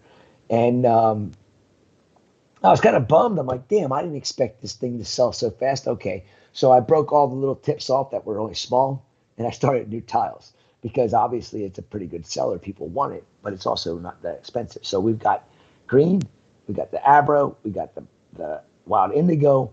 I've got another one I'm getting ready to launch. We're going to call it the Starry Night. It's Acropora microphthalma. It's it's an OG. It's not that lineage to the Starry Night from way, way, way back in the day. But it looks just like it. And I don't think anybody even has or grows the Starry Night Acropora anymore. I haven't seen anybody with it. I've asked people. It's not there. So it's like a tan body, green polyps, and the branches are about as thick as your pinky. And it is super intense in color, and then the tips have a light blue tip to them. Other staghorns. What else do we have? I've got Sanjay's Abrolescensis, which is green with blue tips. The Elias staghorn I was talking about, Gene Plotkin put the name out there, and I just Googled it and found the same thing. It's the Tyree limited editions Steve Elias blue stag. Oh, that's I know that, Coral. That's a Hoaxamai. Is it? Yeah, it's a Hoaxamai. It's not Hoaxamai anymore. I don't even know what the species is anymore. Hoaxamai is not even a species, if I remember correctly. But it was OG. It was called a species was Hoaxamai. It's so cool, the stags. I mean, that's just to me that really just personifies a wild reef when you've got staghorns and you've got green chromis and you've got Antheus swimming about in the tank and I don't know. It's all personal preference. I completely agree. You have to love your tank. It doesn't matter what everybody else thinks. Love your tank. Who cares what anybody else thinks? Honestly, I mean, seriously. If you want a bunch of brown corals in your tank, put a bunch of brown corals in your damn tank. You want all the freaking glowing, fiery, $1,000 boogers out there, go for it. If that's what makes you happy, then just do what makes you happy. I've got so many corals that people would be like, why would you put that in your... I don't care what you think. Keep your opinion to your damn self. It's ugly. To me, it's absolutely stunning. But yeah, I mean, I've got green with purple tip stag Formosa. We got hardline Hoaxamai. We got the Oregon Tort, Immortal Tort. That's my favorite coral. What, the Oregon? Yeah.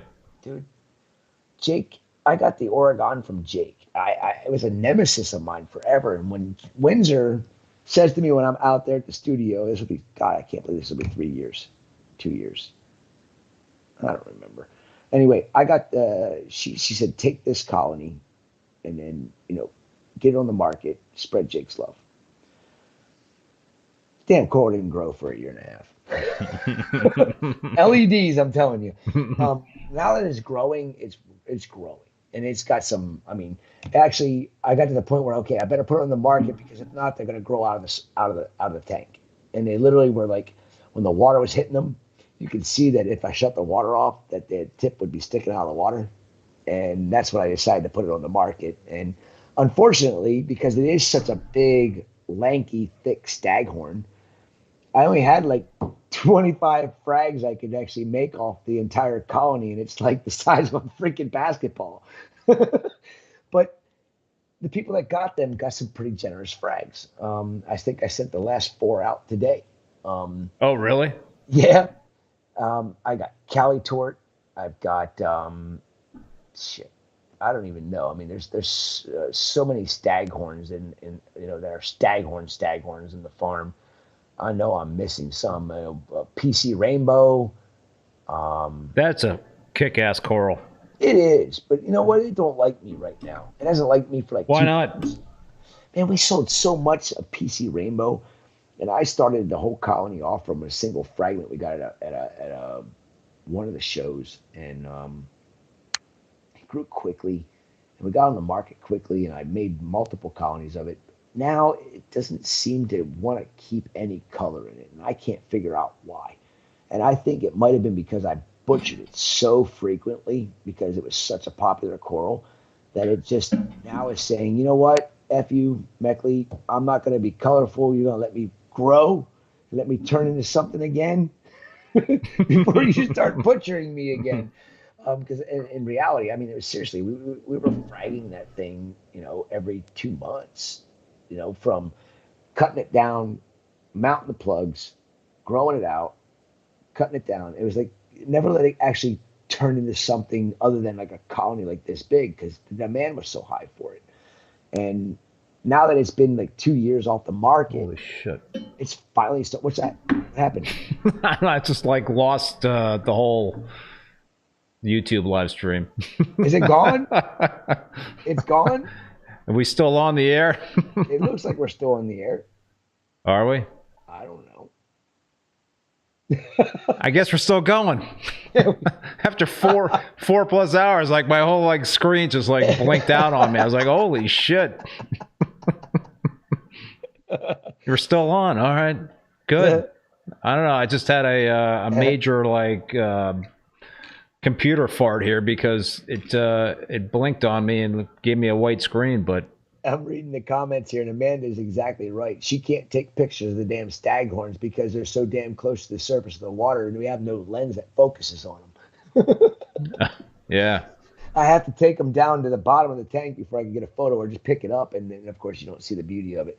But there's a lot of staghorns. Honestly, I got so daggone many acroporas, I couldn't tell you how many. There's some of them that are growing that I don't even know. They look like they should be staghorns, but they're not big enough to let me know that. And what do you call, Alex? Do you call Acropora Florida a staghorn because they've got such a weird growth pattern? And the way, a big branch grows out, it could be as thick as your arm, but have 200 axial correlates growing off of it. That's the Jake's toxic Florida, right? It is. And you hooked me up with that coral, man. That thing is freaking crazy. Yeah, you need sunglasses to look at that thing. I agree. I think it's better color than green slimer. And you know what's so funny? We offer up the frag to order green slimer and toxic Florida. And when people see the pictures of them, of course, the slimer's a staghorn. It's just branches and not tight. But people see the Florida picture and they see the same bright green and just kind of tight growth. And I swear people buy one of each just to say, oh, it's the same coral. And then when they get it, they're like, it's not. Shit, it is a completely different coral. It is so completely different than a green slimer. And I love it that people do that, because I want to put two right next to each other, Formosa and a Florida, and just watch them grow, because in the long run, the Formosa will outgrow the Florida. But on the opposite side, the Florida will blow the Formosa out of the water when it comes to the amazing growth pattern and ability that coral has to just be super unique to anybody's tank. Where was that coral collected? Solomon. Oh, yeah. Jake loved his Solomon corals, man. I mean, he didn't collect it. It's been in captivity. He got it from somebody. It's been in captivity, I think, 30 years. Oh, wow. Almost 30 years. I know Milka. I mean, who doesn't love Milka Stylo? I mean, I love that coral. That to me is like a centerpiece coral. That's a coral that I think everybody should have that coral. Everybody should have it, especially the newbie that wants to get SPS corals at some point in their life as a reefer. Start yourself off with the easiest SPS coral on the planet, a Milka Stylo. It's a sick purple. It's stupid. It's crazy, and it grows fast, and it's so tolerant. I mean, like, any stylo, is a great, like you said, kind of good introductory, good introduct, SPS, 100%. Yeah, entrance coral. I grow the crap out of that thing, and I have. I can't sell fast enough. Oh yeah, and that's like and that is like such an affordable coral. I mean, it's something that like a $10, $15 frag, like a 1-inch piece or something like that. That's totally reasonable in terms of being able to get into SPS and start with that sort of thing. I mean, that's a budget coral, and that's something that there's a lot of really cool corals out there that don't cost a lot of money, and Milka's one of them. Milka's one of them. I could think of Spy. Yeah, dude, that thing is a freaking weed, man. You gave me a little frag of that thing, and it's like, holy shit, that's a problem now, because that's like an invasive species. So true, and it's so weird that thing came from the Philippines. But it's like bright orange. I mean, how could you beat that? You can't. Or Monopora carinata. Nobody else there's no other Monopora carinata in the world in captivity. It's the Manila Spy is the only color morph of that species known in captivity. Everybody's got to have that coral. That's another beginner SPS coral that everybody should put in their aquarium. We do frag to order on that thing now. I mean, when I tell you I have 18 by 18 in just my 1,000 gallon farm tank, and then in the sump I got one that's like this big. I think that coral can be like your nutrient control type of I mean, right? You can manage your nitrates and phosphates with that coral. That's how much that thing like sucks that stuff in. Okay, my manager Daniel, I love him to death, but he never talks about the corals as like he used to. He's been doing this a long time. He's kind of a little bit burnt out. He loves his job, loves what he does. He's burned out. Yeah, he comes up to me the other day. He's like, dude, you realize that the Manila Spy, just from all the pieces that have been broken off by the big ass fish in there that fell to the bottom of the tank, collateral damage. They're all growing, so eventually they're going to grow up and hit the bottom of the rack that has the big colony of Manila Spy on it. And he's like, how are we going to ever get rid of all this stuff? And I'm like, frag to order. If somebody orders frag to order, I'm going to tell Devin to give me an 8-inch bag or a 6-inch bag with the label on it, so I can go over and be like, there you go. Pick up the debris. And Jake said that to me. He's like, you're gonna love this coral, but you're gonna hate it. He goes, sell it high in the beginning because nobody's ever seen it before. But eventually you won't be able to get $5 for a 5-inch frag. And he was right. Absolutely. Fellow Reefer, thank you so much for that super chat. Hello, guys. Hopefully you can enjoy some coffee on me from Sal from Atlanta, Georgia. I am sure Chris will recognize me meeting at Busch Gardens in Florida. Happy holidays, guys. We'll come see you soon, Chris. Was that Sal? Sal from Atlanta, Georgia. Man, I'll tell you a story. Sal. All right, I gotta take a bio break. Tell the story. Okay, I'm gonna tell a quick story, and now I'm gonna take a bio break too. Okay, so Sal, thank you for the super chat, buddy. I'm glad you're listening. I'm at the Busch Gardens on Congo River Rapids with my kids, and we get all the way through it, and we're going up the ramp to get off the ride, and there's this young dude sitting across from me and my kids, and he's staring at me, and I'm starting to get uncomfortable, going, what the hell is this guy staring at me for? And I'm like, what is going on? He's like, hey, you're Chris Meckley, aren't you? And I'm like, yeah, how do you know that? He goes, oh my God, dude. He's like, I'm so happy to meet you. Thank you so much. He's like, I know your podcast with Keith, and just all the content you put on the internet. Thank you so much. You've helped me with reefing. And that was like a humbling experience for me, because that actually made me realize that people actually listen to what I have to say, and they respect what I have to say. And it was so awesome that he was so mellow and chilled the way he did it. And then, of course, my son Isaac's going, Daddy's famous, Daddy's famous. That bothers the shit out of me because I don't want to be famous.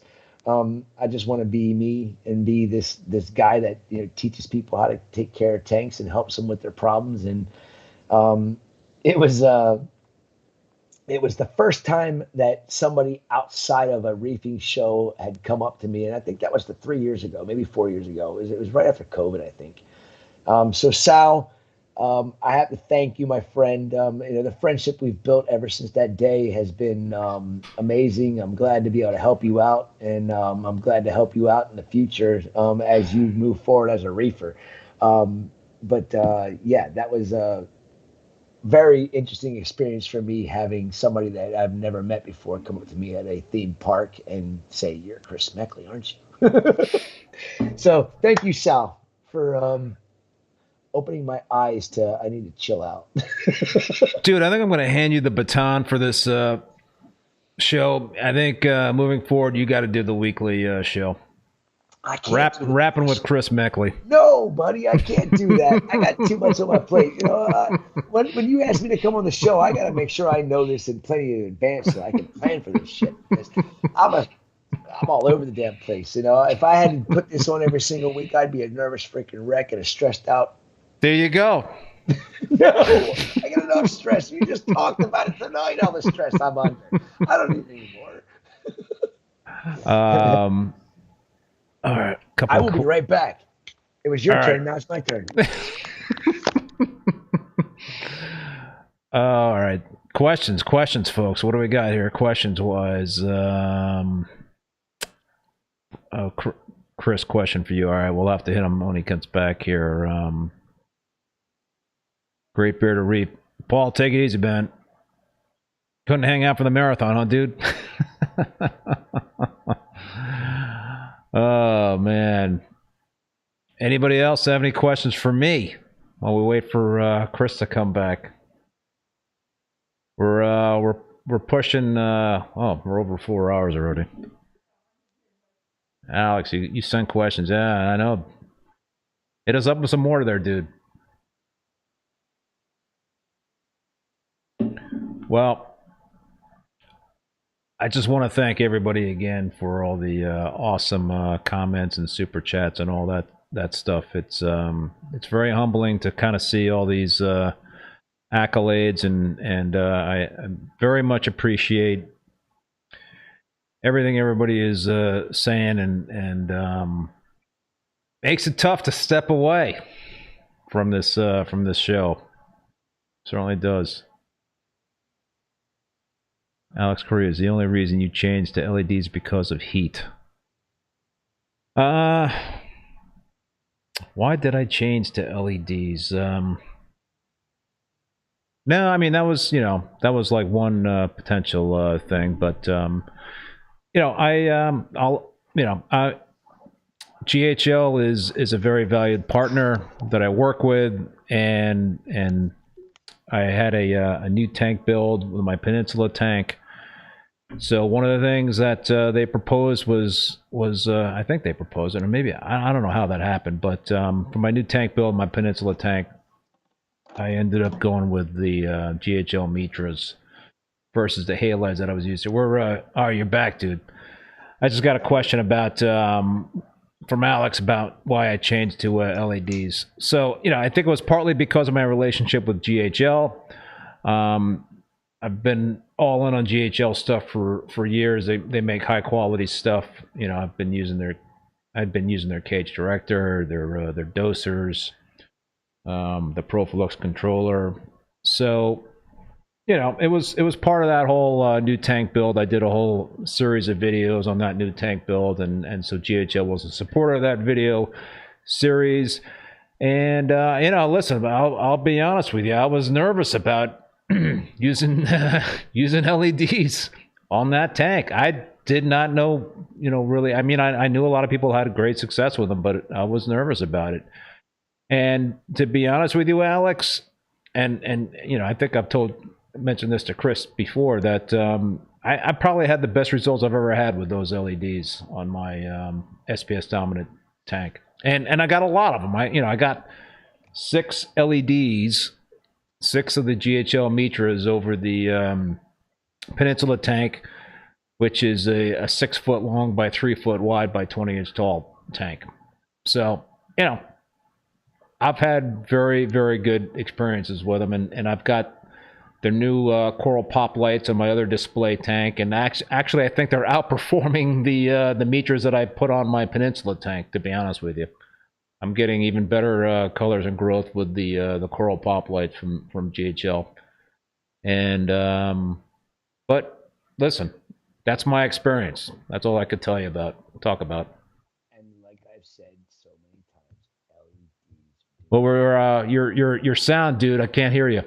You can't hear me? No.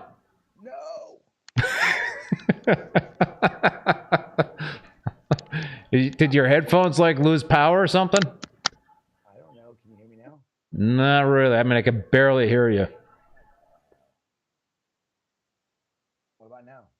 No. Really? Definition of best is colors and growth, Alex. Still can't hear me. Barely. I can hear what you're saying, but you're a lot lower than what you were before. Hang on here. I have no idea what would have happened there. I got up at 100%. Yeah, did your headset die after 4+ hours? I don't know.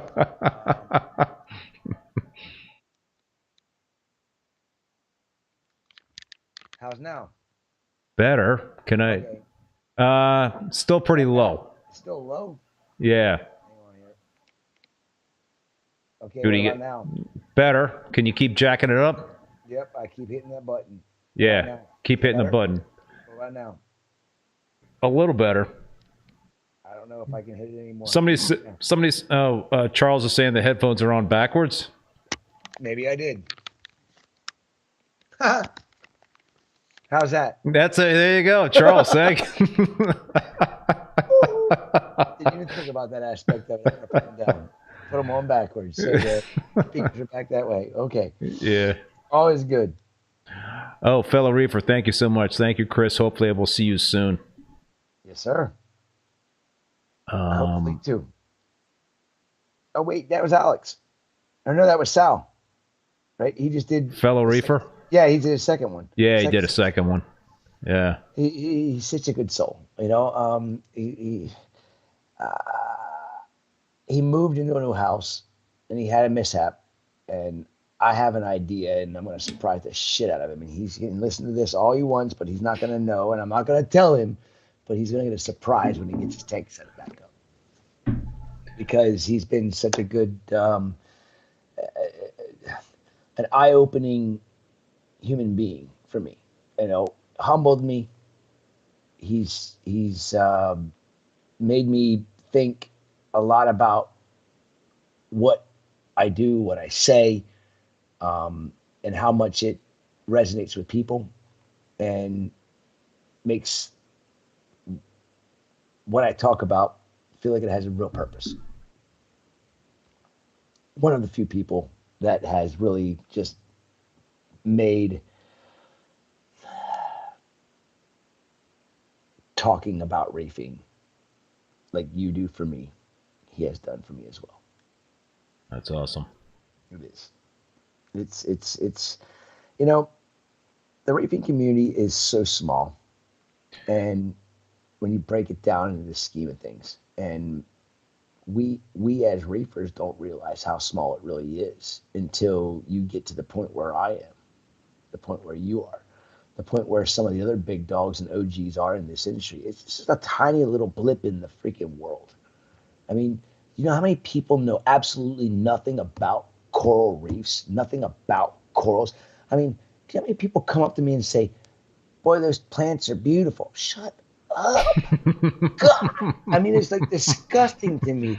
But I can't be like that, because if I am, then they don't even want to learn. I have to take a step backwards. We're not talking about plants here. We're talking about animals. You and me. No, we're animals, aren't we? If you break it down, we're freaking animals. Corals are animals. And when you put that in perspective to people, and people that don't understand it, they're just like, wow, you know, and then they want to learn more. And that's what I'm afraid that that there's so much of that not being relayed to the average human being that has no idea what lives under the ocean. You know, those plants are beautiful. No, those corals are beautiful. Those animals are beautiful. Wait a minute.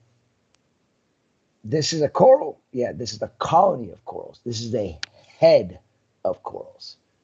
Each one of those little flowers is a polyp of corals, which is an individual animal. Yeah. Oh my gosh, really? Tell me more. You know, and that's what I love about being able to teach people, is the people that want to learn ask the questions. And there's not enough of that. And corals don't get enough recognition for their importance and their role on this planet as the biggest oxygen producer we have.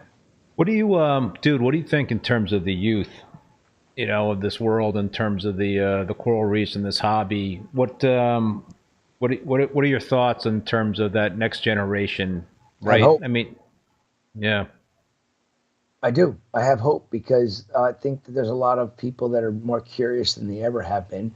I think that we're starting to get out of the digital phase of humanity. And I think people are starting to wise up to the fact that digital is not reality, and people want to learn more.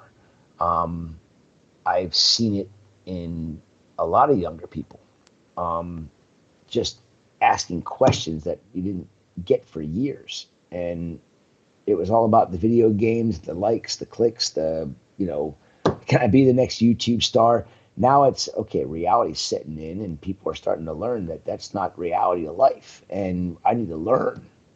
I need to understand. And how can we get around that, though, man, when, you know, the youth of this world is so focused on social media, and that's where a lot of the attention kind of falls with this hobby, is the glitz and the glamour of the social media. You know, how you know, I think, you know, podcasts like this and live streams and all that sort of thing are a great thing. What else can we do to kind of like get the youth enthused and more, I guess, in sync and in tune with what's going on with this hobby, and why it's so important for us to really be champions of the animals, you know, beneath us in the water? I think that the youth of this country, this world, need to be exposed to what we have that we don't know about. And what we don't know about, people forget about. it's like, I'm going to use a quick example. The Florida Keys, when the United States government made it obtainable by people like you and people like me, is forgotten. All the coral reef keys, all the keys corals were unobtainable, so nobody gave a shit. Nobody cared, nobody talked about it, nobody did anything about it.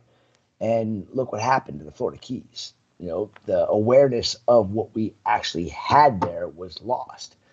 And I think that if you have these nonprofits like Coral Reef Restoration Foundation, you got the Florida Aquarium, you got Moat Marine, you got all these companies that are nonprofits, to say, that are advocates for protecting and saving the coral reefs, which they got into way too late in the game, in my opinion.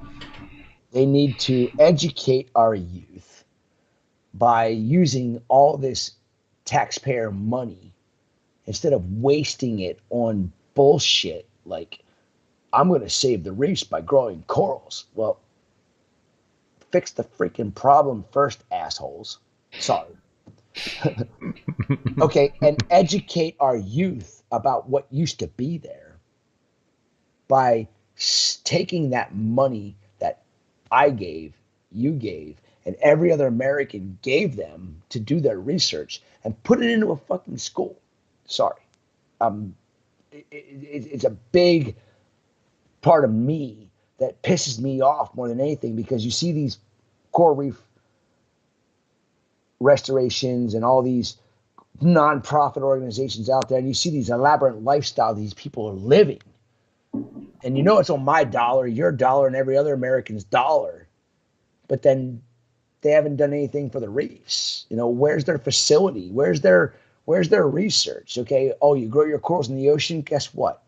Anybody can do that. You can freaking put a coral tree in the Gulf Stream, of the pristine Gulf Stream, and grow your corals, put them back on the reef, and they die. Why don't you educate our youth by putting aquariums in high schools, in grade schools? Grade schools is more important than anything. Put it in the freaking grade school so that the youth, the real youth of our nation, can understand what is living or used to live in the Florida Keys, and educate them about coral reefs. Put them in the colleges, put them on college campuses, put them on high schools, put them in any educational facility that's out there that people walk by and see it on a daily basis, and have educational clips, videos, iPads, whatever on there, so people that want to learn about it can go up there and click, and learn about what is in that aquarium. Okay, it was a fragmentation from the Florida Keys, and they're now extinct in the Florida Keys because of human being activity, but we're trying to save them, and with your help and educating you, maybe it can happen someday and the coral reefs can come back. That's what I think is one of the biggest travesties in this world and in this country, is money and nonprofit. These people should be audited every freaking 3 months on where they're doing with all this taxpayer money, all this grant money that goes to them. Why don't they have a facility that's out there that can show that they can farm these corals and grow these corals and spawn these corals? The Florida Aquarium does. Carrie O'Neill does. Give that woman a lot of credit. But there's a lot of other nonprofits that are out there that have nothing. They can't even keep a coral alive. They can't even ship a coral from the Florida Keys to the Moat Marine in Sarasota without killing it. They call me and ask me for advice on how to do it. And I tell them I'm glad to help them. And I never hear from them again because I give them my full opinion on what they're doing. I'm a logical person.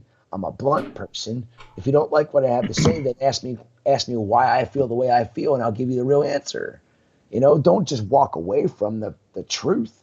I'm afraid, and I believe these nonprofits, a lot of them, without calling anybody out by name, are just using it as a prop to build their own bank accounts. And prove me wrong. I want somebody to freaking prove me wrong on this aspect, because If you have all this money coming in, God, if I had the millions of dollars some of these nonprofits have coming in there to run their facilities and grow their facilities and do what they do, and they got nothing to show for it, you know what I would do with all that? I'd build out the biggest freaking coral farm on the planet. With all that millions and millions and millions of dollars every single year.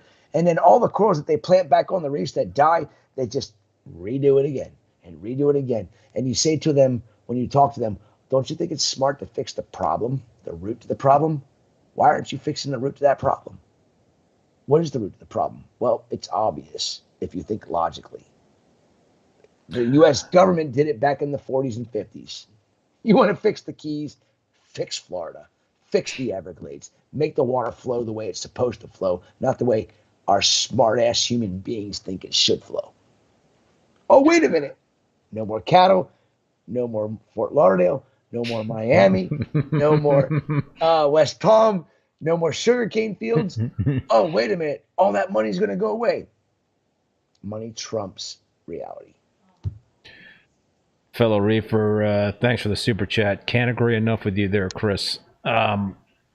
Charles says all school kids are free at our aquarium. That's awesome. I think every school should have one. Yes, I want to mention Greg Berard. I'm pronouncing that correctly. He was on my show actually. He's the biologist at the Iowa Public. Yes, I know who you're talking about. Yep, it's fantastic. Breadbasket of America, and they got a thriving, reef aquarium. It's amazing program going on at that school. Kudos to those guys. But yeah, you're right, dude. I mean, it's like and I can't remember exactly who I had on my show, but we were talking about this. It was like every public school, us reef keepers should be trying to advocate for every public school to have some sort of like aquarium or reef tank in that school, so kids can be. I wish I had time. Yeah. I remember when the school that we used to send Isaac to, the principal asked me about an aquarium in their I guess it was the pre-K, the first grade, and the second grade in that hall. And I gave him an idea of how much it was going to cost them. And I said, I said, I can get you the right people to take care of it. I can donate all the livestock. I can't get you the aquarium. I can't get you the lights. That's not what we do. We farm corals. We import corals. I can donate all the livestock to this tank, which is huge dollar amounts you guys don't have to spend. But somebody's got to put the tank in, and somebody's got to be able to pay for the maintenance on the tank. And it flopped. Nobody wanted to do it because it was not going to be cheap for, even just a 110 gallon aquarium. I mean, you know how much it costs to run a 187 gallon aquarium. 110 gallon isn't all that much, less when you break it all down. And then you have to worry about people doing things to it, this and that, not doing the right thing. And I understand why they didn't do it, but it would be nice to see educational institutions all have a beautiful reef aquarium. And I respect Sanjay for the Penn State University Aquarium because it's freaking amazing, even though it's just one damn coral anymore. It's all turned into one big ass simulera, but it's so badass. And bubble tip anemones. But it's there and it makes people think and ask questions. And without it being there, you don't get that. I think I've seen this question a couple of times from Melissa. Keith, your best memory from that's after 3 IPAs. Best memory, fun story from this, which I'm assuming is this this show, 200 plus episodes. Well, I listen. There's been a few guests that I've really connected with, and Chris, you obviously are right at the top of that list, dude. I think it's been quite a friendship that we've developed over the few years that been doing this, and I can't thank you enough, man. I appreciate you for all your knowledge, your sincerity. your enthusiasm for the hobby, and I think you're a one of a kind dude. You are too, my friend, and I thank you for all the times I've been on. It's been a blast every single time, and I can't think of another podcast that I look forward to more than yours. Seriously. Well, that means a lot, man. I mean, that definitely means a lot, and it's tough, kind of like walking away from this, because I feel like I'm walking away from a bunch of friends, that I've made over the years, and that's tough. That's not easy. You'll always be a reefer. You'll always be right here. You'll always be a part of the family, and you'll always be part of the reefing community. There's never going to be, you will always be there. And I'm sure you'll figure out something that can keep you in the spotlight here somehow, way or another at some point, whether it's, 6 months or a year from now. I'll talk you into doing something. I also got to mention Dongzo from Acro Garden. I've known Dong for a number of years, and I think the first time I asked Dong to be on, he said no. I think he passed. I'd have to ask Dong that question, but then I think he just basically changed his mind and it's like, if you ever want somebody on your pod, I was like, oh, okay, yeah, great, that'd be great, Dong. And Dong is another person. Well, let me put it this way. Only you and Dong have been, I basically lean on to be on my show twice a year. Really? And yeah, that's you and Dong. That's, you guys were, my kind of go-to for being on the show multiple times a year. Everybody else, it was one time a year. And it was, and the other folks that, I had on one time a year, I didn't want to overstep my bounds because people are busy. People are busy, and you're freaking busy, dude. But it's just the enthusiasm that you have, that Dong has, and Dong is just amazing. I think Dong is going to be, a star on many other podcasts. I was so I think he got discovered on this show, but I think he's going to definitely get pulled into a bunch of shows. So hopefully he's listening. He when I was in Boston, I messaged him and I'm like, dude, I got hours upon hours before my flight leaves. I'm like, can I come over? He's like, man, I wish you could. He's like, I got so many clients coming over. I got so much going on. He's like, I'd be afraid if you came over, I wouldn't even get to talk to you. And I'm like, fair enough. I'll go to the. I said, yeah, he told me that. I was like, wow, Chris got shut out, huh? Hey, no, I respected it because he had to do business, and it was a day for him to do some business, and I can't deny him of that. It's part of his livelihood. And I was like, oh, okay, I'll go to the New England Aquarium, and the New England Aquarium got an earful from me. That's all I got to say. I want to also, who mentioned this? Alex said, what about Mike and Sanjay? Yeah, those guys I had on twice, I think a year as well. Those guys are like, that's peanut butter and jelly right there, Mike and Sanjay. Mike and Sanjay? Peanut butter and jelly? That is peanut butter and jelly right there. I mean, here was the thing. It's like, all right, it's like I had Mike on separately for a couple of times. I had Sanjay on a couple of times separately. And then, like, Mike and Sanjay wanted to be on together. And I was like having all these groups of people together. I was like, oh, this is making it tougher for me to get guests every week. And, everyone wants to kind of like hang out together. I was like, that's cool, but what am I going to do to like fill all these different, slots for the week? So that, I understand your pain there, buddy. I mean, and I tried to think of more and more people for you to have on, but I don't go outside of my own little box most of the time. And there's so many more people that I could probably come up with, but I just kind of stick to my own thing. Yeah, no, it's not your job. dude. No, to be but I a want to help. To be a showrunner for me. I know I want to help. That's the problem. Is I really want to help you find more guests, and I gave you a bunch of names. You got all of them on. I'm like, well, shit. Who else could I think of?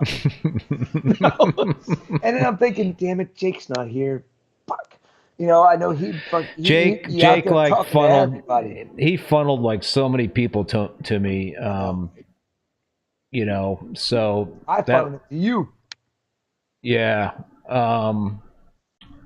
Who did he? I'm trying to like think here. I'm just googling something there, but oh yeah, Anya from Gallery Aquatica. Yeah. She was a great guest that Jake. Jake basically called her the most knowledgeable woman in reef keeping. Nice. Yeah. Makes sense. So that was a great great chat. How many likes you got, Keith? 137. Yeah, I mean, people are still hanging in there, dude. We're like, we got 97 people still. We got to get to at least 5 hours, right? I mean, is that a record for a podcast live stream? Hell yeah! I think, dude. I think you and I had 3 hours and 15 or 20 minutes on our last one, and I think we only made it stretch that long because we were like, okay, we're so damn close. Let's just keep it rolling. Rob of St. New York, Keith, are you still posting your videos of tank progress? Yeah, Rob. I'm going to post a video update of the Peninsula tank, but it's actually sort of an older update. But I'm going to still be posting videos on YouTube. That's for sure. The ReefBum channel will not be dead. You know, and I just read what Joseph Gachet said, and I still don't even know if I pronounced that young man's last name properly, but Joseph is such a good soul. And you had him on your show that one time, and I'm telling you, I see his tank, and he does this low tide blues thing, and I love it because he's got such a massive array of intertwining, just stunning colonies. I'm afraid that if I ever go to his place and I see it straight on, I'll be like, fuck. Because he always shows me these top-down views, and I know why he shows me the top-down views. I know everybody shows top-down views. But Joseph has a really good, I mean, I said it before, he's such a good dude. If you ever meet him in person, and Joseph, this is a hint to you, brother, make your ass to Reef Stock, Denver. Keith I'm going to be there. I will be there. My wife is going to come too.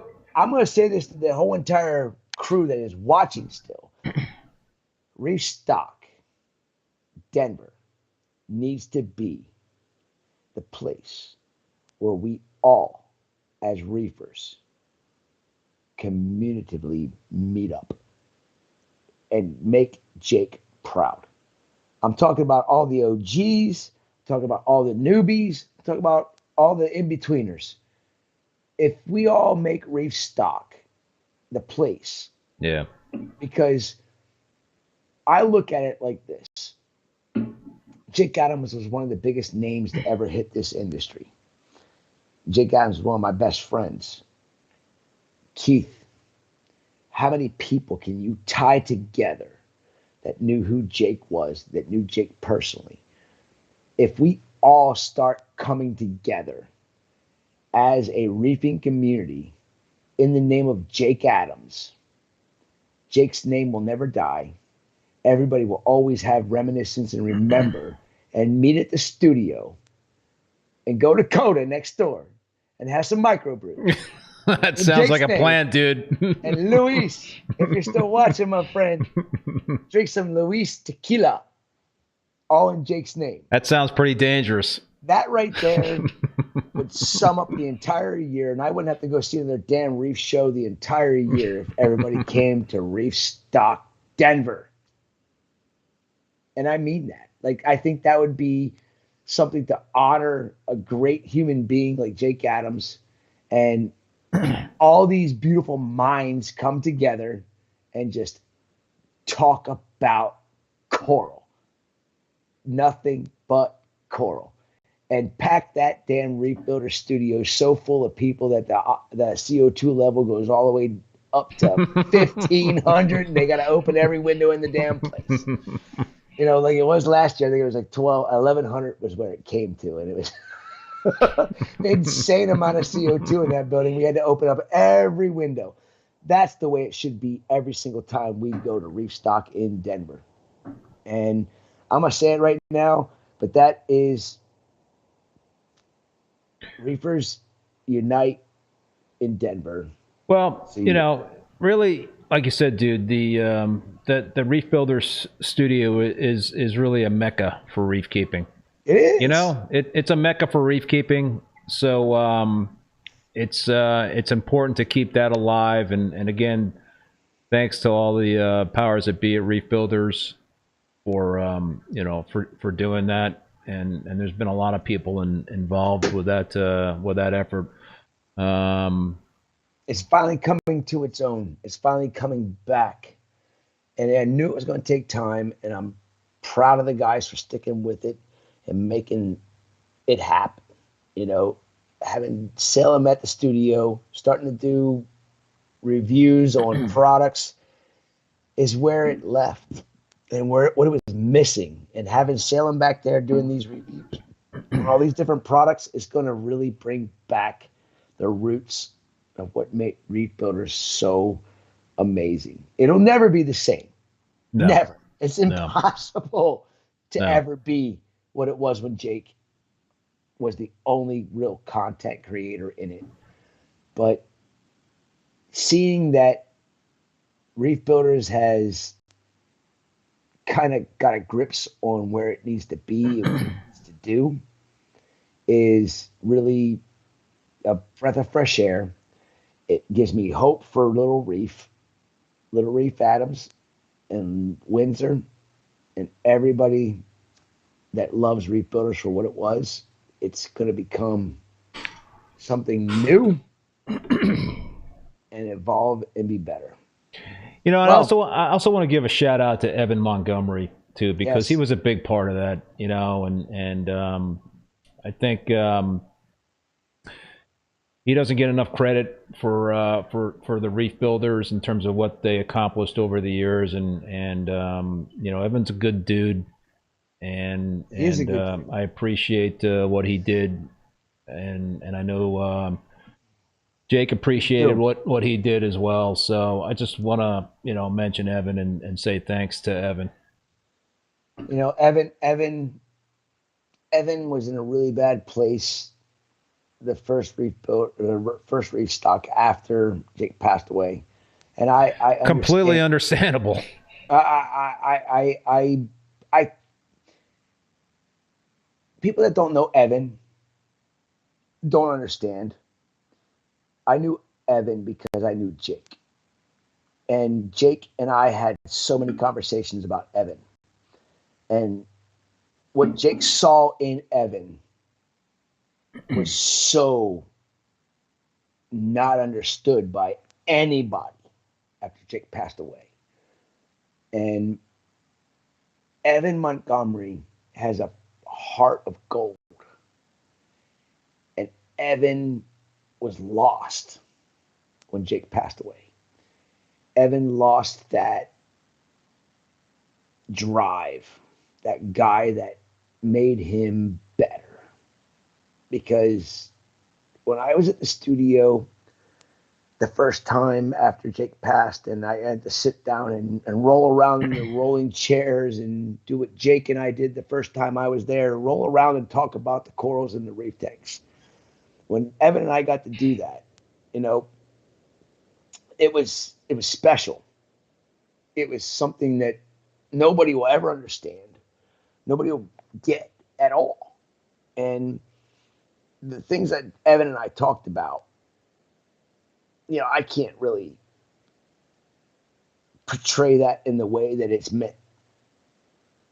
Because hey, he's here, man. Evan is in the chat. I'm glad you're here, bro, because there's a lot of misunderstandings about who you are, buddy, and you're really a good soul, and you were lost. And I still think you probably still are lost in some ways when it comes to reefing and Jake, and I think we all are. But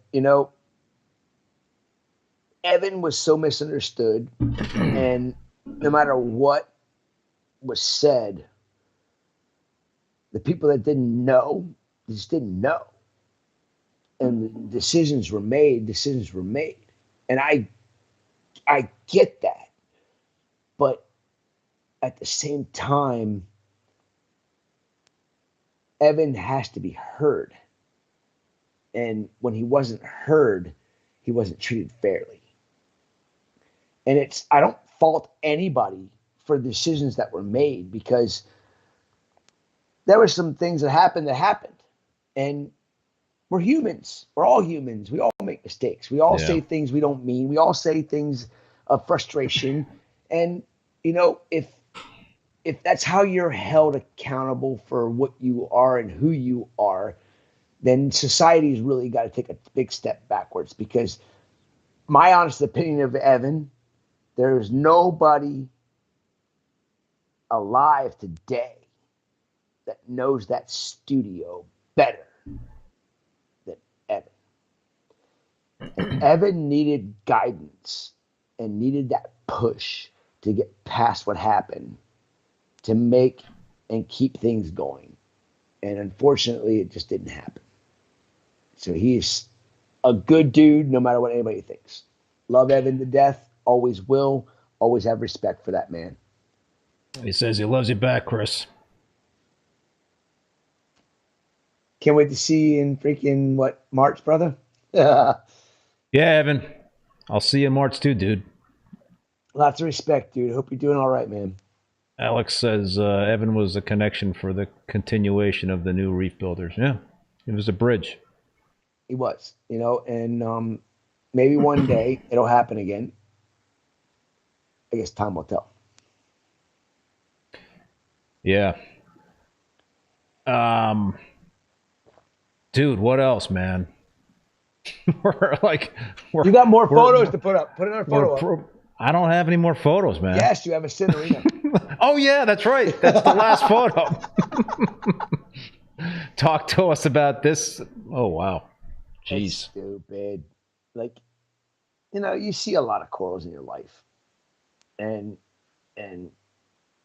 when you see so many Cinerinas, and it's like, okay. And then this one goes, what the? I mean, when this thing here just blows up like a balloon and you see all these insane colors in it, and this actually doesn't do it justice. It does, but it doesn't. The person that bought it actually loves this coral, and he still has this coral. But the intensity of it was just like, oh my God, really? The ocean and this planet and what we don't know about it is absolutely amazing. This coral, I had a hard time wanting to let it go. But I anything unique and weird and odd, I was like, oh, I got to keep it myself. Shut up, Chris. Just let it go. Let it go. Let it go. Enjoy it for a week. Don't be wed to it. But this Cinerina, I mean, anybody that likes solitary polyp corals, acanthophilia, Cinerinas, endophilias. Endophilia is no longer a thing. Endophilia is now Cinerina macassarensis, and we now have two species in the Cinerinas genus. And mark my words, and when you all find this all out, you say Meckley said it. Acanthophilia deschaensia will be reclassified back to Cinerina sometime in the future. Mark my words. I promise you, I said it tonight, December 2nd, 2024. It will go back to Cinerina. They're too damn close. But yeah, it's the solitary polyps are so unique in their own way. I know Keith doesn't keep them. Maybe one I'm not day an LPS dude, man. That's just not my thing. But that's cool. All right. It is, I mean, the people that love the LPS corals and don't like the SPS corals will say the same thing to you. I don't like that stick. It doesn't move. That's what I always hear. I hear it too, but I gotta hate for both of those freaking types of corals, and we could get into that for hours, but we'll shut up now. Cinerinas are a big love of mine.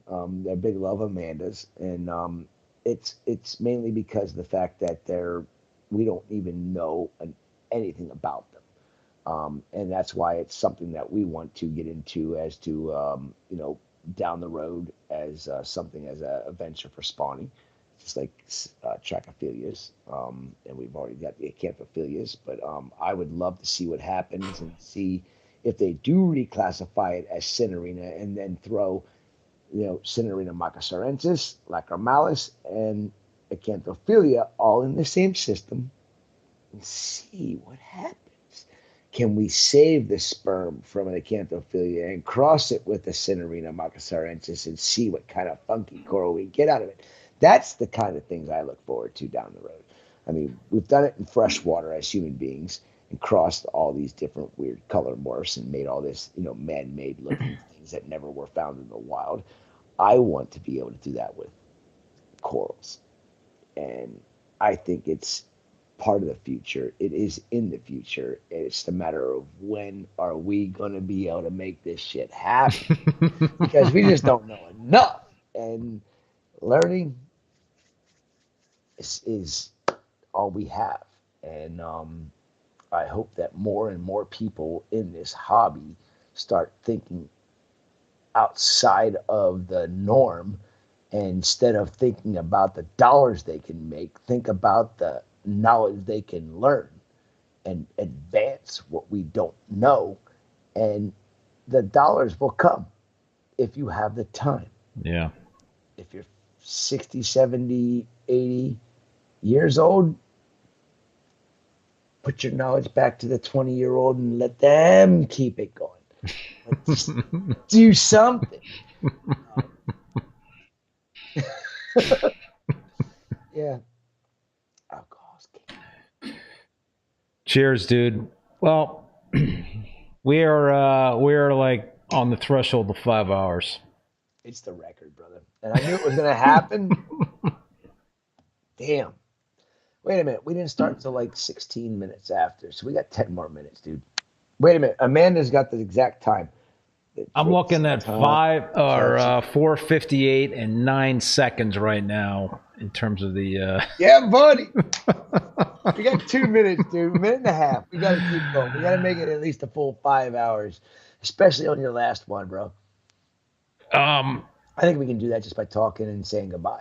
Oh yeah, yeah. No, we could do that. I mean, one thing I want to also say about Jake is that somebody asked me about the memorable stories and stuff. I remember when when I was kind of like reaching out to people to do this show. I just DM'd Jake, and we had never met before. Maybe we had met in person once at a Reef and Palooza or something like that, and I DM'd him on, might have been Instagram, not expecting a response at all in terms of like wanting to be on the show. And he responded. He's like, "Yeah, sure, I'd love to,"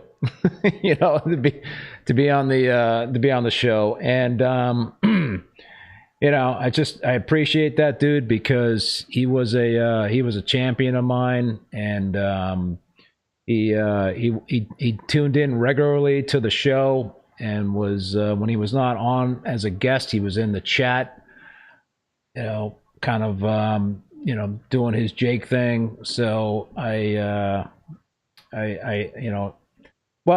talked about it before. He was a real connector, and he just was somebody that I really respected, and somebody that I appreciated in terms of what he did for me, in terms of the thought he put into people that I should have on the show. And I think you guys had conversations, right? Like, I can't believe he's got this person on this show.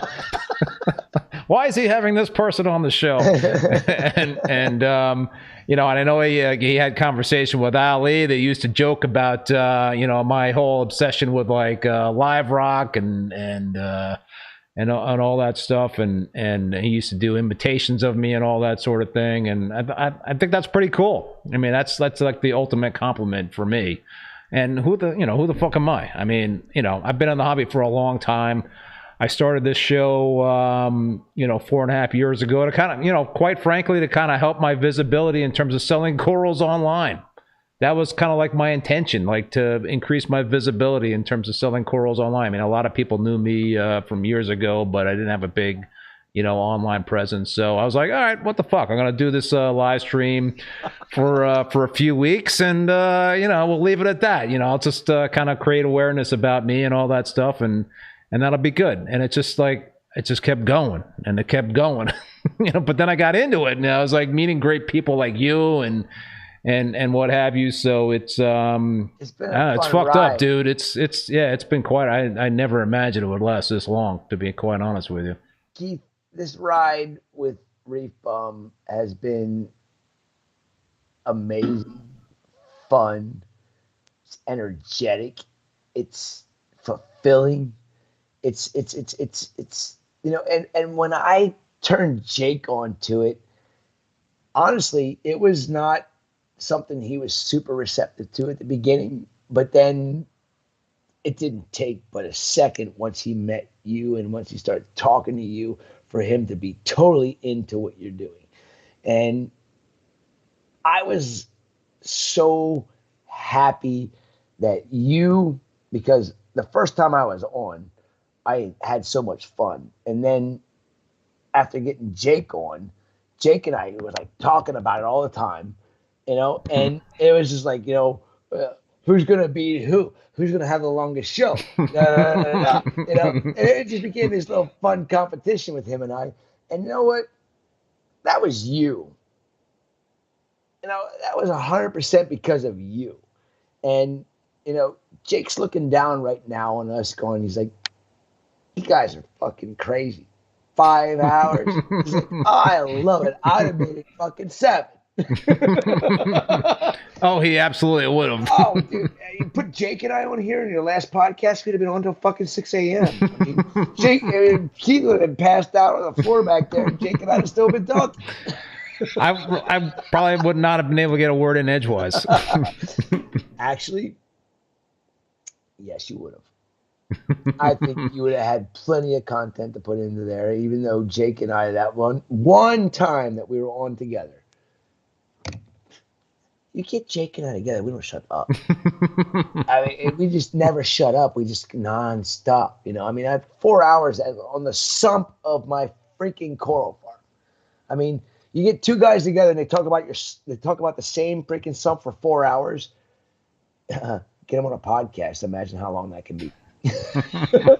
You saw it. I mean, you know, it was, you know, all the times Jake and I talked about you. When Jake and I were on here, when I listened to Jake on here, when he listened to me on here, you know, there was so many good times, so many good conversations. It's never going to be forgotten. We love you, bro. I can't thank you enough for being able, you know, being on here and getting all this content and all these great chats out there for people to just listen to. And, you know, and you heard it with all those videos, and you heard it with the people that were on here making messages now saying, I'm going to miss this because I'm not going to have somebody to listen to anymore. And I've listened to all your podcasts already. I must have to go back over and listen to them all over again. I mean, that means something, bro. You have done a lot for the reefing community. You're a good soul. You'll always be right here for me. And I know you're right there for Jake. And I know you're right there for Windsor. Right back at you. Right back at you, dude. Evan says, I still remember Jake dancing to the ReefBum opening music. Lots of love for that. Charles, night, folks. Keith, congrats on 4 awesome years. Hopefully, once you recharge, ReefBum Live will resurface in some form once a month? ? Cheers. You know, I mean, I see that it's dwindling down and dwindling down and dwindling down. People are getting sleepy. Yeah. All right, dude. I'm gonna sign us off. It's 5 hours, bro. It's 5 hours. The record has been. We set the bar. Let's see who can break that one. Hell no. I don't know. These guys in the UK are kind of fanatics, man. That might be a 5-6 hour podcast in 3 weeks. All right, let me read the sponsor notes here, and then we'll sign off. So thanks again, dude, for Chris. This has been a memorable last episode. Cheers, my friend. Cheers. And yeah, who knows what, you never say never. Who the fuck knows? I think I gotta kind of, like I said, I gotta sit with it, see what happens over the next few months. Let's chat. We'll talk about it. But I do want to thank my sponsors one more time, Polo Reef. Just specifically about Polo Reef, you might be wondering. I'm not even going to be able to read these. I will do my best, sponsors, to get through this copy. But you might be Keith. I have 3 more beers. Yeah, I told you for 3 more hours. Want to keep going for 3 more? Nah, seriously, no. I'm done. All right, Polo Reef. You might be wondering what Polo Reef is all about. The answer is simple. It's the passion project of Andrew Sandler, a dedicated hobbyist who has been immersed in the reefing world since he was just 8 years old. Polo Reef is more than just a name. It's a I'm not going to be able to pronounce this word. Philanthropic and educational initiative where Andrew is giving back to the hobby that has given him so much joy. Check out their projects and videos on YouTube. Subscribe to their YouTube channel at Polo Reef and stay updated on their latest video drops. Champion Lighting and Supply. Todd, thank you so much, dude, for being a sponsor. Besides being a place for hobbyists to purchase saltwater aquarium supplies online, Champion Lighting is also a wholesale distributor for many popular brands. If you own an aquarium store or an aquarium service company, contact Champion Lighting through their website at championlighting.com to set up a wholesale account. And finally, Polyp Lab. Phil. Big thumbs up to Phil. Another supporter of this live stream. They do their part by being ecologically responsible, using less plastic and more recyclable material. Reefroids is backed by science and uses 100% ocean-sourced ingredients, no filler, no OGM, no gimmick. Polyp Lab, straight results, the best choice for your marine collection. See the Reefroid difference for yourself. I want to thank Paul, Great Bearded Reef. I think he signed off hours ago. He's the moderator. Love Paul. Thanks, dude, for sticking with me for all these years and shows. Appreciate the Boston Reefer Society.